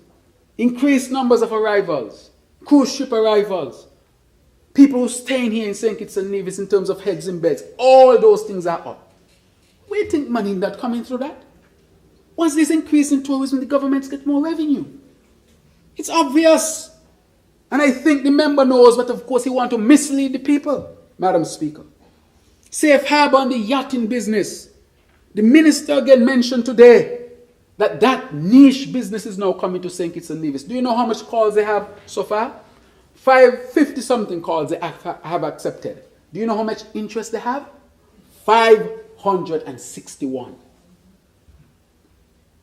More yachts than cruise ship. We have the most super yachts in right now than almost any other port in the Caribbean. We have gone from 0 to number 1 with super yachts. From 0 to number 1. That's investment. Nothing to do with CBI, Madam Speaker. That is where money is going to come from. You have anchor fees, flag fees. These people need to eat. They need all sorts of works done on the boats and the yachts and so forth that our people need to get involved in. That yachting sector alone will provide hundreds of jobs for our people. And it's just getting started. And 561 interesting yachts already. And if you go over there right now, there are how many? 6? 10. With super yachts over there, Madam Speaker. 4 floors, 4-story yachts. $5 million a week. $5 million a week for those to rent it. Madam Speaker, that is what we are talking about. So when they talk about where revenue is going to come from, revenue and jobs are going to come from this. Look at that. That's St. Kitts. Super yachts coming into St. Kitts. These never used to come here before. Look at that. Innovation, Madam Speaker, and investments in our people. Madam Speaker, construction. When construction is booming, the economy expands. I gave the number in the presentation. Construction is going to grow. And as construction goes, that brings revenue in. Because you have to bring in things that have to be taxed. That's growth, Madam Speaker. And the government is going to collect its fair share. Madam Speaker, we hear about expansion in the financial sector. That's money for the government. Expansion for agriculture. We spoke about the large farm. Part of it will be, of course, get growing peppers so that we can get foreign exchange. When you export that out of St. Kitts to the United States, you get foreign exchange. And that foreign exchange helps to buttress the EC dollar. That is revenue for our country. That is how we are thinking during their time. Nothing except CBI, CBI, CBI. CBI, CBI. Even with the warnings of IMF, they never took the warnings. And still today, 4 days ago, he's still talking about buyer meets seller and they determine a price. Out of order, Madam Speaker. Madam Speaker, we talk about transport. Flights coming into St. Kitts.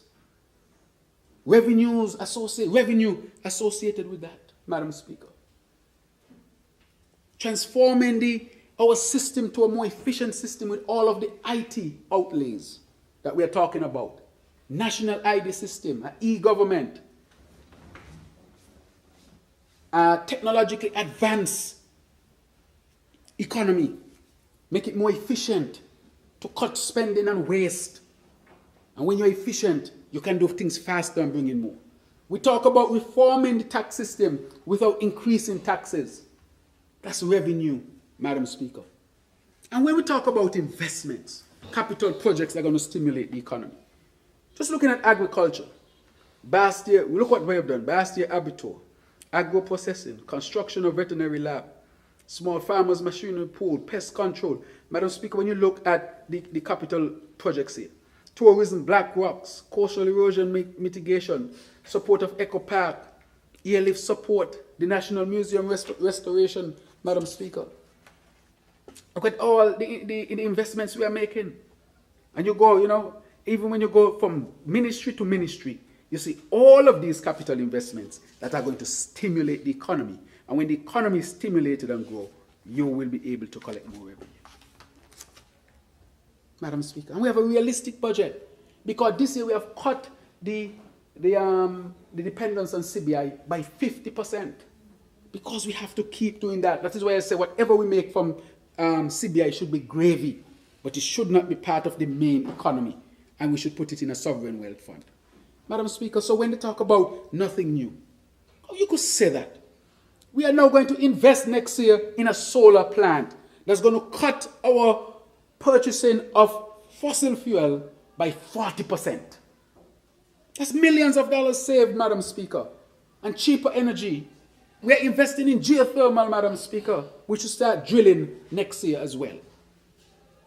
And nothing new in this budget, no transformative action in this budget. So, Madam Speaker, it's just talk.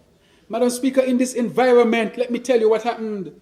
TDC recorded its highest profit ever in its history. Even when they had $4.2 billion from the CBI, TDC did not make so much money. TDC did not make so much money. They had $4.2 billion and TDC did not make that much money. Madam Speaker, again, record. Again, creating the environment for private business to do well. I'm hoping TDC give their workers a bonus. I'm waiting for the news. Maybe they have given them already. But this, I'm telling you, so, record profit because of the environment that we have created. Madam Speaker, all these investments that I'm talking about will create jobs. I want our young people to take the jobs. Take the jobs in the solar plant. Take the jobs at Safe Harbor. Take the jobs in tourism. Take the jobs in construction. Take the jobs in the IT sector.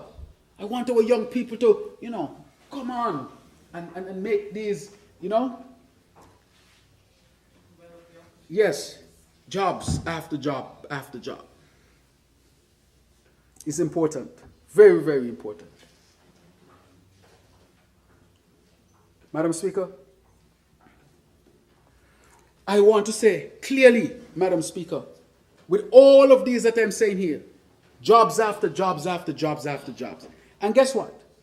As I'm talking about all this infrastructure and the jobs they're going to provide, guess who was the Minister of Infrastructure for the first 5 years? Remember from number 5? He was Minister of Education, Minister of Agriculture, Infrastructure. In his second term.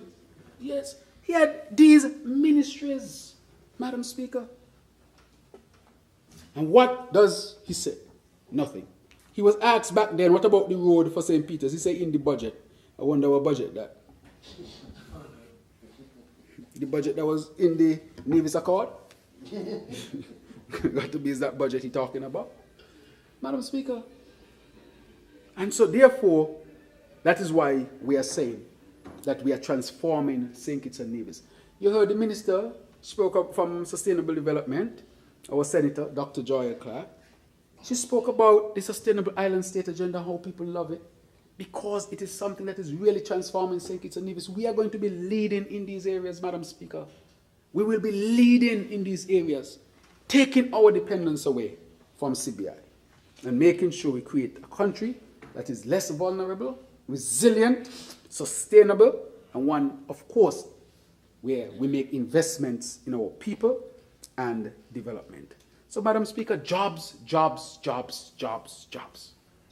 Madam Speaker, one of the things I would like to touch on, he spoke about the cost of living, and he bring in a whole shopping cart. He say he buy this and he buy that and all sort of things. Madam Speaker, I want to make it clear. We have taken the issue of cost of living so seriously that we have formed a cost of living task force, Madam Speaker. A cost of living task force headed by our cabinet secretary. That is how serious we take it. And a number of critical things have been done, such as market surveillance of prices, recommendations to the government, interaction with our people, interaction with our business people, Madam Speaker. How can we control the cost of living? Inflation, the rising cost of things, is an international thing. Which country you go to right now that don't have inflation? Which one? It is a reality. But we're not taking it lightly, because I know how it feels when somebody go to the supermarket and they see the price gone up. And I'm not taking that lightly at all. And what have we done to address it? We cannot address fundamentally the prices from the US because a lot of our food stuff, they are zero rated already. And I mentioned in my budget that we have revised our basket, and next year, we're going to start an expanded basket so that we can help our people even more. That was a study that came out from the Cost of Living Task Force. We take it very seriously. I am concerned when people go to the supermarket and the prices go up. But for example, so much of it is imported. For example, Kellogg's cornflakes. Kellogg's come from where? The United States. We know that the United States right now has inflation. So it means in the United States, the cost of the Kellogg's cornflakes keep going up. Madam Speaker, if you buy it more expensive out there, it must go up here as well, because we don't produce it here. It doesn't matter which government is in. It's going to go up because you buy it from outside. That's why I call it imported inflation. But not even that we take lightly. Because we have said to the supermarket owners when we met with them, why you don't bring alternatives in? I'm not here to tell people what to eat or not to eat. But at least have an alternative, just in case there's a discerning shopper who said, look, this Kellogg's cost $20-something, the Sunshine costs $12. I'm going to go with the Sunshine. Because that's the choice. At least they have a choice. But I will never tell people what to eat or not to eat. But if it costs more in the US, and you bring it here and you buy it here, it will cost more. It doesn't matter the government that is in. That is what you call imported inflation. And I hope that the prices temper in the United States, so that when our people buy it there, the prices is not going up. So when it comes here, the price is controlled, Madam Speaker. So we're importing the inflation to a great extent. But notwithstanding that, we have an inflation rate right now below 1%. Below 1%. It's something that the world is dealing with.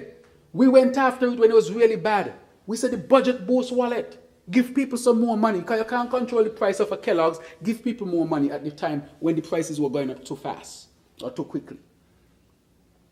The budget boost wallet supported 22,000 plus citizens across St. Kitts and Nevis. St. Kitts and Nevis. And that money, you know what it also do? It put money in people's pockets so they could have gone to the supermarket and buy more. Madam Speaker, we also said, let us see what we can do with the VAT around that time. And the government took a hit of around $50-something million. $30-something million on one end for the budget boost wallet, and the rest of the money that we had to forego because of that. Remember from number 5 said that Nevis reported the VAT was not affected. But the VAT on this side was affected by the millions. Most of the stuff that comes into the Federation come in through our ports here in St. Kitts.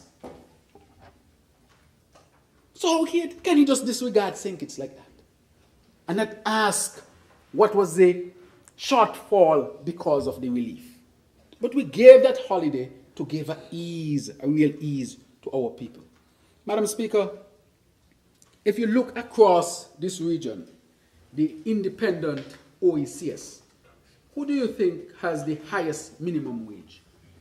I have it somewhere here, Madam Speaker. I have everything here. We have who do you think have the highest minimum wage? Yeah, I don't even have to look, because everybody knows, and I confirm it, Madam Speaker, that St. Kitts and Nevis has the highest minimum wage. After St. Kitts and Nevis, I have it right here. Everything is here. Don't worry. Look at here, Madam Speaker. Minimum wage, a lot of files, because I have to come with the facts. Because this ain't gonna just be talking. I will refer to the facts. Minute paper for Prime Minister's office. I asked the Ministry of Finance to prepare this for me, so that it can be as accurate.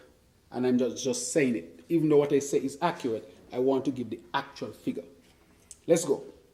Dominica, $9 per hour. 40-hour week, $360 per week. Dominica's minimum wage. St. Vincent, $10 per hour. 40 hours, $400 per week. Antigua, $9 per hour. 40 hours, $360 per week, unless there's an adjustment. St. Kitts and Nevis, when we get to St. Kitts and Nevis, $12.50 per hour at 40 hours, $500 per week.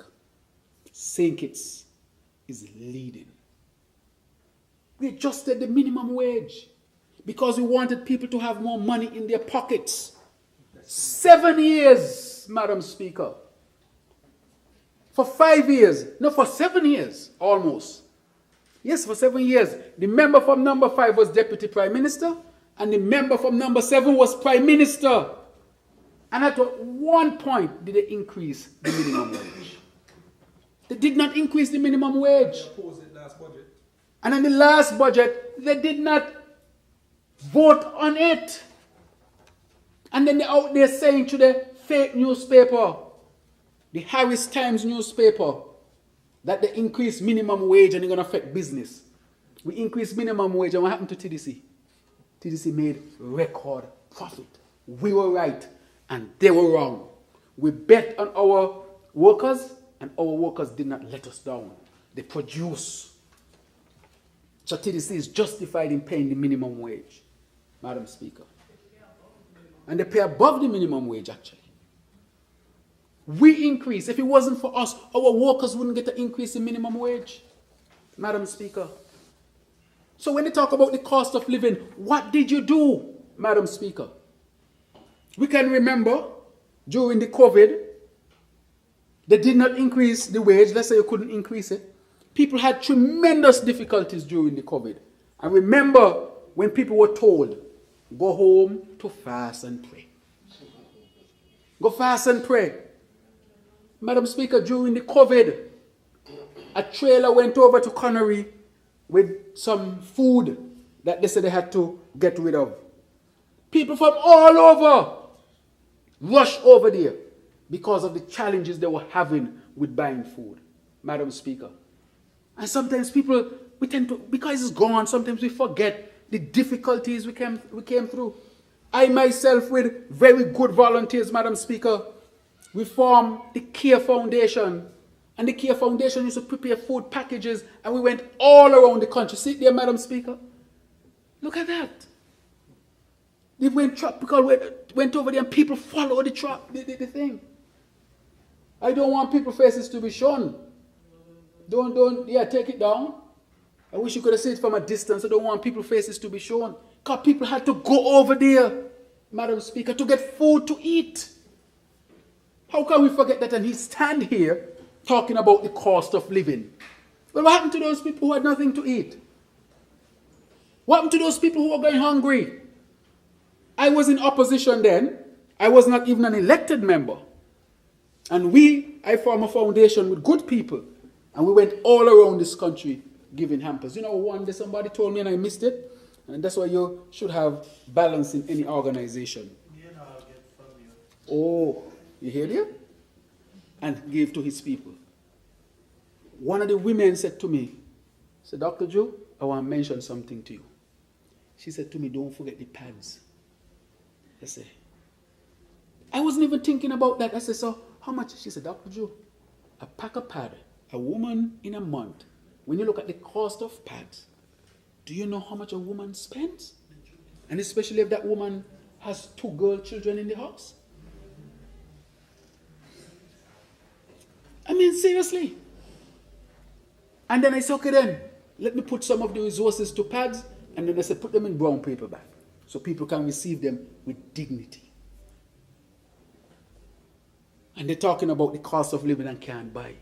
Madam Speaker, I did not go to anybody's house and try to expose that. I said, let me find a solution, even though I was in opposition, Madam Speaker. Madam Speaker, what else we try to do to give people more disposable income? I spoke about it already, the gratuity. And the gratuity went to the GAE workers who are the least paid in the government system. In 2021, as the Minister of Finance, the member from number 7, oversaw the reduction of the gratuitous payment to the GAE workers. They used to calculate it as they would calculate the gratuitous payment for regular civil servants, but then they said it was an error. They recalculated it and were giving them about 1/3 to 1/4 of what they deserve. So you care about these people? And you sat in there and participated in and voted on for a reduction in the gratuitous payment to GAE workers. And all of a sudden you care about cost of living. Disposable income is important. It helps you to deal with the cost of living as well. You cut their pay. And you cut it during COVID. So how much do you care about the cost of living? And the single mother who has challenges. How much do you care? You're talking about the cost. Have the member from number 7 built a foundation to help? But he just talk and talk and talk. And they did that to thousands of potential GAE workers and actual GAE workers. Madam Speaker, they refused to give them a pension. Said that the GAE workers don't deserve a pension. They promised it.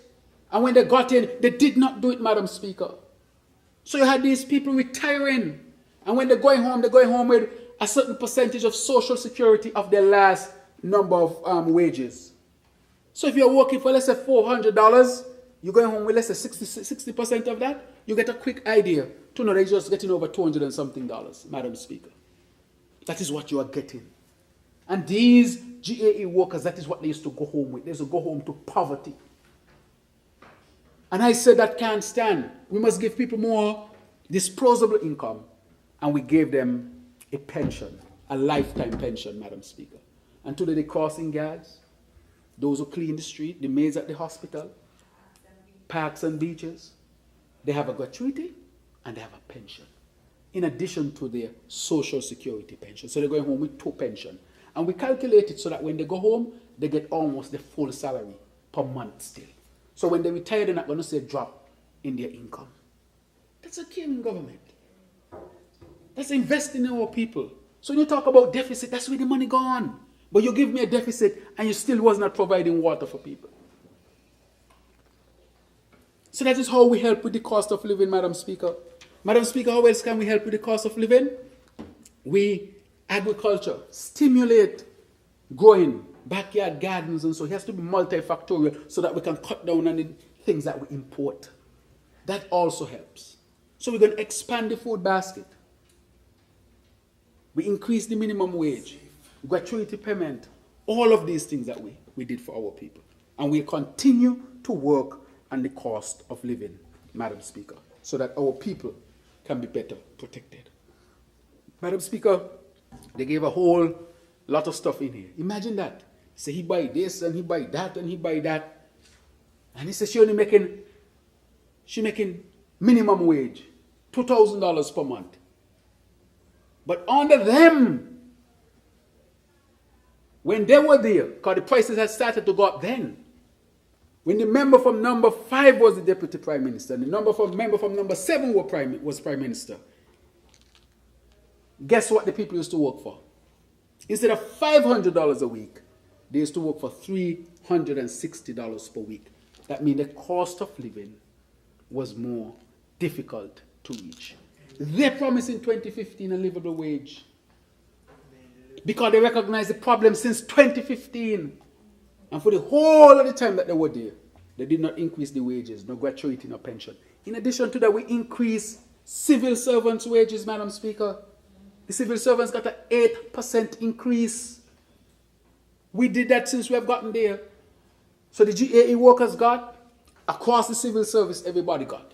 And then, in addition to all of that, Madam Speaker, I just announced in my budget address that we have reformed the health care. So now, all civil servants, GAE workers, wherever they are, they have health care coverage until they die. And we all have to die, it's just life. But they have a good chance to have a long life because they'll have long health coverage. So the officers who are in here, they have insurance until the law decides that they should not be here anymore. The stenographer, the same thing. The clerks and deputy clerk, same thing. The videographers, the same thing. They have all of that. Those who keep in here clean, the same thing. They have gratuity, they have pension, and they have health care. That's what we call investing in our people, Madam Speaker. That's what we call investing in our people. Meaningful investment. Madam Speaker, they're talking about the cost of living again. During the COVID, they said some people deserved an honorarium because they risk their lives and they work hard and all sorts of things. Guess who got the biggest honorarium? The Minister of Health then, who was probably doing the least work. Big honorarium. She said she stepped out the cabinet when they were calculating, when they were deciding on it. She recused herself from the cabinet when they were giving her $40,000 extra. She should have said, no, I don't want it. Give it to somebody else. Like what we have done with respect to the double salary. She took it, Madam Speaker. $40,000 she took. And guess what? None of the officers in here, if they were in the police force at that time, got any honorarium. Not one of them got an honorarium. And the police was on the front line.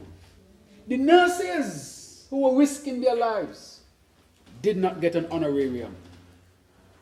The doctors at the hospital did not get an honorarium. Madam Speaker. The military men and women and those enlisted, they did not get an honorarium. Those who necessarily worked on the front line, risking themselves, they did not get an honorarium. But the Minister of Health, who was in her safe space, got $40,000. Wow. And the others fast and pray. And when we got in there, I said it is unfair. I still don't even believe that. And we gave honorarium to all of them. Madam Speaker, that is what we did. So we really have reached out to our people. And that is why we take the cost of living very seriously. We heard the Minister of Trade, he spoke about it. We are looking for alternative trade routes and alternative trade partners to see if we can have cheaper alternatives. Increase production in St. Kitts and Nevis. Increase the pay. lift the economy so people can have more jobs, a real economy, not one dependent on CBI. And so, Madam Speaker, I wanted to touch the issue of cost of living as well. Madam Speaker, they spoke about the subvention, which I said we give more, and the member from number 5 mentioned that as part of dealing with the cost of living, they gave $25, we gave $50. He talked about school. We have made college free so that parents don't have to pay for that. He talked about health care, and I told him already about the Children's Medical Fund and how many children have been saved. All that we have done because he linked them to cost of living, Madam Speaker. We have done all of that. Madam Speaker, at the hospital we have specialists after specialists. People don't have to travel overseas anymore to see these specialists. They can get that care here. That again, with respect to the cost of living.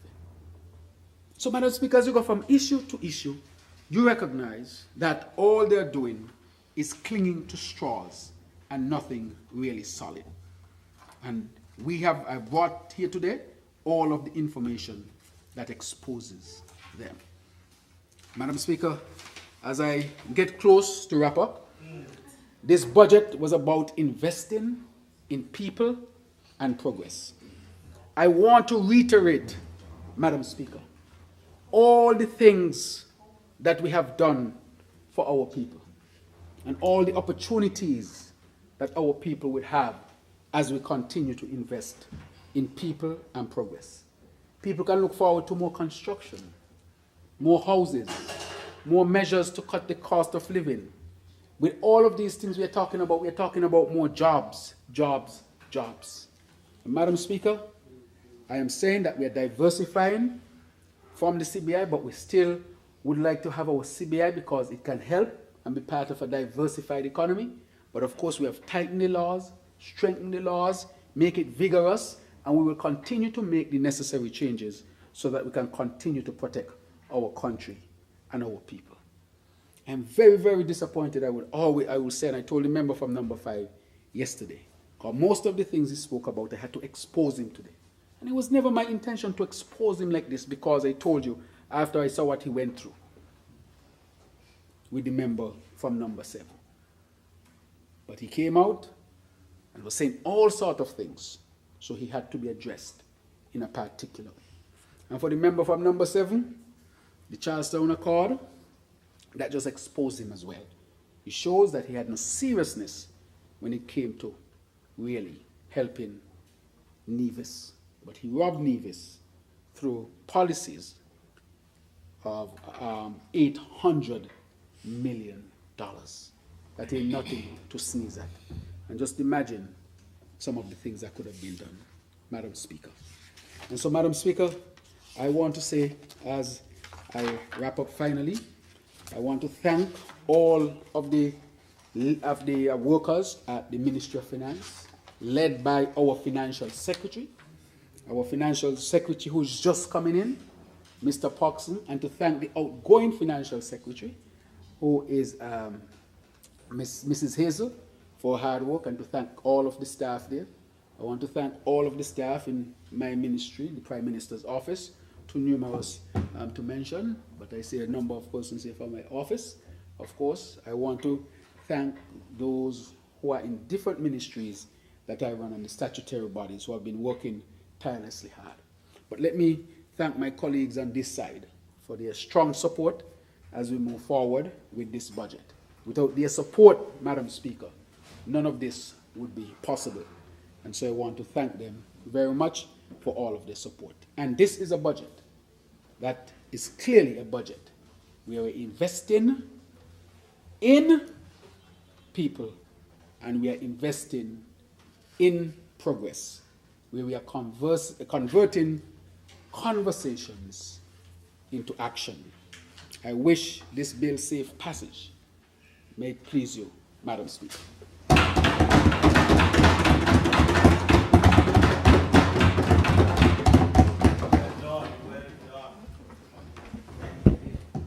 Thank you to the Honourable Member for St. Christopher 8, mover of the bill, who just did his wrap-up.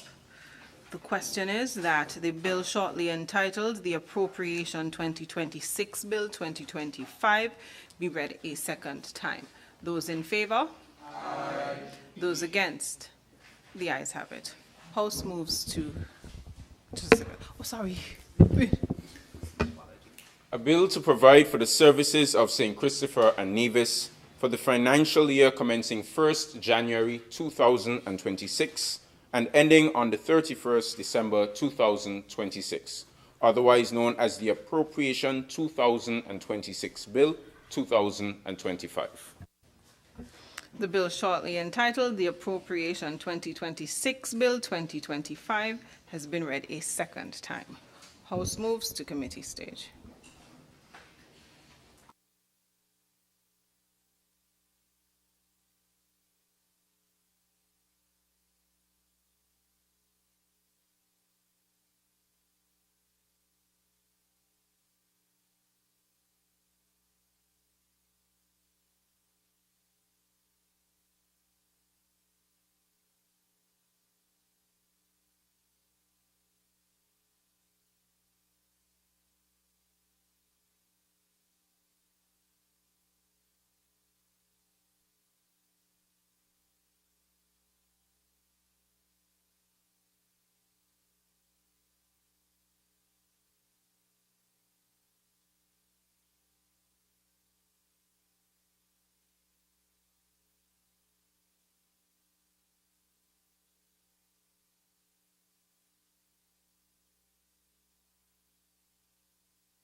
Honorable members, we will begin with the schedule. Ministry, Part 1, Recurrent Expenditure, E01, Governor General, $1,645,624. The question is that the amount of $1,645,624 under the head Governor General stand part of the bill. Those in favor? Aye. Those against? The ayes have it. E02, Parliament, $1,517,576. The question is that the amount of $1,517,576 stand part under the head, Parliament, stand part of the bill. Those in favor? Aye. Those against? The ayes have it. E03, Audit Office, $1,661,716. The question is that the amount of $1,661,716 under the head Audit Office stand part of the bill. Those in favor? Aye. Those against? The ayes have it. E04, Ministry of Justice and Legal Affairs, $10,650,420. The question is that the amount of $10,650,420 under the head Ministry of Justice and Legal Affairs stand part of the bill. Those in favor? Aye. Those against? The ayes have it. E05, Prime Minister's Office, $69,160,624. The question is that the amount of $69,160,000. Sorry, I can't see. The question is that the amount of $69,160,624 under the head Prime Minister's Office stand part of the bill. Those in favor? Aye. Those against? The ayes have it. E06, Ministry of National Security, Citizenship and Immigration, $84,083,661. The question is that the amount of $84,083,661 under the head Ministry of National Security, Citizenship and Immigration stand part of the bill. Those in favor? Aye. Those against? The ayes have it. E07, Ministry of International Trade, Industry, Commerce and Consumer Affairs, $6,393,228. The question is that the amount $6,393,228 under the head Ministry of International Trade, Industry, Commerce and Consumer Affairs stand part of the bill. Those in favor? Aye. Those against? The ayes have it. E08, Ministry of Finance, $194,423,467. The question is the amount of $194,423,467 under the head Ministry of Finance stand part of the bill. Those in favor? Aye. Those against? The ayes have it. E09, Ministry of Social Development and Gender Affairs, $38,328,264. The question is that the amount of $38,328,264 under the head Ministry of Social Development and Gender Affairs stand part of the bill. Those in favor? Aye. Those against? The ayes have it. E10, Ministry of Agriculture, Fisheries and Marine Resources, $14,639,753. The question is that the amount of $14,639,753 under the head Ministry of Agriculture, Fisheries and Marine Resources stand part of the bill. Those in favor? Aye. Those against? The ayes have it. E11, Ministry of Tourism, Civil Aviation, and International Transport, $53,204,418. The question is that the amount of $53,204,418 under the head Ministry of Tourism, Civil Aviation, and International Transport stand part of the bill. Those in favor? Aye. Those against? The ayes have it. E12, Ministry of Public Infrastructure, Energy and Utilities, $26,023,940. The question is that the amount of $26,023,940 under the head Ministry of Public Infrastructure, Energy and Utilities stand part of the bill. Those in favor? Aye. Those against? The ayes have it. E13, Ministry of Education, $108,327,852. The question is that the amount of $108,327,852 under the head Ministry of Education stand part of the bill. Those in favor? Aye. Those against? The ayes have it. E14, Ministry of Health and Social Security, $83,836,847. The question is that the amount of $83,836,847 under the head Ministry of Health and Social Security stand part of the bill. Those in favor? Aye. Those against? The ayes have it. E15, Ministry of Sports, $7,190,089. The question is that the amount of $7,190,089 under the head Ministry of Sports stand part of the bill. Those in favor? Aye. Those against? The ayes have it. E16, Ministry of Sustainable Development, $9,088,350. The question is that the amount of $9,088,350 under the head Ministry of Sustainable Development stand part of the bill. Those in favor?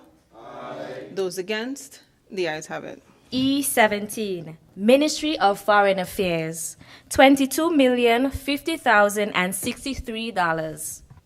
The question is that the amount $22,050,063 under the head Ministry of Foreign Affairs stand part of the bill. Those in favor? Aye. Those against? The ayes have it. E18, Office of the Attorney General, $8,447,361. The question is that the amount $8,447,361 under the head Office of the Attorney General stand part of the bill. Those in favor? Aye. Those against? The ayes have it. E19, Ministry of Employment and Labor, $2,685,674. The question is that the amount $2,685,674 under the head Ministry of Employment and Labor stand part of the bill. Those in favor? Aye.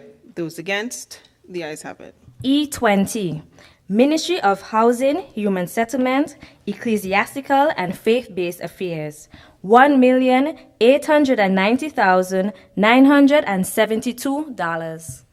The question is that the amount $1,890,972 under the head Ministry of Housing, Human Settlement, Ecclesiastical and Faith-Based Affairs stand part of the bill. Those in favor? Aye. Those against? The ayes have it. E21, Ministry of Environment, Climate Action and Constituency Empowerment, $9,128,586. The question is that the amount $9,128,586 under the head Ministry of Environment, Climate Action and Constituency Empowerment stand part of the bill. Those in favor? Aye. Those against? The ayes have it. E22, Ministry of Information, Communication, Technology and Posts, $12,594,756. The question is that the amount $12,594,756 under the head Ministry of Information, Communication, Technology and Posts stand part of the bill. Those in favor? Aye. Those against? The ayes have it. E23, Ministry of Youth Empowerment, Aging and Disabilities, $3,038,712. The question is that the amount $3,038,712 under the head Ministry of Youth Empowerment, Aging and Disabilities stand part of the bill. Those in favor? Aye. Those against? The ayes have it. E24, Ministry of Economic Development and Investment, $2,842,353. The question is that the amount $2,842,353 under the head Ministry of Economic Development and Investment stand part of the bill. Those in favor? Aye. Those against? The ayes have it. E25, Ministry of Small Business, Entrepreneurship, Cooperatives, and the Creative Economy, $8,366,218. The question is that the amount $8,366,218 under the head Ministry of Small Business, Entrepreneurship, Cooperatives, and the Creative Economy stand part of the bill. Those in favor? Aye. Those against? The ayes have it. E26, Ministry of Domestic Transport, $461,854. The question is that the amount $461,854 under the head Ministry of Domestic Transport stand part of the bill. Those in favor? Aye. Those against? The ayes have it. Total recurrent expenditure, $781,682,378. The question is that the amount $781,682,378 being the total recurrent expenditure stand part of the bill. Those in favor? Aye. Those against? The ayes have it. Ministry, Part 2, Capital Expenditure and Net Lending. C01, Governor General, $150,000. The question is that the amount $150,000 under the head Governor General stand part of the bill. Those in favor? Aye. Those against? The ayes have it. C02, Parliament. There are no funds allocated for Parliament. Capital. The question is that no allocation to Parliament stand part of the bill. Those in favor? Is zero allocation. Yes. Zero allocation to Parliament stand part of the bill. Those in favor? Aye. Those against? The ayes have it. C03, Audit Office. There are no funds allocated for this office. The question is that $0 allocated under the head Audit Office stand part of the bill. Those in favor? Aye. Those against? The ayes have it. So you want me to? So then we would have. We said that at the beginning. We said it. At the beginning. Capital expenditure.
C02, Parliament. There are no funds allocated for Parliament. The question is that no funds on the no funds for capital expenditure under the head Parliament stand part of the bill. Those in favor? Aye. Those against? The ayes have it. C03, Audit Office. There are no funds allocated for this office. The question is that no funds allocated under the head Audit Office for capital expenditure stand part of the bill. Those in favor? Aye. Those against? The ayes have it. C04, Ministry of Justice and Legal Affairs, $4,325,634. The question is that the amount of $4,325,634 under the head Ministry of Justice and Legal Affairs stand part of the bill. Those in favor? Aye. Those against? The ayes have it. C05, Prime Minister's Office, $3,450,000. The question is that the amount $3,450,000 under the head Prime Minister's Office stand part of the bill. Those in favor? Aye. Those against? The ayes have it. C06, Ministry of National Security, Citizenship and Immigration, $13,200,000. The question is the amount $13,200,000 under the head Ministry of National Security, Citizenship and Immigration stand part of the bill. Those in favor? Aye. Those against? The ayes have it. C07, Ministry of International Trade, Industry, Commerce and Consumer Affairs, $1,125,000. The question is the amount $1,125,000 under the head Ministry of International Trade, Industry, Commerce and Consumer Affairs stand part of the bill. Those in favor? Aye. Those against? The ayes have it. C08, Ministry of Finance, $5,100,000. The question is the amount $5,100,000 under the head Ministry of Finance stand part of the bill. Those in favor? Aye. Those against? The ayes have it. C09, Ministry of Social Development and Gender Affairs, $1,850,000. The question is the amount $1,850,000 under the head Ministry of Social Development and Gender Affairs stand part of the bill. Those in favor? Aye. Those against? The ayes have it. C10, Ministry of Agriculture, Fisheries and Marine Resources, $6,725,000. The question is the amount $6,725,000 under the head Ministry of Agriculture, Fisheries and Marine Resources stand part of the bill. Those in favor? Aye. Those against? The ayes have it. C11, Ministry of Tourism, Civil Aviation and International Transport, $3,974,159.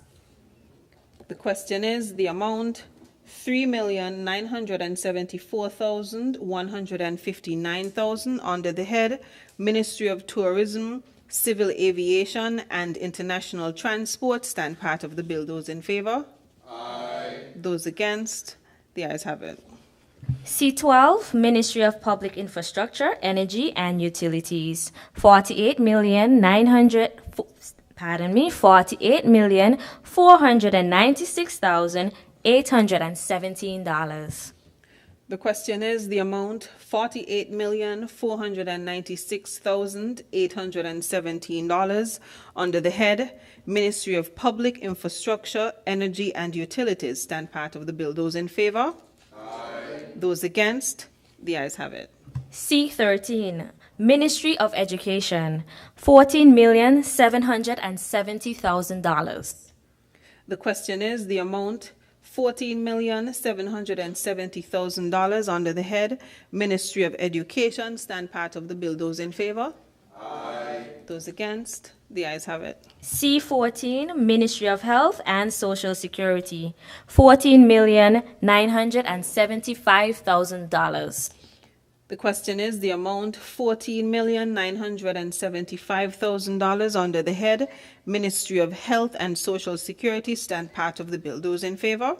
Aye. Those against? The ayes have it. C15, Ministry of Sports, $15,328,000. The question is the amount $15,328,000 under the head Ministry of Sports stand part of the bill. Those in favor? Aye. Those against? The ayes have it. C16, Ministry of Sustainable Development, $10,226,823. The question is the amount $10,226,823 under the head Ministry of Sustainable Development stand part of the bill. Those in favor?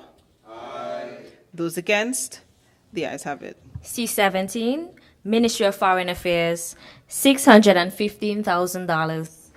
The question is the amount $615,000 under the head Ministry of Foreign Affairs stand part of the bill. Those in favor?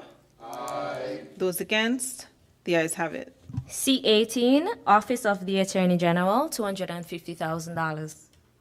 The question is the amount $250,000 under the head Office of the Attorney General stand part of the bill. Those in favor? Aye. Those against? The ayes have it. C19, Ministry of Employment and Labor, $1 million. The question is the amount $1 million under the head Ministry of Employment and Labor stand part of the bill. Those in favor? Aye. Those against? The ayes have it. C20, Ministry of Housing, Human Settlement, Ecclesiastical and Faith-Based Affairs, $8,400,000. The question is the amount $8,400,000 under the head Ministry of Housing, Human Settlement, Ecclesiastical and Faith-Based Affairs stand part of the bill. Those in favor? Aye. Those against? The ayes have it. C21, Ministry of Environment, Climate Action and Constituency Empowerment, $7,995,814.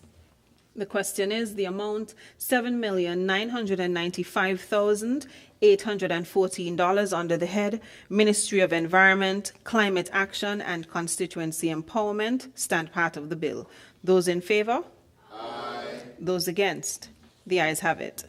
C22, Ministry of Information, Communication, Technology and Posts, $3,650,000.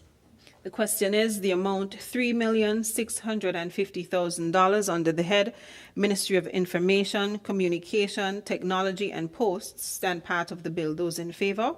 Aye. Those against? The ayes have it. C23, Ministry of Youth Empowerment, Aging and Disabilities, $152,450. The question is the amount $152,450 under the head Ministry of Youth Empowerment, Aging and Disabilities stand part of the bill. Those in favor? Aye. Those against? The ayes have it. C24, Ministry of Economic Development and Investment, $630,000. The question is that the amount $630,000 under the head Ministry of Economic Development and Investment stand part of the bill. Those in favor? Aye. Those against? The ayes have it. C25, Ministry of Small Business, Entrepreneurship, Cooperative and the Creative Economy, $600,000. The question is the amount $600,000 under the head Ministry of Small Business, Entrepreneurship, Cooperatives and the Creative Economy stand part of the bill. Those in favor? Aye. Those against? The ayes have it. C26, Ministry of Domestic Transport. There are no funds allocated for this ministry. The question is that no allocation for capital expenditure under the head Ministry of Domestic Transport stand part of the bill. Those in favor? Aye. Those against? The ayes have it. Total capital expenditure, $166,989,697. The question is that the amount $166,989,697, totaling the capital expenditure, stand part of the bill. Those in favor? Aye. Those against? The ayes have it.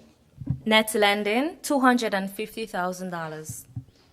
The question is the amount $250,000 being the net lending, stand part of the bill. Those in favor? Aye.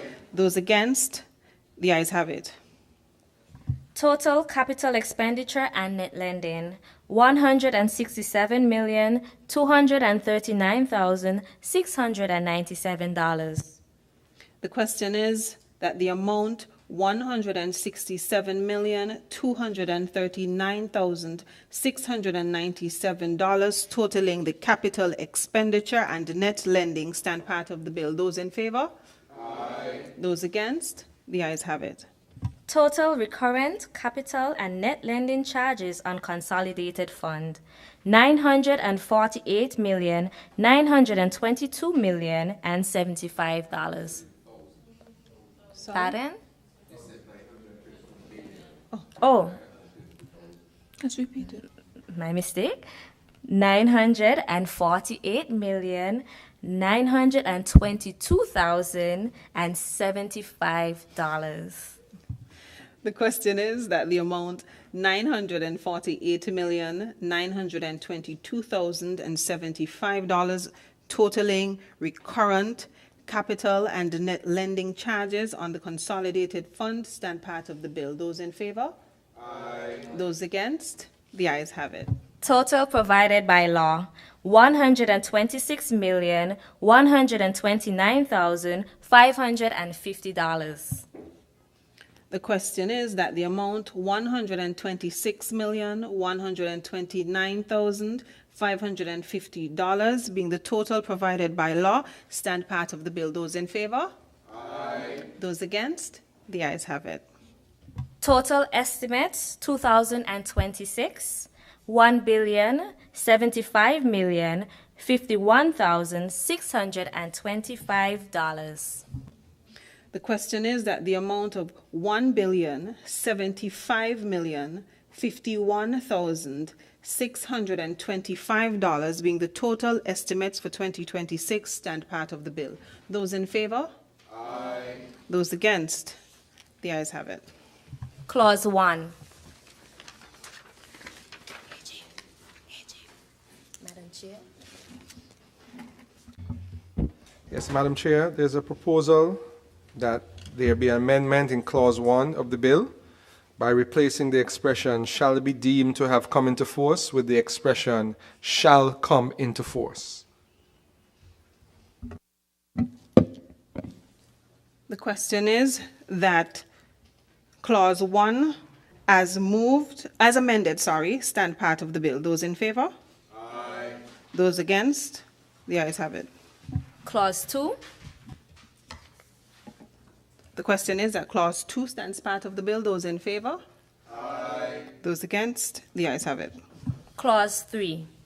The question is that Clause 3 stands part of the bill. Those in favor? Aye. Those against? The ayes have it. Clause 4. The question is that Clause 4 stands part of the bill. Those in favor? Aye. Those against? The ayes have it. The enacting clause. The question is that the enacting clause stands part of the bill. Those in favor? Aye. Those against? The ayes have it. The title.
The question is that the title stands part of the bill. Those in favor? Aye. Those against? The ayes have it.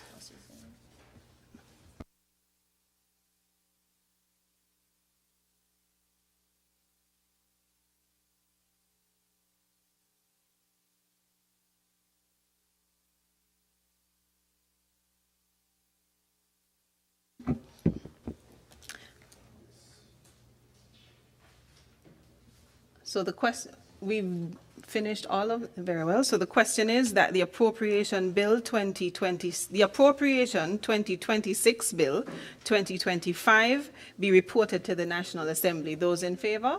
Aye. Those against? The ayes have it. House resumes.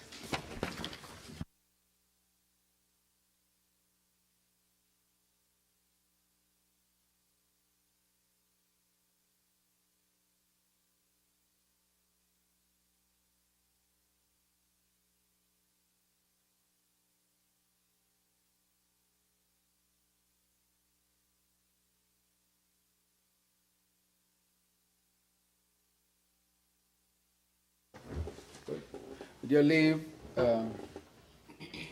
I rise. Apologies. I recognize the honourable member for St. Christopher 8. Yes, with your leave, I rise, Madam Speaker, to report that the bill has passed through, has been considered by the Committee of Supply and the amendments as proposed. I beg that the bill be read a third time and pass into law.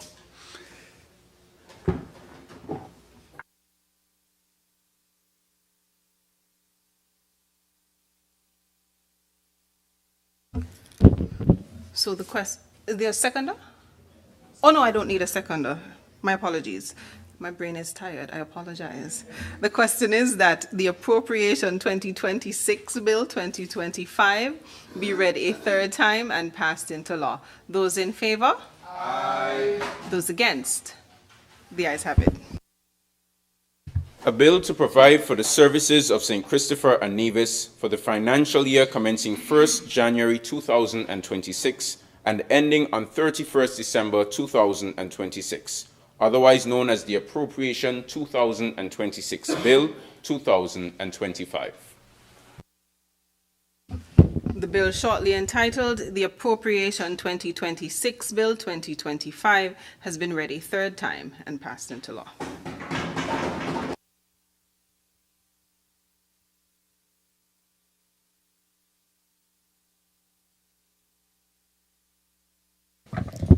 Adjournment.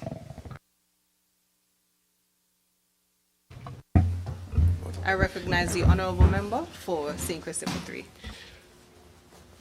3. Madam Speaker, with your leave, I rise on the occasion of the adjournment, of course, to wish our Federation of St. Kitts and Nevis a very happy and safe festive season, a Merry Christmas, and as this budget affords a prosperous 2026 for everyone. I would like to take this opportunity as well to specifically wish the constituents of constituency number 3 all the very best for the season coming up, or the season that we're in, Christmas and New Year as well. There have been a couple of things that have happened. We recently had Village-O-Rama, which is the warm-up to Carnival, and that will get bigger and bigger as we take back that rightful spot as the premier community festival before Carnival that happens in November. I would like to also take this opportunity to invite all the children of constituency number 3 out to the Christmas parties. That's happening tomorrow. Is Saturday, correct? So Saturday 20th at 1 p.m. at the Dr. William Connor Primary School and also the Bronte Welch Primary School. To your usual Christmas fun, games, plenty to eat and gifts. So I invite all the children of constituency number 3. I would also like to take this opportunity to congratulate Miss Young Aliella Maynard. That is an offspring of mine. recently had a small tournament between St. Kitts and Nevis and Antigua, where the Antiguan Tennis Associations came over, and she came out on top in the under-12 competition. And also to my other daughter, Chazelle Maynard and Briella Lake, who came out on top in the doubles in the under-14 competition. So I want to wish them many congratulations and keep pushing on. I would also like to take this opportunity to wish my mother a very happy birthday. Today is her birthday, and I don't know if I'm supposed to say the age, so she told me today she's proud of her age, so maybe I can. She's celebrating her 65th birthday today, and I've already had to run away to try and get some time with her, and then we're going to do that now. So I want to wish her all the best, and may God continue to grant her with all the blessings and health and strength. Obviously, without her, I would not be here. As I said, many people would, because my father is supposedly a Calypsonian, people have said that they think it is my father who brought me into Calypso, but it is my mother who helped me with my first Calypso and writing my first official Calypso.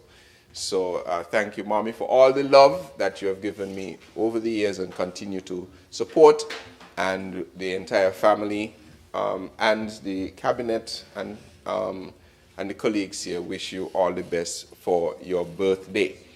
I want to encourage all of our patrons of the upcoming and ongoing festivities to party with care and not with reckless abandon, because we want you in the new year to be a part of the exciting promises that the budget holds for you, your family, and this country. Please be safe and party responsibly.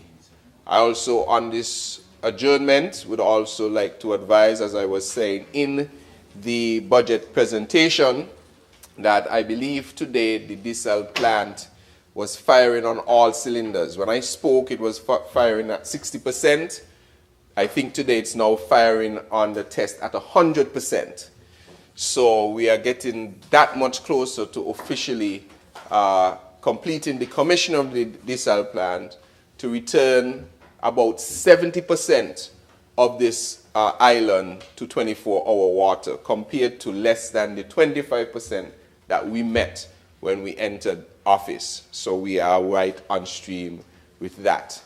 I think that would be what I would want to express on the occasion of the adjournment. So, Madam Speaker, to you, the members of this House on both sides, all of the staff that make this possible, and day in, day out, and especially 1 or 2 long nights that we would have had, I want to wish all of you a very Merry Christmas and a Happy New Year, and cheers to many more Parliament sessions, as the AG would love to have that in the year 2026. May it please you, Madam Speaker. Thank you to the Honourable Member for St. Christopher 3. I recognize the Honourable Member for St. Christopher 2. Madam Speaker, I rise on the occasion of the adjournment to take the opportunity once again to wish the people of St. Kitts and Nevis in particular, well, special mention to the people of Central Bastia, a very Merry Christmas and, of course, festive season. I, however, want to implore us all to remember the reason for the season. So while we enjoy the festivities, I also want us to take time out, to reflect on the reason we celebrate Christmas, why we celebrate the birth of Christ. Madam Speaker, I want to thank you and your staff and all the other auxiliary members who work here in Parliament for a productive 2026 budget session, and take the opportunity as well to wish them all the best. We look forward to a productive 2026. I want to take my leave at this time because we do have our staff party celebrations. The staff is very much deserving. We do have reason to celebrate, and we start at 6, so I'm a little behind schedule. So I thank you very much again, Madam Speaker, for the opportunity, and I wish us all the best for the season. May it please you. Thank you to the Honourable Member for St. Christopher 2. Thank you very much. Senator. Oh, Senator. My eye caught to that of the Honourable Senator first. I recognize the Honourable Senator Phillip. Yes, Madam Speaker, thank you very much. On the adjournment today, I'd also like to join in wishing everyone happy holidays. This is typically a festive season, but I also want to make a brief statement, particularly on behalf of Probation and Child Protection Services. While we certainly want to encourage everyone to patronize the carnival activities, we must take the opportunity to remind everyone to be responsible revelers. Let's just go about enjoying ourselves in a safe and respectful way. We are especially reminded to assume a collective responsibility for protecting and safeguarding our children during this time. And so, just a reminder, we want to really make sure that in the midst of the season of culture and creativity, fun and frolic, that members of the public ought to adhere to very important guidelines when it comes to safeguarding our children. Remember that children should be prohibited from entering adult entertainment zones, so spaces that are 18 plus, typically adult-themed events, including fetes, parties, adult fringe activities, are and should really be off limits to minors. Environments that involve mature content and activities are still unsuitable for children, and so we make an appeal to event organizers and promoters to pay attention and to ensure that the events restrict entry to minors. Also, Madam Speaker, goes without saying, but no alcohol, cannabis, or cannabis-infused drinks or foods should be sold to or consumed by minors. Children's use and consumption of these substances puts them at high risk of harm, exploitation, abuse, and long-term health problems as children. If you're unsure about the age of an individual, if it's kind of blurry, it's better when in doubt to just not serve them. And of course, we encourage all adults, parents, guardians to not leave young children unsupervised. I know we can sometimes get carried away in enjoyment and freedom, but in the midst of the respite, joy, and freedom, we can also create opportunities for harm towards our children. So we want to urge parents, guardians, and the wider community to please stay alert, monitor children closely, and intervene and/or report unsafe situations, and keep our children and young people within safe, age-appropriate spaces at all times. Finally, Madam Speaker, the Department of Probation and Child Protection Services is making an appeal to event promoters to partner with the department in order to cultivate safer child-friendly environments, particularly around festivities and events during festive seasons. For sustainability, collaboration can help to strengthen age verification procedures, improve monitoring and reporting, and child safety resources. Together, Madam Speaker, in the same sentiment of citizen security, we want to ensure that everyone can have a fun and enjoyable time, but safety is a responsibility for all of us, and we want to continue to promote a spirit of nonviolence. So as we kick back, relax, have fun, and spend money in the economy, let's do so without compromising the safety and security of our children and each other. I want to commend the Minister of Culture and Creative Economy and take the opportunity to encourage persons to support the Children's Parade. This is an event that is being hosted in partnership with the Department of Youth Empowerment. They've been working hard to put costumes together and to get persons organized. So for the parents, guardians, and children who will participate at Children's Parade, I believe on December 27th, please be supportive, be vigilant, as we encourage and allow our children to also enjoy the cultural and folklore elements of the carnival season. Again, let us do our part to partner as we continue to push for citizen security with safe and healthy environments and communities of care. Be safe, not just and non-violent to each other, but also on the roads. Don't be reckless when you're driving. Please remember that safety and security is responsibility of each of us. I believe on behalf of all the senators, I think it was my role to wish everyone a very Merry Christmas. And having passed this appropriation bill with this budget, I have no doubts that we will have a very prosperous and happy new year under this Labour government. Thank you, Madam Speaker. Thank you to the Honourable Senator Phillip. I recognize the Honourable Member for St. Christopher 8. Thank you very much, Madam Speaker. It's been a longer afternoon for me, but allow me, of course, to wish everyone a Merry Christmas, a safe Carnival, and of course a Happy New Year, as this is our last session for 2025. Time really flies. I think this is my 4th budget session. And so I am asking all to enjoy themselves, immerse themselves in our culture, but I want to reiterate to do it safely and to do it peacefully as well. And to always remember to take care of yourselves. Be careful with drinking and driving. Get a designated driver.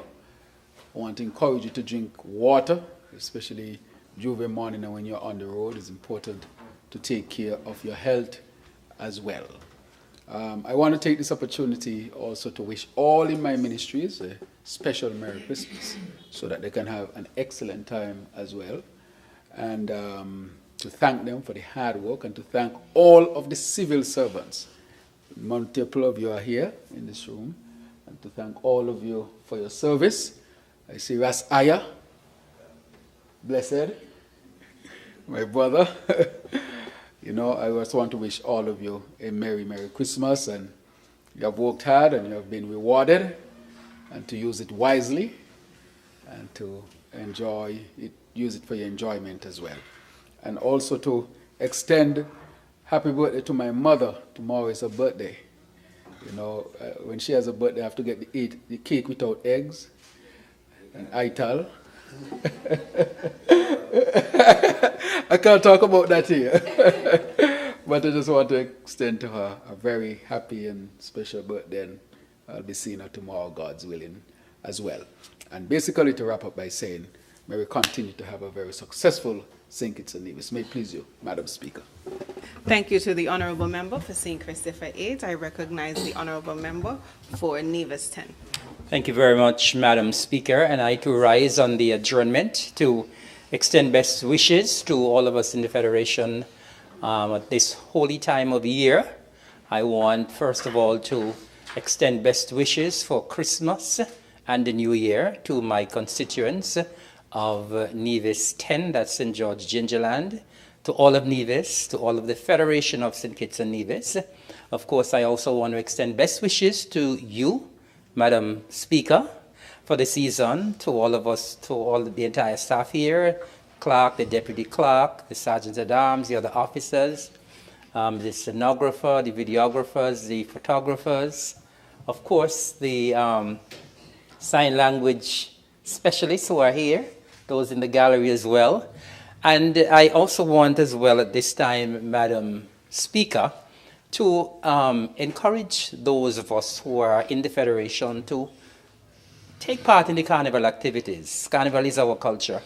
Do so in moderation. I want persons to be reminded that you should not be drinking and driving.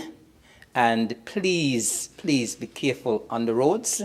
I know during the festive season, people tend to get carried away. And so I am imploring persons to please take it easy on the roads. The life you save might be your own. We're almost at the end of the year, and I'm hopeful that during the next few days of 2025, that we can hear that there are no more accidents, especially fatal accidents in St. Kitts and Nevis. So I'm asking persons to please take it easy on the roads. And as well, I'm asking persons as well, when you're reveling, please leave the weapons at home. Please leave the weapons at home. When you go out to party, all you need is your good behavior and your strength to do what you have to do. Dance. But leave the weapons at home, please. Pardon me? Yes, right. So please leave the weapons out and be on your very, very best behavior. I want as well that we end 2025 on a high note of no more homicides for the year. So no more accidents for the year, no more homicides for the year, no more criminal activity for the year. It's a season of love and joy and peace and unity, and let us celebrate in that fashion. I also want at this time, before I wrap up, to extend a special invitation to the children on Nevis to please come out to the party organized by the Concerned Citizens Movement tomorrow at the Villa Grounds in Charlestown from 1 until 6 p.m. Please come out and be a part of that activity. It will be a lot of fun. So, once again, on behalf of myself, I also want to extend best wishes to those on this side, those on the government side, for us all to have a wonderful, warm holiday season, and may 2026 be bright, productive, fruitful, and most of all, healthy. Thank you, Madam Speaker. May it please you. Thank you to the Honourable Member for Nevis 10. I recognize the Honourable Member for St. Christopher 4. Madam Speaker, with your leave, I rise on the adjournment. First of all, to say thank you to the people of St. Kitts and Nevis for their support over 2025, and to wish them a very Merry Christmas, Happy Holidays, and of course a very prosperous 2026. And I'm quite sure with a budget that has been built to invest in people and power progress, they're likely to do so. But also, Madam Speaker, as the Minister responsible for our National Carnival, I wish to also say to our people that this carnival is yours and we should enjoy it, but enjoy it safely. And this evening we have our Soca Monarch competition, and I want to take the time to extend an invitation to all to come out and enjoy our soca performers as they vie for both power and groovy titles this evening. But Madam Speaker, I also want to thank you, your team, the media, and all here for the work that you've done. It's been quite an active year here in Parliament, and you guys, all of you, have performed exceptionally well and have made this experience wonderful for all of us. So thank you for the work that you continue to do. I want to also thank the constituents, specifically of constituency number 4, for giving me the chance to be here in Parliament, having voted for me in the last general elections to do so. And I want to invite them out, especially the children, to our annual Christmas party that will take place tomorrow, Saturday. We usually have 3 parties on one day, one at the Challengers Hardcourt, one at the Virtuals playing field, and one at the Half-Victory playing field. And tomorrow will be no different. We will have all 3 events starting from 2 p.m. onward down to 6 p.m. And so I invite all of the children in the constituency, from Challengers all the way down to New Guinea, of course encompassing areas of Old Road, Virtuals, Lamberts, Conyers, Godwin Gut, and all, Half-Victory.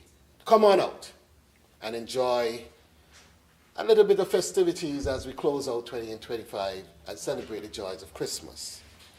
Madam Speaker, I want to take the time to also thank the members of this House, my colleagues on this side for their support over the year and the years that we've been in office, and also colleagues on the opposite side for robust debate.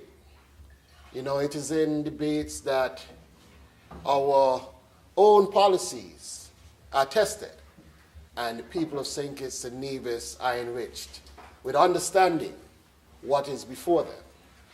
I don't believe that if there were not the type of debates that we have in this House, that the people will understand how important some of these policies are for their own well-being. And even in this case, how wonderful this budget is for them for 2026. And so, Madam Speaker, it is the season. I hope that you go out and enjoy a bit of the festivities, and I hope that we all do. And I trust that we will have a very safe season, and we will all show up here again for the work and to commit ourselves to the people in 2026. May it please you. Thank you to the Honourable Member for St. Christopher 4. Honourable. I recognize the Honourable Member for St. Christopher 6. All right. Permit me, Madam Speaker, on rising, to extend the very best of the season to you, the one who holds the power in this Parliament, and also to my colleagues, both on this side and the opposite side, and to all those who have participated over these last 12 months in making sure that our Parliament has functioned for the benefit of our citizens in St. Kitts and Nevis and abroad. I recognize, of course, your assistants, the clerks, the Sergeant at Arms who have served over the last 12 months, those serving today, and of course the the Parliament support staff in terms of the recorders, those who have provided the necessary sign language for those who have challenges, the policemen who have provided support not only here in the chamber but outside, and all those, especially in the pantry, in the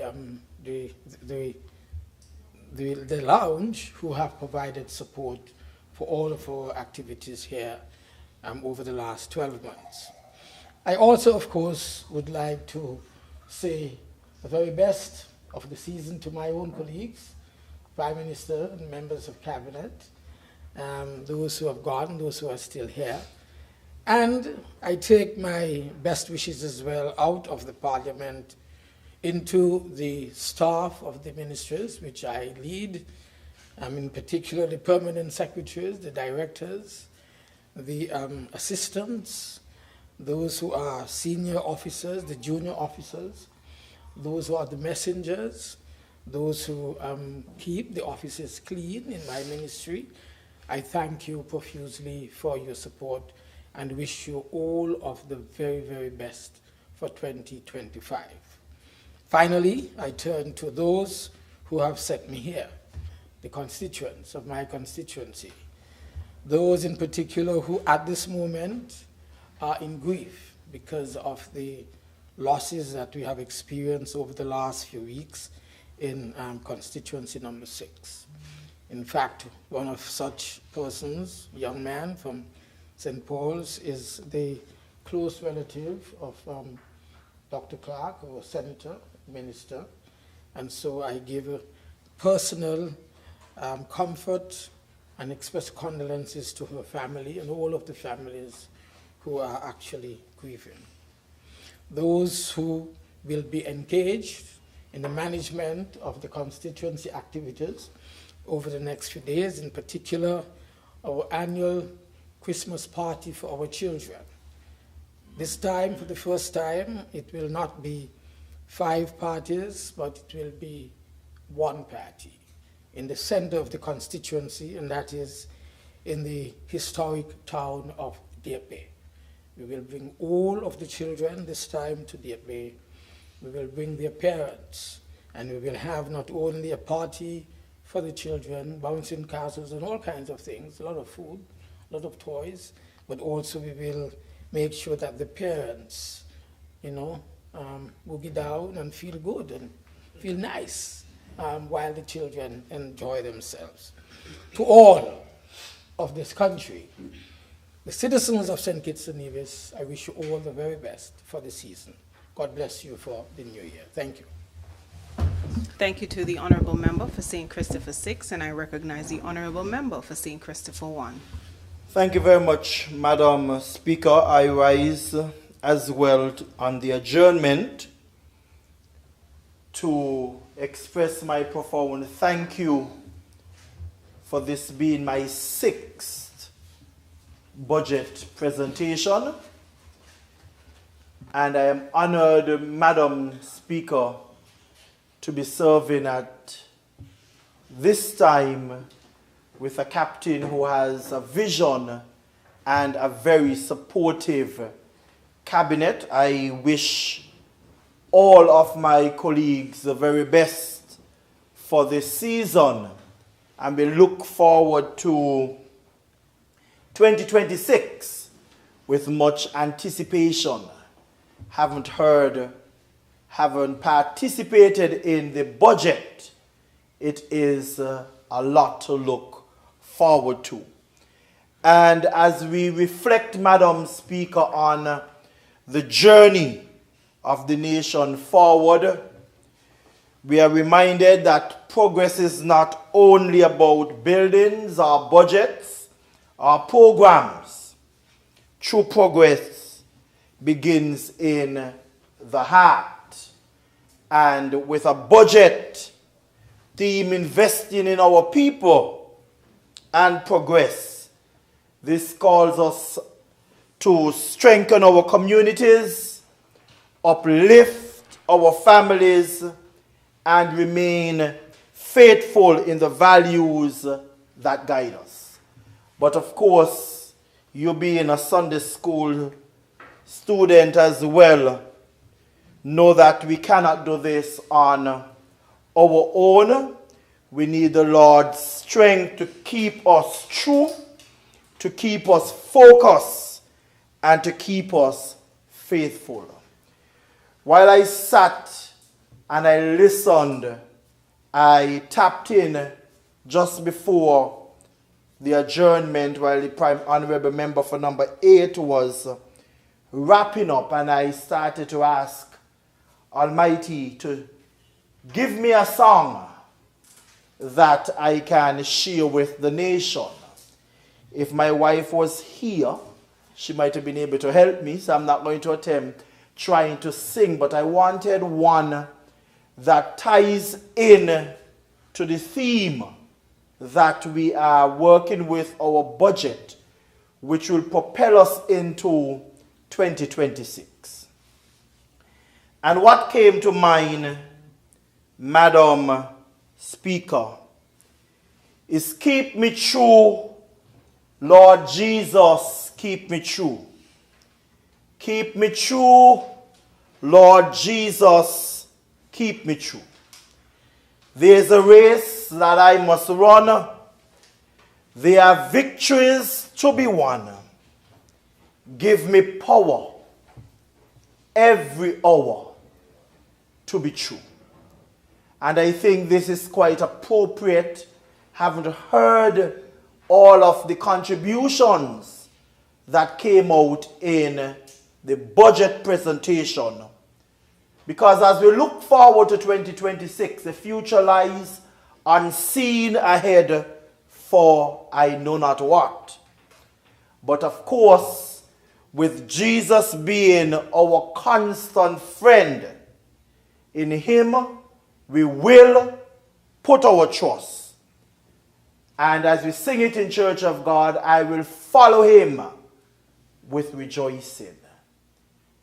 I'm excited about what 2026 will bring, because as I say, there is a race that we are going to be running, and we are going to continue to keep God in every aspect of it. Of course, Madam Speaker, I must express my sincere thanks to the good people of East Bastia constituency number 1, who have sent me here way back on the 5th of June 2020. I can't believe the time has gone by so quickly. So I say to my executive and my entire branch, thank you. To my church family, my prayer warriors, the intercessors, those who not only pray for me, but pray for the entire government and the federation, I say thank you. I must say thank you as well to my seniors. Those, whenever I visit, there is always an offer of crackers or some tea, and some go as far as to make sure they pray for me, they hold on to me, and they pray. I want to say to all of them, including my neighbor, my adopted mom, Mrs. Irish, thank you for holding me up on a daily basis. To my entire neighbors, I say thank you and season's greetings. To my supportive wife and my entire family, I say thank you for the support over these years. And as we look to 2026, God allowing us to see it, I ask for your continued prayer and support. To my staff in all of my ministries, my permanent secretaries, whatever role you are playing, I say thank you, thank you, thank you for your work and your support. Not singling out, but of course, my teachers, my care home officers, the cleaners, the many volunteers, my youth officers, the supporters in the diaspora. I say thank you not only on behalf of the constituency, but the entire country. To the ministry, the Honorable Mover and Member for number 8 highlighted the Ministry of Finance. I too want to personally thank them for their support, their guidance, and of course, they will know this joke, Madam Speaker, but I am grateful that they always remember Joseph. To my step family, the director and the entire staff, all of the participants, thank you, your work has been valued. To the catering staff here at Parliament for taking care of us for the entire week, thank you. To you, Madam Speaker, and your entire staff here, all of the workers here in the sound booth and the cameras, the interpreters, the stenographers, the police officers, sergeant at arms, we really value all that you do, and even those who turn down the AC at times. You are very important to us. To those families who would have lost loved ones from my constituency in particular for the entire year, again I express sympathies. I have tried my best to be there with most of you. At least once I am on island, I am always there showing up. It was really heartwarming in one funeral when a pastor highlighted, she doesn't know how I get it done, but everywhere she turns, I'm always present. There are times, Madam Speaker, I attended 3 or 4 funerals in one day, lending my support. So to all of those who would have lost loved ones over this entire year, again, I say my sympathies. East Bastia, I am with you. East Bastia, I am still with you. East Bastia, I will forever be with you. You are the wings beneath my wings, and I just want to thank you and express my love for you, and I look forward to even working harder because, Madam Speaker, it is my intention to always give of my best and be honest so that at the end of the day, no one would ever be able to call me lazy or say I am not doing what the people send me here to do. That being said, Madam Speaker, Jeremiah 29:11 reminds us, "For I know the plans I have for you, declares the Lord, plans to prosper you and not to harm you, plans to give you hope and a future." And in the King James Version, thoughts of peace and not of evil, to give you an expected end. May this entire federation be covered. May it please you, Madam Speaker. Thank you to the honourable member for St. Christopher 1. So I think very well. I would also like to take this opportunity before we head to the adjournment to express sincere thanks to the Office of the Clerk, firstly. They have worked tirelessly throughout the entirety of 2025 for preparing and having everything run seamlessly. To the media staff, the parliamentary officers, parliamentary clerks, parliamentary council, the hospitality team, the respective CPOs, my CPO officer Chumney, the stenographer, the sign language interpreters, the hospitality team, the hard-working hospitality team headed by Ms. Hazel. I appreciate you. I appreciate you for your tireless dedication and hard work, particularly during this budget preparation and throughout this week. It has been a hard week, and I am grateful for the work that everyone put in to contribute. Your professionalism, commitment, and long hours do not go unnoticed. The House is deeply appreciative of the service that each of you continue to render. And so I wish the honorable members and the entire Federation a safe, peaceful Christmas and an enjoyable carnival season, with every good wish for the new year ahead. So with those few words, I wish to rise for the adjournment and to adjourn this honorable House, sine die. House adjourns, sine die. Jingle some bells.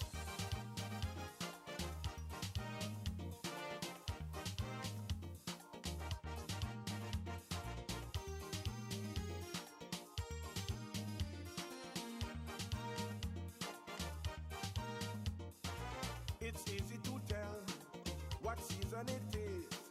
Invasion by sharkbars, a chill on the breeze. It's Christmas time in the Caribbean. It's Christmas time in the Caribbean. Everyone's so happy.